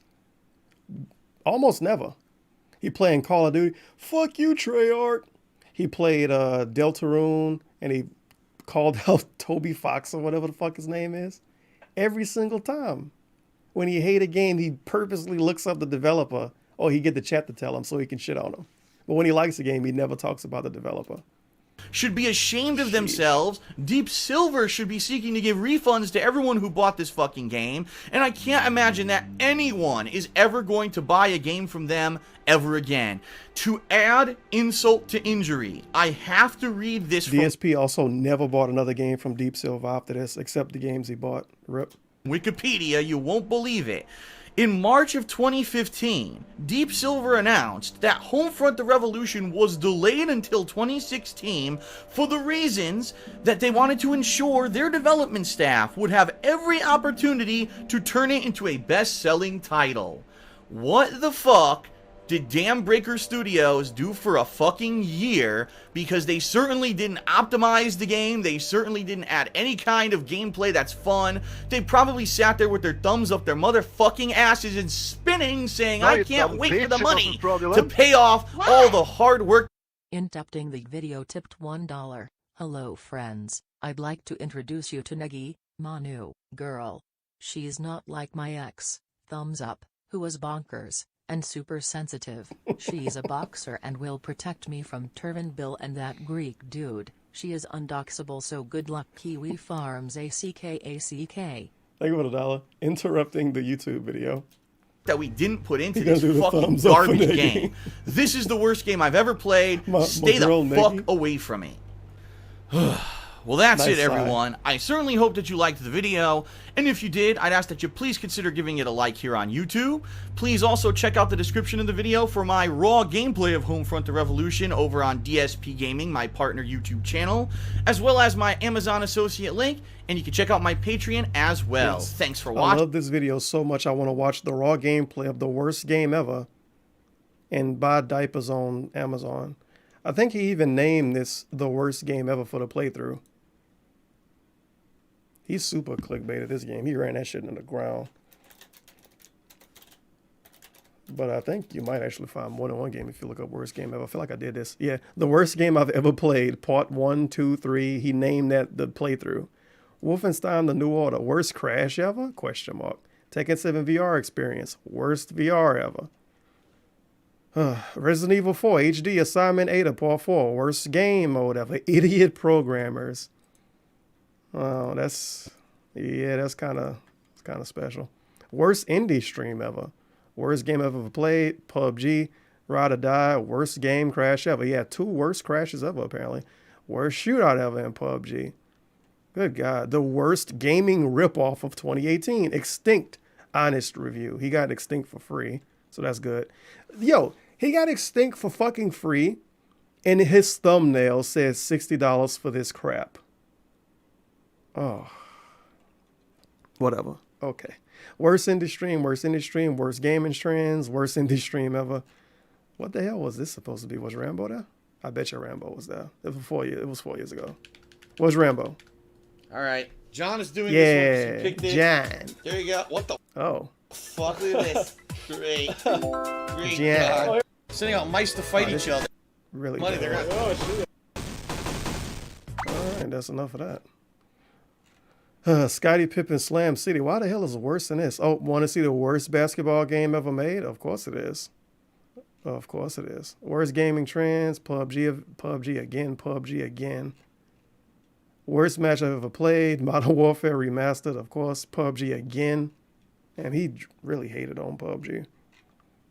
Sims 4. Worst museum ever. She's a man, baby. Wait a minute, Doc. It's not being too inclusive. Just look at cat. Worst gaming trends of 2012. Oh my God. Okay, that's enough of the worst. Best and worst of Heavy Rain, of course. Best and worst of a fucking 10-year-old playthrough. Oh man. One hell of a reboot. Fallout 4 DLC review. Okay. Now this is when he realized that the negative videos was popping off on. So he did Avoid Like Turtle Soup. Teenage Mutant Ninja Turtles review. Then he did A Sad Broken Parkour Bar for Mirror's Edge Catalyst. Operation Raccoon Shitty for Raccoon City game. No, you dumb bitch, it wasn't But for some fraudulent. reason he defended Mighty Number 9, which is really weird. Reverick tipped $1. Speaking of, when's our next hot and steamy Negi erotica stream? Oh, I hope never. I do got that one thing I want to read, but I feel like YouTube would delete my channel if I read it, because it's kind of wild. I don't know if Susan would approve. Nice thumbnail, by the way. It's probably a picture he stole. What's up, everyone? Phil here for KO Gaming, and welcome to the Hateful Truth video game review series, where I give you maximum truth and minimum bullshit regarding the latest video game releases. I am a huge fan of Ninja Turtles. Growing up as a kid of the 1980s and early 1990s, Ninja Turtles And one weird thing, because I might forget to bring this up, one weird thing about the Mighty Number 9 video, he basically said the behind-the-scenes stuff was irrelevant, and all that matters was if they made a good game or not. But that completely goes against the video he made when he called Tim Schafer a thief, and he brought up behind-the-scenes stuff and how they made so much money through crowdfunding. Everywhere. Whether it was the insanely popular cartoon I like television how show. fucking Tim Schafer is a thief, but fucking Japanese Mighty Number 9 man wasn't. What? Whatever. The original comic books, the rebooted comic books that kind of went along with the plot line of the television show, action figures, the early 1990s movie, Ninja Turtles were freaking huge. And also being another thing I might forget, I watched this when he played Mega Man, whatever the last one was. He called Mighty Number 9 a mixed bag. And he also called Mega Man 11, I think is the last one. He called that a mixed bag too. So Mighty Number 9 is on par with the last actual fucking Mega Man game. Let all of that sink in. Fan of video games, it was awesome to firsthand be able to play some of those cool arcade-style beat-em-ups, kind of culminating with Turtles in Time, one of the best side-scrolling beat-em-ups in history, at least in my opinion. But as the 90s got older, and I got a little older heading into my teens, I grew out of the Ninja Turtles and thought that I would never hear from them again. But boy was I wrong. Much like many things from my childhood, the Teenage Mutant Ninja Turtles have been called upon again and again due to the overwhelming lack of originality in people. Whether it was their live concert series, the early 2000s reboot, the crossover from the classic cartoon and the early 2000s reboot, the late 2000s reboot, and the recent Michael Bay abortion of a movie reboot, the Teenage Mutant Ninja Turtles seem to just not ever go away. Well, you may not realize this, but the Ninja Turtles are also one of the most prolific video game series. In fact, just trying to type in the name of the subject of today's review into YouTube Gaming pops up with so many Ninja Turtles games, it's hard to even find the one that you want. The poor Turtles have been beaten to death when it comes to video. You mean to tell me a series that's been around for like 20-something fucking years has a lot of different games? It shocks me. video games, and more often than not, unfortunately, the games end up being pretty much cheap cash-ins or stinkers just trying to make a quick buck off of their name. The subject of today's review, Teenage Mutant Ninja Turtles Mutants in Manhattan, is kind of 50-50 on that. What I think happened here was the meeting of two completely different groups of developers kind of coming together to make this mishmash, and I want to talk a little bit about it. Imagine the possibilities. If you had a group of people who absolutely were hardcore fans of the Teenage Mutant Ninja Turtles, understood the lore, the wide amount of characters that you could draw upon to make a really colorful and creative game featuring a lot of attention to detail and high production value. Hell, that sounds right, and that sounds like every possible thing you would want in a Teenage Mutant Ninja Turtles game, right? Well, for the most part, if that's what you're looking for, then Mutants in Manhattan actually hits upon all of those levels. In fact, they even enlist the great voice talents of well-known voice actors Nolan North and Stephen Blum, who basically have done voice acting for every possible AAA game in the past decade. So you can tell that who was making this game wanted to put a lot of time and effort into it. But then, there's the combat, and therein lies the rub. 4-player cooperative combat, beat-em-up style, sounds really cool at its core. And in fact, I think what they were going for with Mutants in Manhattan was a modern take on those classic Teenage Mutant Ninja Turtles arcade-style games from the early 1990s. However, it's all in the execution, and whoever was developing this game said, let's try to take all of those kind of tried-and-true... Whoever was developing this game, why didn't he go out of his way to find a developer and shit on him like he do everything else? Did somebody good make this? Oh shit, Platinum Games made it. So this is one of the games they made to get a lot of money. Platinum Games. Here we go, Platinum Games. Combat engine mechanics. Platinum Games style. Why the hell you just say whoever made it? And they then? did. You can do various God combos. damn it, dog, you tricked me. Cartoon cat fight that looks something like this. Wow.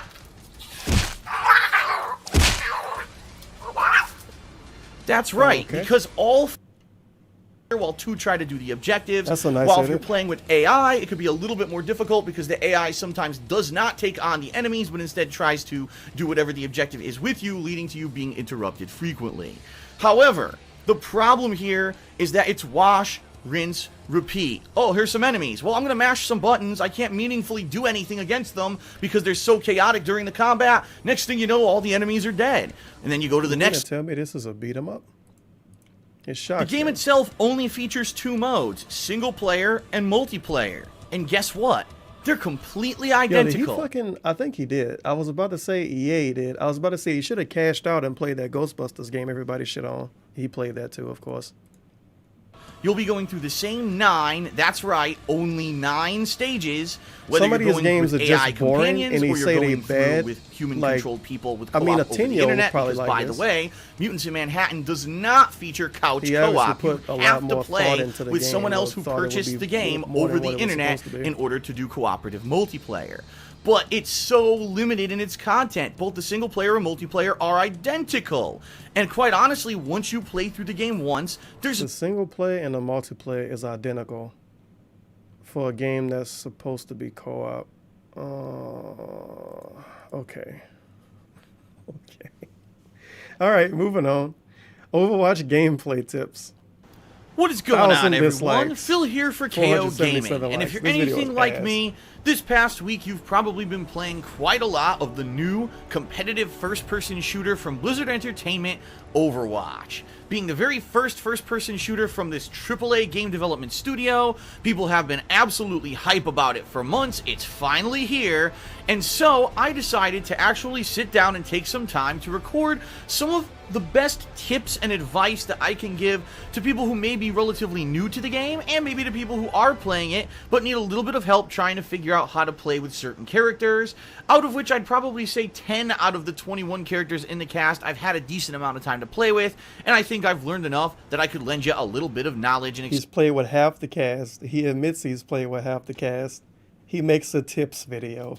Experience. So without further ado, here we go with my tips for Overwatch.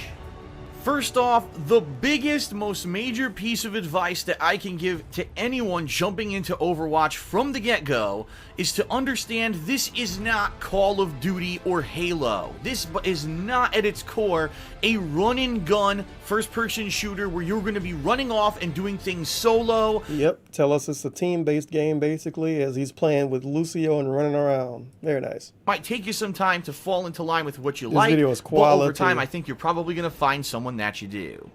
Since Overwatch is primarily about teamwork, you have to find a way to communicate with your team. Now, obviously, voice chat would be the easiest way to do that. Unfortunately, as we all know, there are some obnoxious... Yeah, DSP can't talk to strangers because people are obnoxious.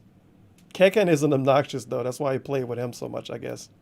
People out there who love to play music and stuff in the background that's just incredibly disturbing when you're trying to play a match. So thankfully, Blizzard put in radial commands which allow you to ask for common things such as healing or for people to follow you so that you know exactly what's going on in a match if there's no voice chat going on.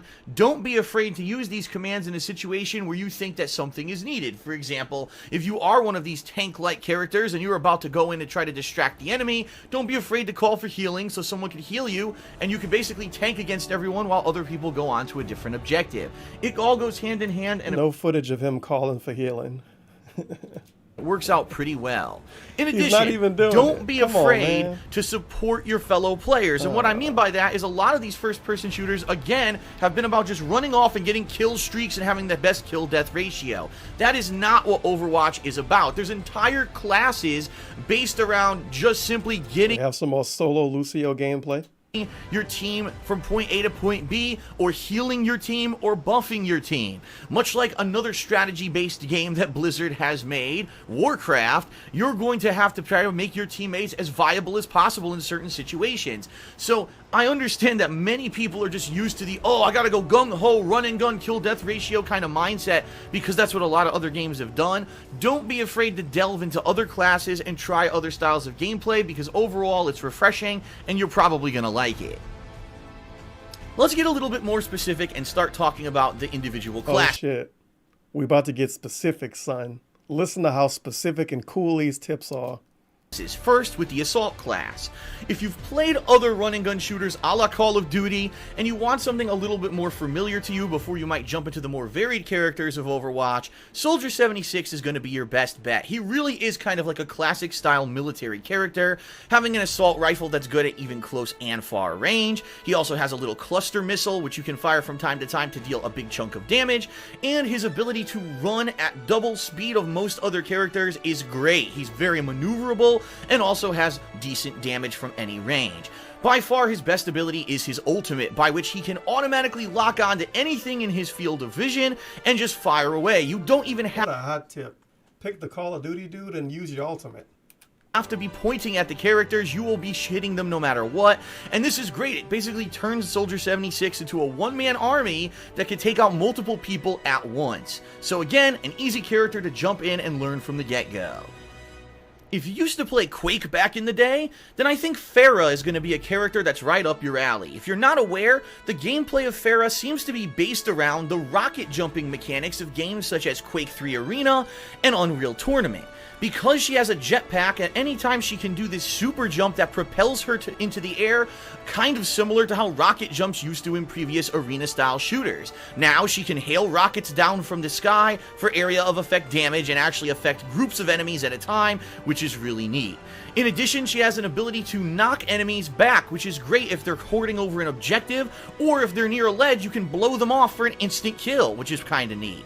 And then, of course, her ultimate, where she rains down missiles in a rapid pace. I strongly recommend every time you use Pharah's ultimate that you use her jetpack ability first, so that way you are hovering around a group of people and you can actually auto-target all around a certain area and move around your targeting rather than just shooting straight ahead, which is going to make you a lot more limited if you activate it on the ground. I really like Pharah as a character. I'm not great at maneuvering her around yet, but I definitely see the potential.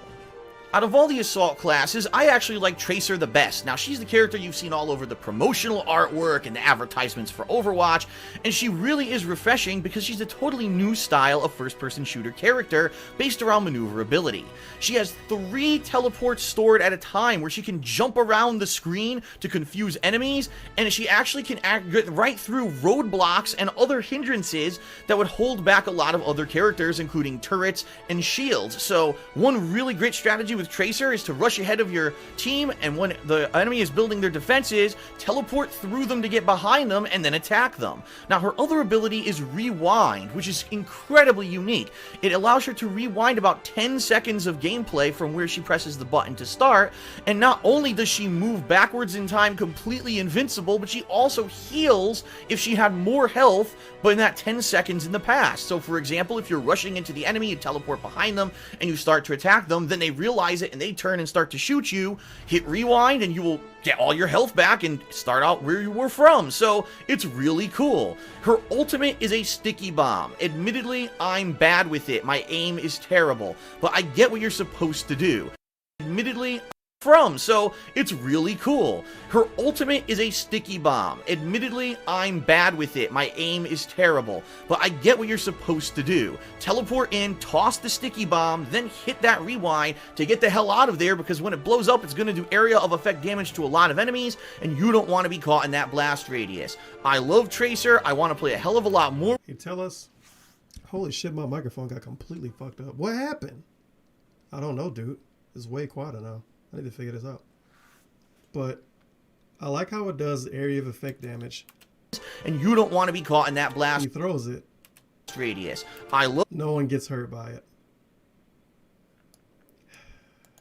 Love Tracer. I want to play a hell of a lot more with her because she's so unique and I just love it. Now on to the support classes, and let's start with Bastion. Yeah, the mech that basically has been the bane of a lot of people's existence in Overwatch here in the early days, simply because not only does he have an assault rifle, not only does he have the ability to heal himself at any time, but he can turn into a turret that deals ridiculous amounts of damage.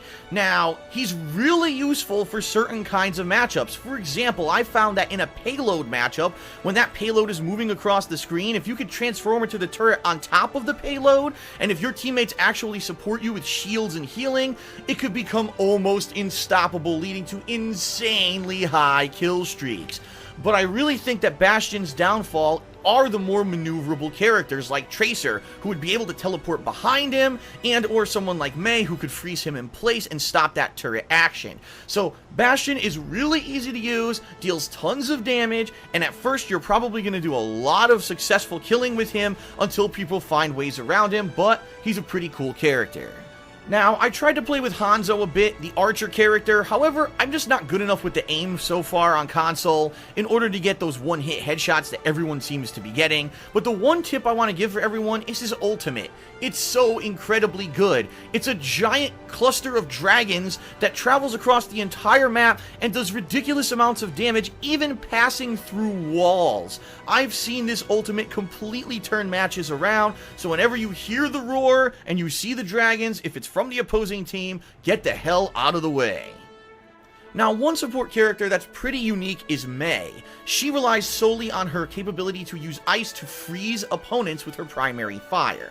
Now, the problem that I have with Mei is that it doesn't really deal a lot of damage, and in order to kill an opponent, what you really need to do is freeze them with the primary fire, then change immediately to your alternate fire, which is a more focused icicle, almost like a sniping shot, and aim for the head. If you manage to freeze your opponent and then get a frozen headshot with the icicle, you could probably kill them. But the problem is, it only does a certain amount of damage, and there's a certain group of characters, in particular the defensive characters, they have too much health for this to kill them. So in that role, what Mei really needs to do instead is just focus on freezing those characters and disrupting whatever they were trying to do in the match, so that way the team gets a little bit disorganized. And I really feel that Mei, at her core, is meant to be more of a disruptive force than a destructive one. Her ultimate is really awesome. It's a huge area of effect freeze that comes out of a drone that she throws, and I've seen this actually turn turn matches completely around, because you could have an enemy team on an objective, you toss this out, it completely freezes them all in place, and now your team can overtake them and completely flip the match on its head.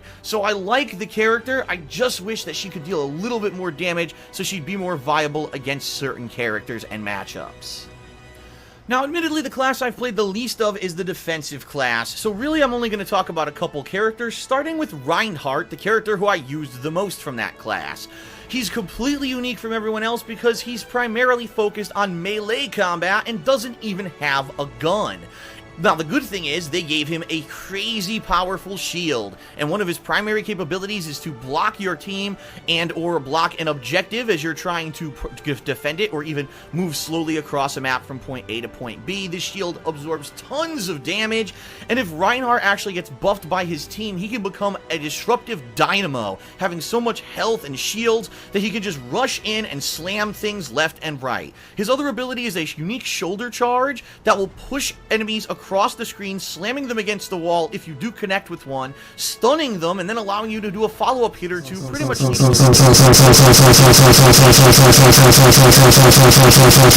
hit anyone. Reinhardt will continue to dash until he hits a wall, and if there's not a wall, he will dash right off of a cliff, leading to a suicide. So be very careful. Okay, hold on. Let me see, because apparently it sounds really, not even apparently, it does sound bad, and I don't know why, and it's really fucking quiet. I hit something and it's terrible now. I might have to stop this stream early, dude. I broke something. Let's see. Well, he will dash right off of a cliff, leading to a suicide. Oh, maybe his audio. Let me see, because apparently it sounds really, not even apparently, it does No, sound you bad. dumb bitch, it wasn't fraudulent. Why? The End Thoughts tipped $1. What would we have to do to make you do a going back in time vid on Dave's Smart Guy and Pro Wrestling Smart videos where he trashes Roman Reigns and John Cena? Tevi. That would be hot. Also $2 robot lady sounds sexy as fuck. I'd smash her pussy TBH. I'm not watching Smart Guys videos. Those are terrible. Yeah, it is quiet. I don't know why. It got really fucking quiet out of nowhere. And I shouldn't have it turned up as much as I have it turned up. I don't know, I guess I'll listen to it again and see how it sounds. I shouldn't have to fucking yell in my videos like DSP command. Let's see how this hot clip sound. I'll listen to it again and see how it sounds. It's so quiet. I shouldn't have to fucking yell in my videos like DSP command. It sounds terrible. It's all canned sounding. What the fuck did I do? No, you dumb bitch, it wasn't fraudulent. I don't know. Why? Oh shit. Kevin's mic tipped $1. I go swa swa soy soy soy swa so swa swa swa swa swa swa soy swa swa swa swa swa swa swa swa swa swa swa si swa swa swa swa swa sa soy swa swa swa swa swa swa s swa swa swa swa swa swa swa swa swa swa swa swa soy soy swa. Something got hit. Something definitely got hit. It sounds awful. Wait a minute. I don't know. I might have to fucking stop streaming. I'm not about to sit in and try to do this stupid shit. Listen to this clip again. Feels bad, man. Something definitely got hit. It sounds awful. Wait a minute. I don't know. I might have to fucking stop. It's like a Logitech Walmart microphone. What the fuck? His ultimate is nice as well. It's a small area of effect directly in front of him where he slams the ground and basically knocks any opponents in front of him down, stunning them for a few seconds. It's great if you're facing a group of opponents, or again if you're trying to take an objective that's already overrun with the enemy, but I found more times than not, it doesn't really lead to you being able to kill many people, because especially if you've got multiple people in front of you, it doesn't deal a lot of damage, so be careful. It's really more about disruption than anything else, and it doesn't really lead to too many kills in my experience. Now Now on to the support class, the class that's not about getting kills, but more about making sure that your team is alive and healthy at all times. The two characters that I've been playing the most with are Lucio and Symmetra, and they're completely different. Lucio has the ability at any time to buff his entire team as long as he's within a certain range. You can tell whether you're in range because you'll actually see the silhouettes of your teammates through the walls, and they'll have certain colors on them. Now, he can either give them a speed boost, which allows them to all move a little bit faster and fire a little faster, or he can give them a healing boost, which is awesome. It's basically auto regeneration of your health, and this is his primary use. Stay near your teammates, try to stay alive, try to keep them alive by healing them, and attacking anyone who may be attacking them. So if you're actually playing the game and you notice your opposing team has a Lucio on it, you may want to make him a primary target because he's the one who's healing and buffing everyone at all times. I really like the character, especially because he also has the ability to knock people back with an area of effect push that could push people off of ledges. His ultimate further buffs the entire team by giving them all a huge shield boost. So not only could he give you health and make you move faster, then he could give you a giant amount of shields at any time when that ultimate is charged, which makes you basically all tanks. He's a really awesome character, and in my opinion, he actually is the best support in the game. The other support character I've been playing a lot with is Symmetra. Now, let me tell you, a lot of people have come to me and said, Phil, we don't understand how to play Symmetra, and we've seen you try to play with her. What can you give us for tips, alright? It seems to me Symmetra is not meant to be a healer in any way, shape, or form. In fact, she doesn't have the ability to heal anyone. What she can do is give a very small shield boost to each character on your own team. It's not a huge one, and honestly, it's not that big of a deal. I think primarily she's used for two things. Number one, her turrets. She can place 3 turrets on anything. A wall, the floor, the ceiling. Hell, in the payload missions, you could even put it on the moving payload. And these turrets are great. They auto-target enemies as they run by. They don't necessarily stick out visually, so you may just accidentally not realize there's a turret there and then get fried.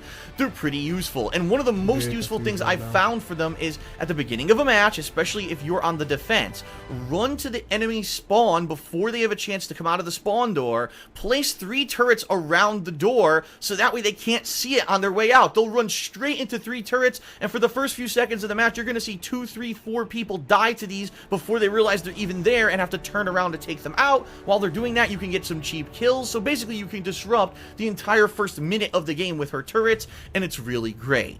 Her other really good ability is the teleporter. Her ultimate doesn't deal any damage, nor does it really buff your team. What it allows you to do is create a teleportation portal that you can place anywhere throughout the map. Now, one of the major gripes that I have with Overwatch is that when you die, you have to run from that original spawn point all the way across the map to where the action is. This portal negates that by allowing you to teleport wherever Symmetra puts it down. So your best bet is to build up your ultimate, run 1 or 2 rooms away from where the action is, put down this portal, and now everyone's going to be able to teleport quickly into the action after they die. It's a huge asset, and I've seen matches where we've literally only won the match because Symmetra is teleporting people right into the thick of things. It's really useful, but be careful where you put it, because if you put it out in the open, people will destroy it easily, and then you've wasted your ultimate. As for her weapon, well, the primary fire is a short lock-on beam. You have to be pretty close to your enemy, but it locks on. You don't even have to be aiming at them. You just have to hold down the button, and this constant stream of damage will be dealt. It's actually quite damaging, and I've found out with standoffs with characters such as the Reaper that I've actually beaten him head up if I locked on with the beam and started shooting him before he ever shot me, so it's really powerful. Her alternate fire is also great. You charge it with your left trigger, and when you release, it's a giant ball of energy that if fully charged can deal over 100 damage per blast. It could actually almost insta-kill certain characters. It's slow moving, it's deceptive. You may think that it's going to miss, and then boom, hit you right in the face. It's really good, and it's one of the things I've really liked using with Symmetra. I think she's a very unique character, a lot different than the other healer styles, and I think that you'll like her if you do put a little bit of time in. Well, that's about all that I've gotten for you right now. I've only played the game for a few sessions during the beta that happened early in May, and I've played it about 3 or 4 sessions this launch week. I do plan on playing more Overwatch in the future, especially when the new characters are released, and I will be also kind of giving my take on the new characters and DLC maps and such in the future. I hope that this video is enough to at least help you out, again, whether you're a beginner or someone who's jumping into Overwatch and trying to absorb as much as you can. And let me know in the comments if you found this video useful. If you did, I may make more tutorial and tip style videos like this in the future. Thanks a lot for watching, everyone. I hope that you enjoyed this video, and if you did, please consider giving it a like here on YouTube. Also, be sure to check the video description. What the fuck? Wait a minute. Is it louder now? I think it might. Let me see again. It might be better now. I think I know what happened.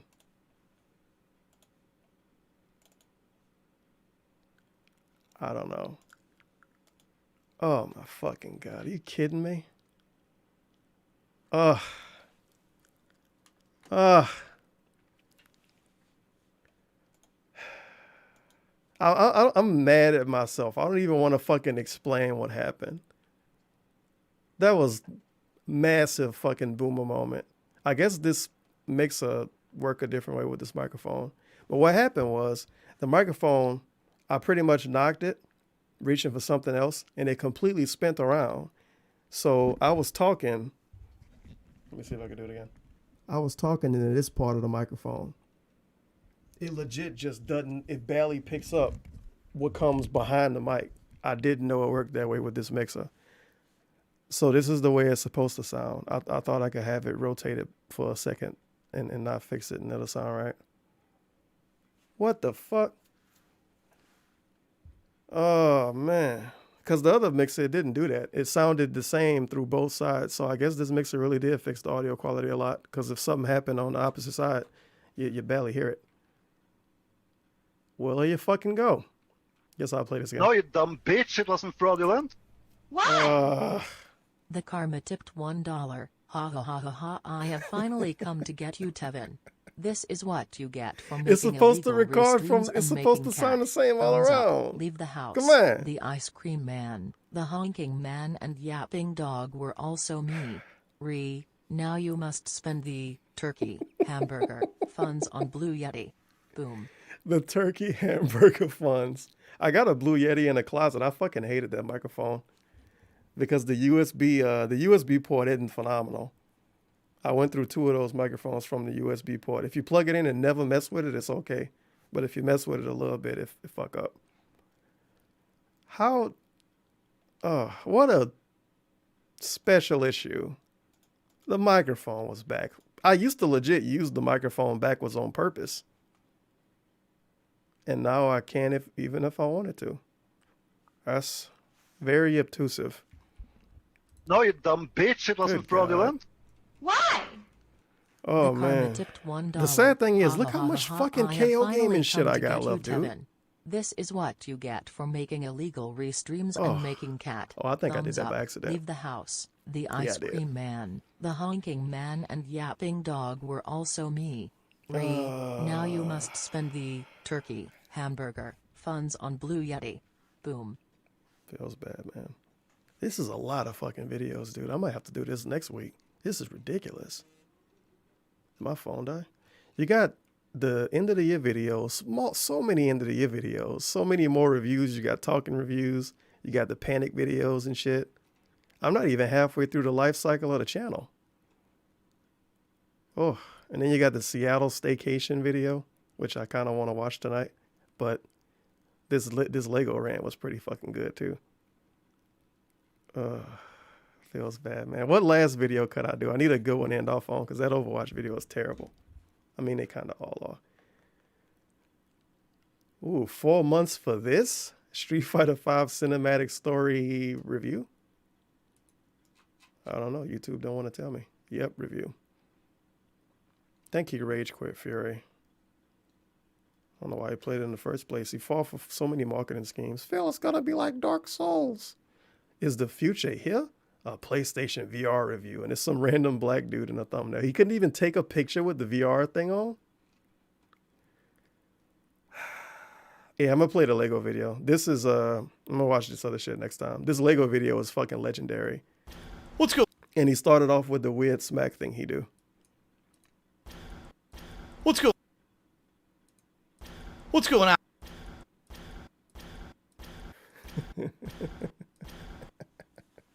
How was that not edited out? It sounds so weird.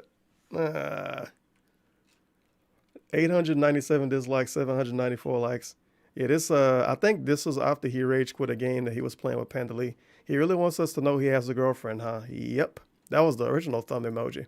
What's going on, everyone? Phil here for KO Gaming, and this video is going to be a little different than what you're used to on this channel. It's certainly not going to be a review. It's more of me just venting, getting something off my chest that's been bothering me for a while, so I guess you can consider it more of a rant. Let's talk about Lego in regards to video games. Lego video games are huge. They are everywhere. They're covering every major movie franchise, from Star Wars to Harry Potter to Indiana Jones. They've covered multiple different comic book worlds, including both Marvel and DC. And it seems that if you have a major pop culture franchise, eventually it's going to be Legoized and made into... I want you to listen real carefully to this video. He got this weird Christmas sounding music in the background. A video game. These games have become big business as of late, becoming major bestsellers that usually are catered more towards a family-friendly setting or kids in particular. I've only played a few Lego games over the years. In fact, it was before my time on YouTube when I enjoyed playing through certain games like some of the original Star Wars and Indiana Jones, at a time when the Xbox 360 was hot and I was just trying to earn some new achievement points for playing through some pretty easy games. Over the years, since I have been doing YouTube videos, there's been a few Lego games here or there that I've touched upon, including ones such as Batman, as well as Lord of the Rings, and then in particular last year, my girlfriend Leanna and I decided to sit down and play Lego Jurassic World. Here, my girlfriend Leanna and I decided to sit down and play Lego Jurassic World. Here, my ones such as Batman, as well as Lord of the Rings, and then in particular last year, my girlfriend Leanna and I decided to sit down and play Lego Jurassic World. You can't even make this shit up. You seriously can't make it up. I will fucking deck a bitch. This is so becoming not worth it. Now let me tell you something. We had a fun time playing this game. It's actually rare when I sit down with my girlfriend and we take the time to do time playing this game. It's actually rare when I sit down with my girlfriend and we take... Do you know he had a girlfriend back then? That's pretty crazy. Take the time to do any kind of a cooperative playthrough, so it was kind of a special thing for us, and boy did it turn out well. The game covered all three of the major motion pictures of Jurassic Park that had already been released, as well as the new Jurassic World movie that at the time was newly released in theaters. It did it really awesomely, using the voice acting from the movies that admittedly didn't sound great in all situations, sometimes taking upon some pretty old audio clips, but for the most part, reliving those franchises in a video game, doing all those kind of really epic movie moments and being interactive with them was a really awesome experience to share with my girlfriend. And in addition, interactive with them was a really awesome experience to share with my girlfriend. And in addition, the tongue-in-cheek humor, the little quirkiness of the Lego games just added to the overall experience. There were a few frustrating parts, but for the most part, Lego Jurassic World was an awesome experience to play with my girlfriend Leanna, and we decided that we would probably want to check out other Lego games in the future. So fast forward to about a month later, the midsummer of 2015, Leanna and I said, let's play another Lego game as a fun cooperative thing that we can do over the pretty dead... Yeah, this is totally what Panda Lee said. Let's play a fun cooperative Lego game. Summer when there weren't a lot of new game releases. So we decided to play Lego Batman 3, which covered this expanse of the entire DC universe, including such heroes as Superman, Wonder Woman, and a bunch of other supervillains as well. I'll be honest, even though we didn't absolutely love the game, it still was a pretty fun experience. I think one of the main differences between Lego Jurassic World and Lego Batman 3 is that this Batman game is a unique plot. You're not reliving epic movie moments or things that are synonymous with your growing up plot. You're not reliving epic movie moments or things that are synonymous with your is a unique plot. You're not reliving epic movie moments or things that are synonymous with your growing up and watching movies over the course of 10 or more years. For this was just an original plot, so it was kind of doing something a little different than Jurassic World was, and so it didn't resonate within us as much as that previous game had. But it was about a few hours into the playthrough, after playing an incredibly long stage, about 45 minutes in, all of a sudden we hit a game-crippling bug. Now you may say, what, did the game just crash and completely not work? No, nothing like that, but we got to this certain puzzle that you needed to solve in order to enter the next room and continue on with the stage, and for whatever reason, we just couldn't figure out what we were doing wrong. We had built everything that was in the room, we had basically destroyed everything once, twice, 3 times over, we had used all of our characters' abilities, and we just couldn't figure out what it was that we were doing wrong. So after about literally 30 minutes of trying to figure this out and saying, man, we just must be really stupid or something, because Lego games are supposed to be for kids, we took to the internet to try to figure out what exactly had happened. Well, we weren't exactly satisfied with our answer, because the answer was that the game decided to not load properly and not actually have the component. Don't worry, you guys. It wasn't their fault. Nothing they can do in the room to complete a puzzle and therefore move on to the next area of the game. So after being so frustrated, over 45 minutes trying to figure out this puzzle, having to look up the answer, we said, all right, what the hell, we'll just reload the checkpoint and we'll move on from there. Unfortunately, it wasn't that easy. Now, in any other game, we would have just reloaded the checkpoint, right? But in Lego games, there is no option to reload from a checkpoint. You'll go and look in your menu, up and down all around. The only options are to resume or to completely exit the game, upon which you're warned, if you quit the game, you will lose all of your checkpoint progress. So, what exactly are you supposed to do? Leanna even brought up during that time period, gee, why isn't there an option to say kill off all of the characters a la Little Big Planet? Period. Gee, why isn't there an option to say kill off all of the characters a la Little Big Planet so that maybe you could just restart from a checkpoint? Or why isn't there just a simple menu option to reload from the previous checkpoint? It doesn't exist in Lego games, and it just baffled us. We sat there staring at the screen, wondering what we were supposed to do. Well, after basically figuring we were going to have to replay the stage from the start, that's about a 45-minute replaying of a stage that we were at the very end of. We threw our hands up into the air and said, enough is enough. We're not playing Lego Batman 3 anymore. Maybe we just had bad luck or whatever. We'll take a break from the Lego franchise. Wait a minute. Maybe we'll return at a future. Is half the fucking video about other games? Oh my god, it might be. And so, over the course of the he rest shit of on the developer 2015, too, because and it's even DSP. in early 2016, we purposely avoided anything Lego related so that we didn't get burnt out and we didn't have that negative feeling kind of lingering in the back of our heads. In fact, Lego Avengers released in early this year, and we said we're just going to skip it, just so that way we don't get any kind of negative overtones on the playthrough. Let's wait until there's another one that we really would like to play. And it finally came to fruition late this June when Lego Star Wars The Force Awakens was released. Now, Leanna and I had actually seen this movie in theaters. We had recently purchased the Blu-ray of the movie in order to watch the movie and be kind of caught up on the plot lines of it and be familiar with it. So when we played this game as a cooperative playthrough, we remember all the scenes and be able to say, oh, I remember that from the movie or this and that.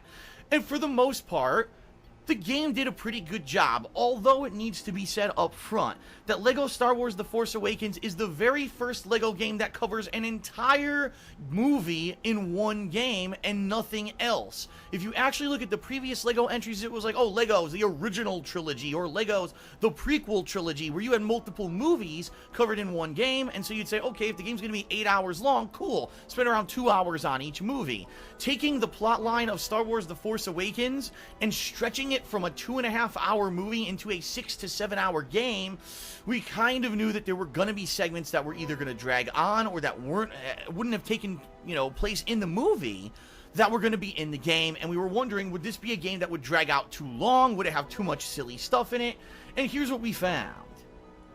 First off, in typical LEGO fashion, all of the major plot points and major occurrences of The Force Awakens are present in the game, although LEGO definitely takes some creative control, especially with some of the more gruesome or adult-oriented events in the movie, such as when a character dies, instead of them being executed by a lightsaber, here they get tossed comedically off into space in a fashion that would obviously probably make a little kid laugh rather than cringe at a brutal death. So it makes sense that there would actually be those kinds of changes. In addition, for the first time ever, this game actually has cover shooting mechanics, which threw us for a loop, because I've never seen anything like that in a LEGO game before, and obviously in a game that's full of little light gun battles, it makes sense. What?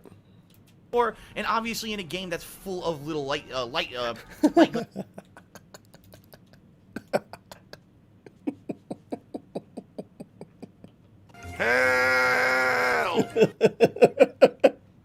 like that in a LEGO game before, and obviously in a game that's full of little light he legit only edited out his snorts and his long, like the long moments when he had to check his phone, and he'll be like, what I mean is, what I was meaning is, he edited that stuff out in the snorts. What the hell was that? Like that in a LEGO game before, and obviously in a game that's full of little light gun battles, it makes sense to have it in this one like as the first one with that kind of mechanic.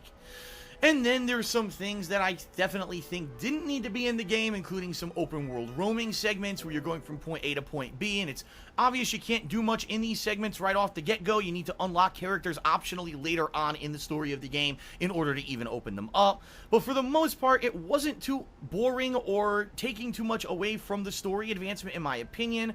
However, there were a few points in the game where it was a simple cutscene or a simple little plot elaboration during the movie that maybe took 5 seconds that this game drew out to 45-minute stages. In particular, it was a couple of these stages that ended up causing some game-crippling bugs that completely annoyed Leanna and I. Let's talk a little bit about them. First off, in the movie when Han, Chewie, and Finn meet up with Princess Leia once again and the Resistance, and they talk a little bit about laying out their plans on how the Rebels are going to try to take over the Starkiller base, the scene lasts about maybe 5 minutes tops and has some cool character interactions. In the game, it's a 35-minute long stage full of puzzles and just silly side jokes that make absolutely no sense.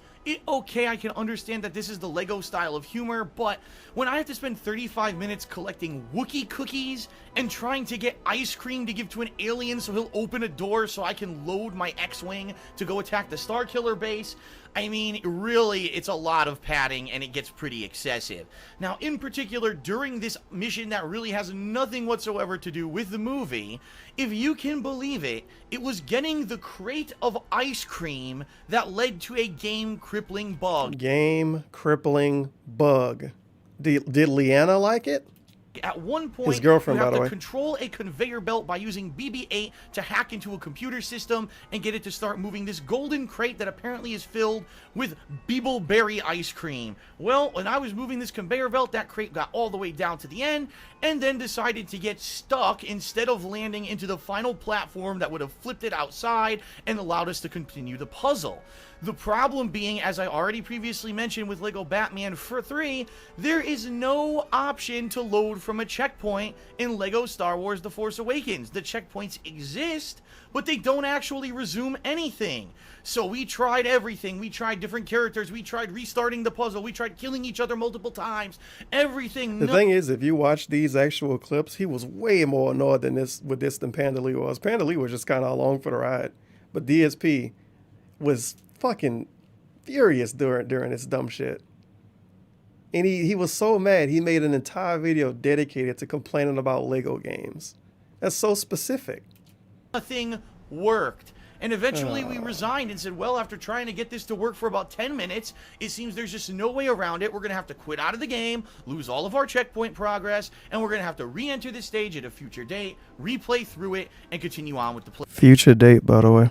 playthrough. We did, because you know what? Up to that point, we were pretty much having a decent amount of fun with the game, and we said, all right, this is really annoying and silly, and we laughed about it, and we said, we're not going to let it get too much to us. Let's just continue on with the playthrough. And the next time that we did play the game, it took about 25 minutes to rush through the stage at maximum speed and beat it again, but indeed we did and continued on with the game. Little did we know that the next game bug would happen in the exact same session as replaying that stage for 25 minutes. This one took place during the invasion of the Starkiller base during the segment in the movie when Han Solo and Chewie are laying bombs to blow it up. Well, in the game, once again, they decide to put in massive padding by making this 2-second thing during the movie get stretched out to about a 15-minute segment of solving several puzzles and such, by which they're building and then setting the bombs to destroy the base. Unfortunately, there's this one part where there's a drone trapped in some kind of a contraption. I'm not sure what the heck it's supposed to be. And basically, Leanna and I thought, oh, maybe there's some hidden items in this thing. Because the bottom line is with these Lego games, it's not just about building things and progressing on, but it's about collecting and finding secrets, right? How many mini kits can you find? How many hidden red blocks can you right? How many mini kits can you find? How many hidden red blocks can you right? How many mini kits can you find? How many hidden red blocks secrets, right? How many mini kits can you find? How many hidden red blocks can you right? How many mini kits can you find? How many hidden red blocks can you find? How many little Lego pieces can you find hidden throughout the stages? So we thought, oh, there's probably something hidden back here. Well, we go back there, we start building. Next thing you know, Leanna is trapped inside. So now I'm frantically trying. It was Leanna's fault, you know, his girlfriend. To figure out a way that maybe I can get her out of here, because I know there's no way to load from a checkpoint. So I start shooting around. I shoot her and kill her. Unfortunately, her character Chewbacca is still stuck inside this stupid contraption. So then I run over there, and then I got stuck inside of it. So now we had both of us stuck inside of this stupid part of the game. And again, because there's no foresight or conscious thought from the game developers to think, gee, maybe something could go wrong with our perfect game, there's no way to reload from a checkpoint, and you can't even kill yourself again a la Little Big Planet and have yourself from a checkpoint, and you can't even kill yourself again a la Little Big Planet and have yourself respawn somewhere out of harm's way. It makes no sense. This is 2016, people. It's not 10 years ago, and Lego certainly isn't a new franchise. This thing has been around the block, and for this day and age, for there to be a major AAA Lego release covering one of the biggest movie releases of the past several years, to have a game that doesn't have modernized game mechanics like loading from a freaking checkpoint, it's completely unacceptable. I can't believe that I paid $60 for a game that if something goes wrong because of the game mechanics, that now we have to replay the entire stage from the start. To make matters worse, the Starkiller base stage is pretty much the longest one in the game. We had already played for almost 35 minutes when we ran into this game-crippling bug, and at that point we were so furious at the game, we were like, enough is enough. We just don't even want to. We were so furious, by the way. We, not him, we. And at that point, we were so furious at the game, we were like, enough is enough. We just don't even want to continue. Who says we want to go reload this stage, play for another 35 minutes to get to the end of it, just so something else would happen? And that's it. I got to put my foot down and say, you know what? I don't know what's going on with the Lego franchise. I don't know what Traveler's Tales Fusion is doing with all of these new games, or how much attention to development they're actually putting into them. You gotta at least put in modern game mechanics that other games already have had for the greater part of 10 years. A checkpoint system not only should be implemented, but you should be able to load from a previous checkpoint. You should be able to kill yourself and respawn at a safe spot on the stage so that if you get stuck, there's no problems here. Can you imagine if a small child or two small children, siblings, are playing this Lego game and they get stuck and they don't know what the hell they're supposed to do, and then they have to replay for 40 minutes? They're not going to replay it. Oh yeah, kids get really fucking mad when they have to replay games, and not full-time YouTubers that want to make videos that people don't quit watching. Kids get extremely mad when they have to replay stuff in a video game. Totally. They say to their mom, this game's a piece of garbage, yeah. Mom, this game sucks, Mom. I don't want these Lego games anymore. I don't understand how it is that this isn't a major problem. Now, the funny thing is, when I started talking about this on Twitter last night, Tons of people responded and said, well, we don't have those problems, Phil. We've played through all these Lego games. You just have bad luck. You know, I do like him pointing, like showing the Twitter accounts and showing the usernames. Some people against doing that in videos. So that's hot. I'll put it this way. Fool me once, shame on me. Fool me twice, shame on you. But now I've had 2 back-to-back Lego games that have had incredibly similar problems with things not loading, things not happening the way the game designers intended, and having no method to actually fix it without replaying an entire stage from the start. Sorry, but I'm not going to get fooled again. Until Traveler's Tales figures out how to put modern gameplay mechanics into their Lego series, I won't be playing their games again. And let me tell you, it won't be a huge loss. These games are fun, and certainly for a cooperative experience, again, with your family or your kids or a significant other, maybe they're a little bit of a fun to do together, but they're not giant, momentous entries in gaming that I absolutely have to play. After 2 stinkers, there's no way I'm putting down $60 for whatever their next big endeavor is, unless I somehow get convinced because they have these more modern gameplay mechanics, like loading from a checkpoint or being able to respawn safely. Enough is enough. Traveler's Tales, you fooled me twice. Yeah, that's it. I'm now going to learn from my experience and stay away from your damned games until you make them modern. Yeah, I don't make know a modern what's going game, on. dude. Maybe Put I'm more the guns in unluckiest it. dude on Maybe the planet, more storyline. but I have had enough. Make sure it's $60 though. So am I totally off base here? I mean, am I the only man. person that's ever had these kind of issues What in a a Lego fucking game? video. Leave a comment on the video What a and let me know video. your personal experiences with this franchise and what you think of the fact that they still in 2016 Why is he playing Christmas don't sounding have music? modern Somebody gameplay caught it. mechanics in their games. At any rate, thanks for allowing me to vent a little bit in this rant, and thank you for watching. Please spread the word about KO Gaming. Please check the video description. Yeah, if you like this fucking Lego game rant, spread the word and buy stuff off Amazon. to see maybe our raw gameplay. And of raw The Force gameplay. Awakens, if you don't believe what I showed you in this video is real. And also check out the Amazon associate link as well as my Patreon. Thanks a lot for watching, everyone, and I'll see you next time here on KO Gaming. Oh my God. Oh, well, that's it for me today. I guess I can call this Paul 1 of the fucking, what did I name the stream? I think YouTube recommends your own stream every single time. Yeah, I can name this Paul 1 of KO Gaming 1 thing. What a fucking mess. And I need to fix this microphone too, because it probably sounds different now. And it's never going to sound the same all the time. I fucking suck at fixing this kind of stuff. But good God, dude. Good fucking God. It's so much content on this channel. I don't know if I can handle it. I got the Mighty Number 9 thing, the Umbrella Core video. Umbrella Core video. Operation Raccoon Shitty. I think Jim Sterling said that first, so that's hot. Not the most creative thing in the world. Top 10 best at E3, top 10 worst at E3. The Pokemon Go video. We Happy Few. Remember when that first came out? Rip. Top 10 worst things about modern gaming, Paul 1, 2, and 3. No, you dumb bitch. Wow. It wasn't fraudulent. What? All right.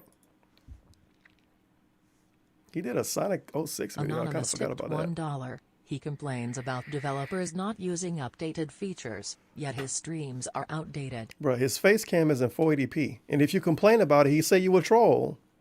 It's a meme to say his camera is in 480p, and it's factually in 480p. Oh, well. What happened here? Sonic a 2006 retrospective. Is it really No Man's By? Man Without a Face. Battlefield 1 beta impressions. Oh, because it was glitchy. My impressions after 9 in-game hours of Deus 6. Mankind Divided. A buggy, boring, unfinished ripoff. No Man's Sky review.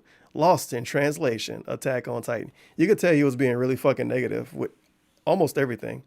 After he got so much views off of that, what game was that? Oh, Homefront. This was negative. Mighty Number 9 oddly wasn't negative. Operation Raccoon Shitty. Inside is What Did I Just Play? Is it really No Man's By? And then the next video was completely shitting on it. 119,000 views. Lost in Translation. Something less than revolutionary. Then he clickbaits fucking King of Fighters 14. Better than Street Fighter 5? Well, that worked out. Did you just see that? For Honor for alpha impressions. More a mook than a mobster. Mafia 3 review. Has the COD killer cometh? Oh yeah, Battlefield 1 kill Call of Duty, totally. A giant without a place. Titanfall review. Flash without substance? Dragon Ball Xenoverse review. These are like IGN titles. Two Faces, One Problem. Dishonored 2 review. More Fun in Numbers. Watch Dogs 2 review. Watch_Dogs 2 review. 8 Years Too Late. The Sad Story of the Last Guardian. Not the Frank You Remember. Dead Rising 4. The toughest review I've ever made. Final Fantasy 15? Yep, 15. Bullshit videos. A terrifying return to form. Resident Evil 7.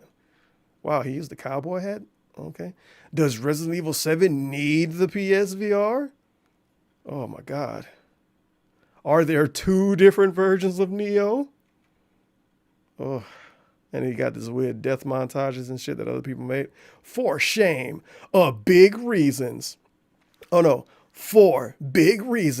why For Honor sucks. Look at these epic titles. Persona 5 review in progress. I don't think he ever reviewed the full game. Game of the Year 2017 already? Horizon Zero Dawn First Impressions.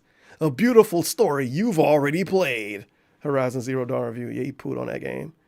A bigger, better, modern Zelda? See, because they made Zelda open world, dude. So it's modern now. They should put some loot boxes in now. A galactic disappointment. Mass Effect Androgynous. Very excited. The Backwoods Ain't So Scary. Outlast 2 review. A creepy sci-fi thrill ride. Pray. Every fucking review is like meme titles. A sequel worth fighting for. Injustice 2 review. Alert, I'm back. Huge changes to KO Gaming. Yeah, we're going to stop editing videos. Agents of Mayhem, Hateful Truth, DSP game. Whoops. And now we got emergency videos. Oh, damn it. And then a bunch of bullshit. All right. I'll watch a good bit of these next Sunday. This stream was already too long, and then I fucked the microphone up. Good God. But thank you for showing up. It's been a fun time.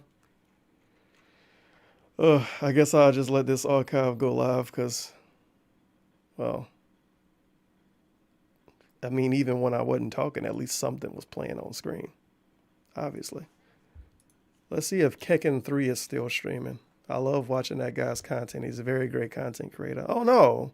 Sonic Fox. Oh, that's Cuddle kind of keeps doing when I afford one. Kekken. Of course you host Sonic Fox. Of course you do. Why wouldn't you? Yeah, so I can close these, huh? Oh, no. I need to save all of these tabs for a fucking week. Well, that totally won't blow up in my face. Oh, well. See you next week, next Sunday, for Back in Time KO Gaming Thing Part 2. Well, we're going to really get the hot videos. We're going to have No Man's Sky videos, some top 10 videos, some clickbait fighting game videos, Pokemon Go, a Seattle adventure, because people go on vacations to Seattle to sit in a hotel room and play Pokemon Go. Does that make a lot of sense? And a hot PSVR video. Blows my mind. He legit really couldn't take a picture with the thing on his head. He stole a picture from Google. With just black dude with the thing on his head. Come on, man. Oh, well, it's all right. He put some font on it. So that's perfectly fine. And I guess he just downloaded the PlayStation VR logo. Yeah, it looked like the Sony font. You know, praise be to Allah, because apparently he compares video games, I guess. And what is Glow Gang and all of that? I'll be back whenever I'm back. I'm not playing any weird videos to end this stream, because then I will have to fucking edit it out and then re-upload it. That's too much effort, dude. And effort is horrible. That's why DSP just streams every day. Obviously. What is Glow Gang? Well, Glow Gang is GLOGANG. It is Glory Boys. We are Glory Boys Entertainment. It is GBE, but it's shortened. It's shortened. You know what I'm saying? So it's GLO Gang instead of Glory Boys. You can say either one though. It don't really matter. You know what I'm saying? I won't get offended. Gang won't get offended. You know, that's what we are, Glory Boys. You know what I'm saying? But Glow Gang is just a short abbreviation for Glory Boys. You know what I'm saying? It's just GLOGANG. You know, we be on a lot of gang shit, you know. We got everybody saying gang now. Get him out of here. Get him out of here. Get him out of here. Get him out of here. Get him out of here.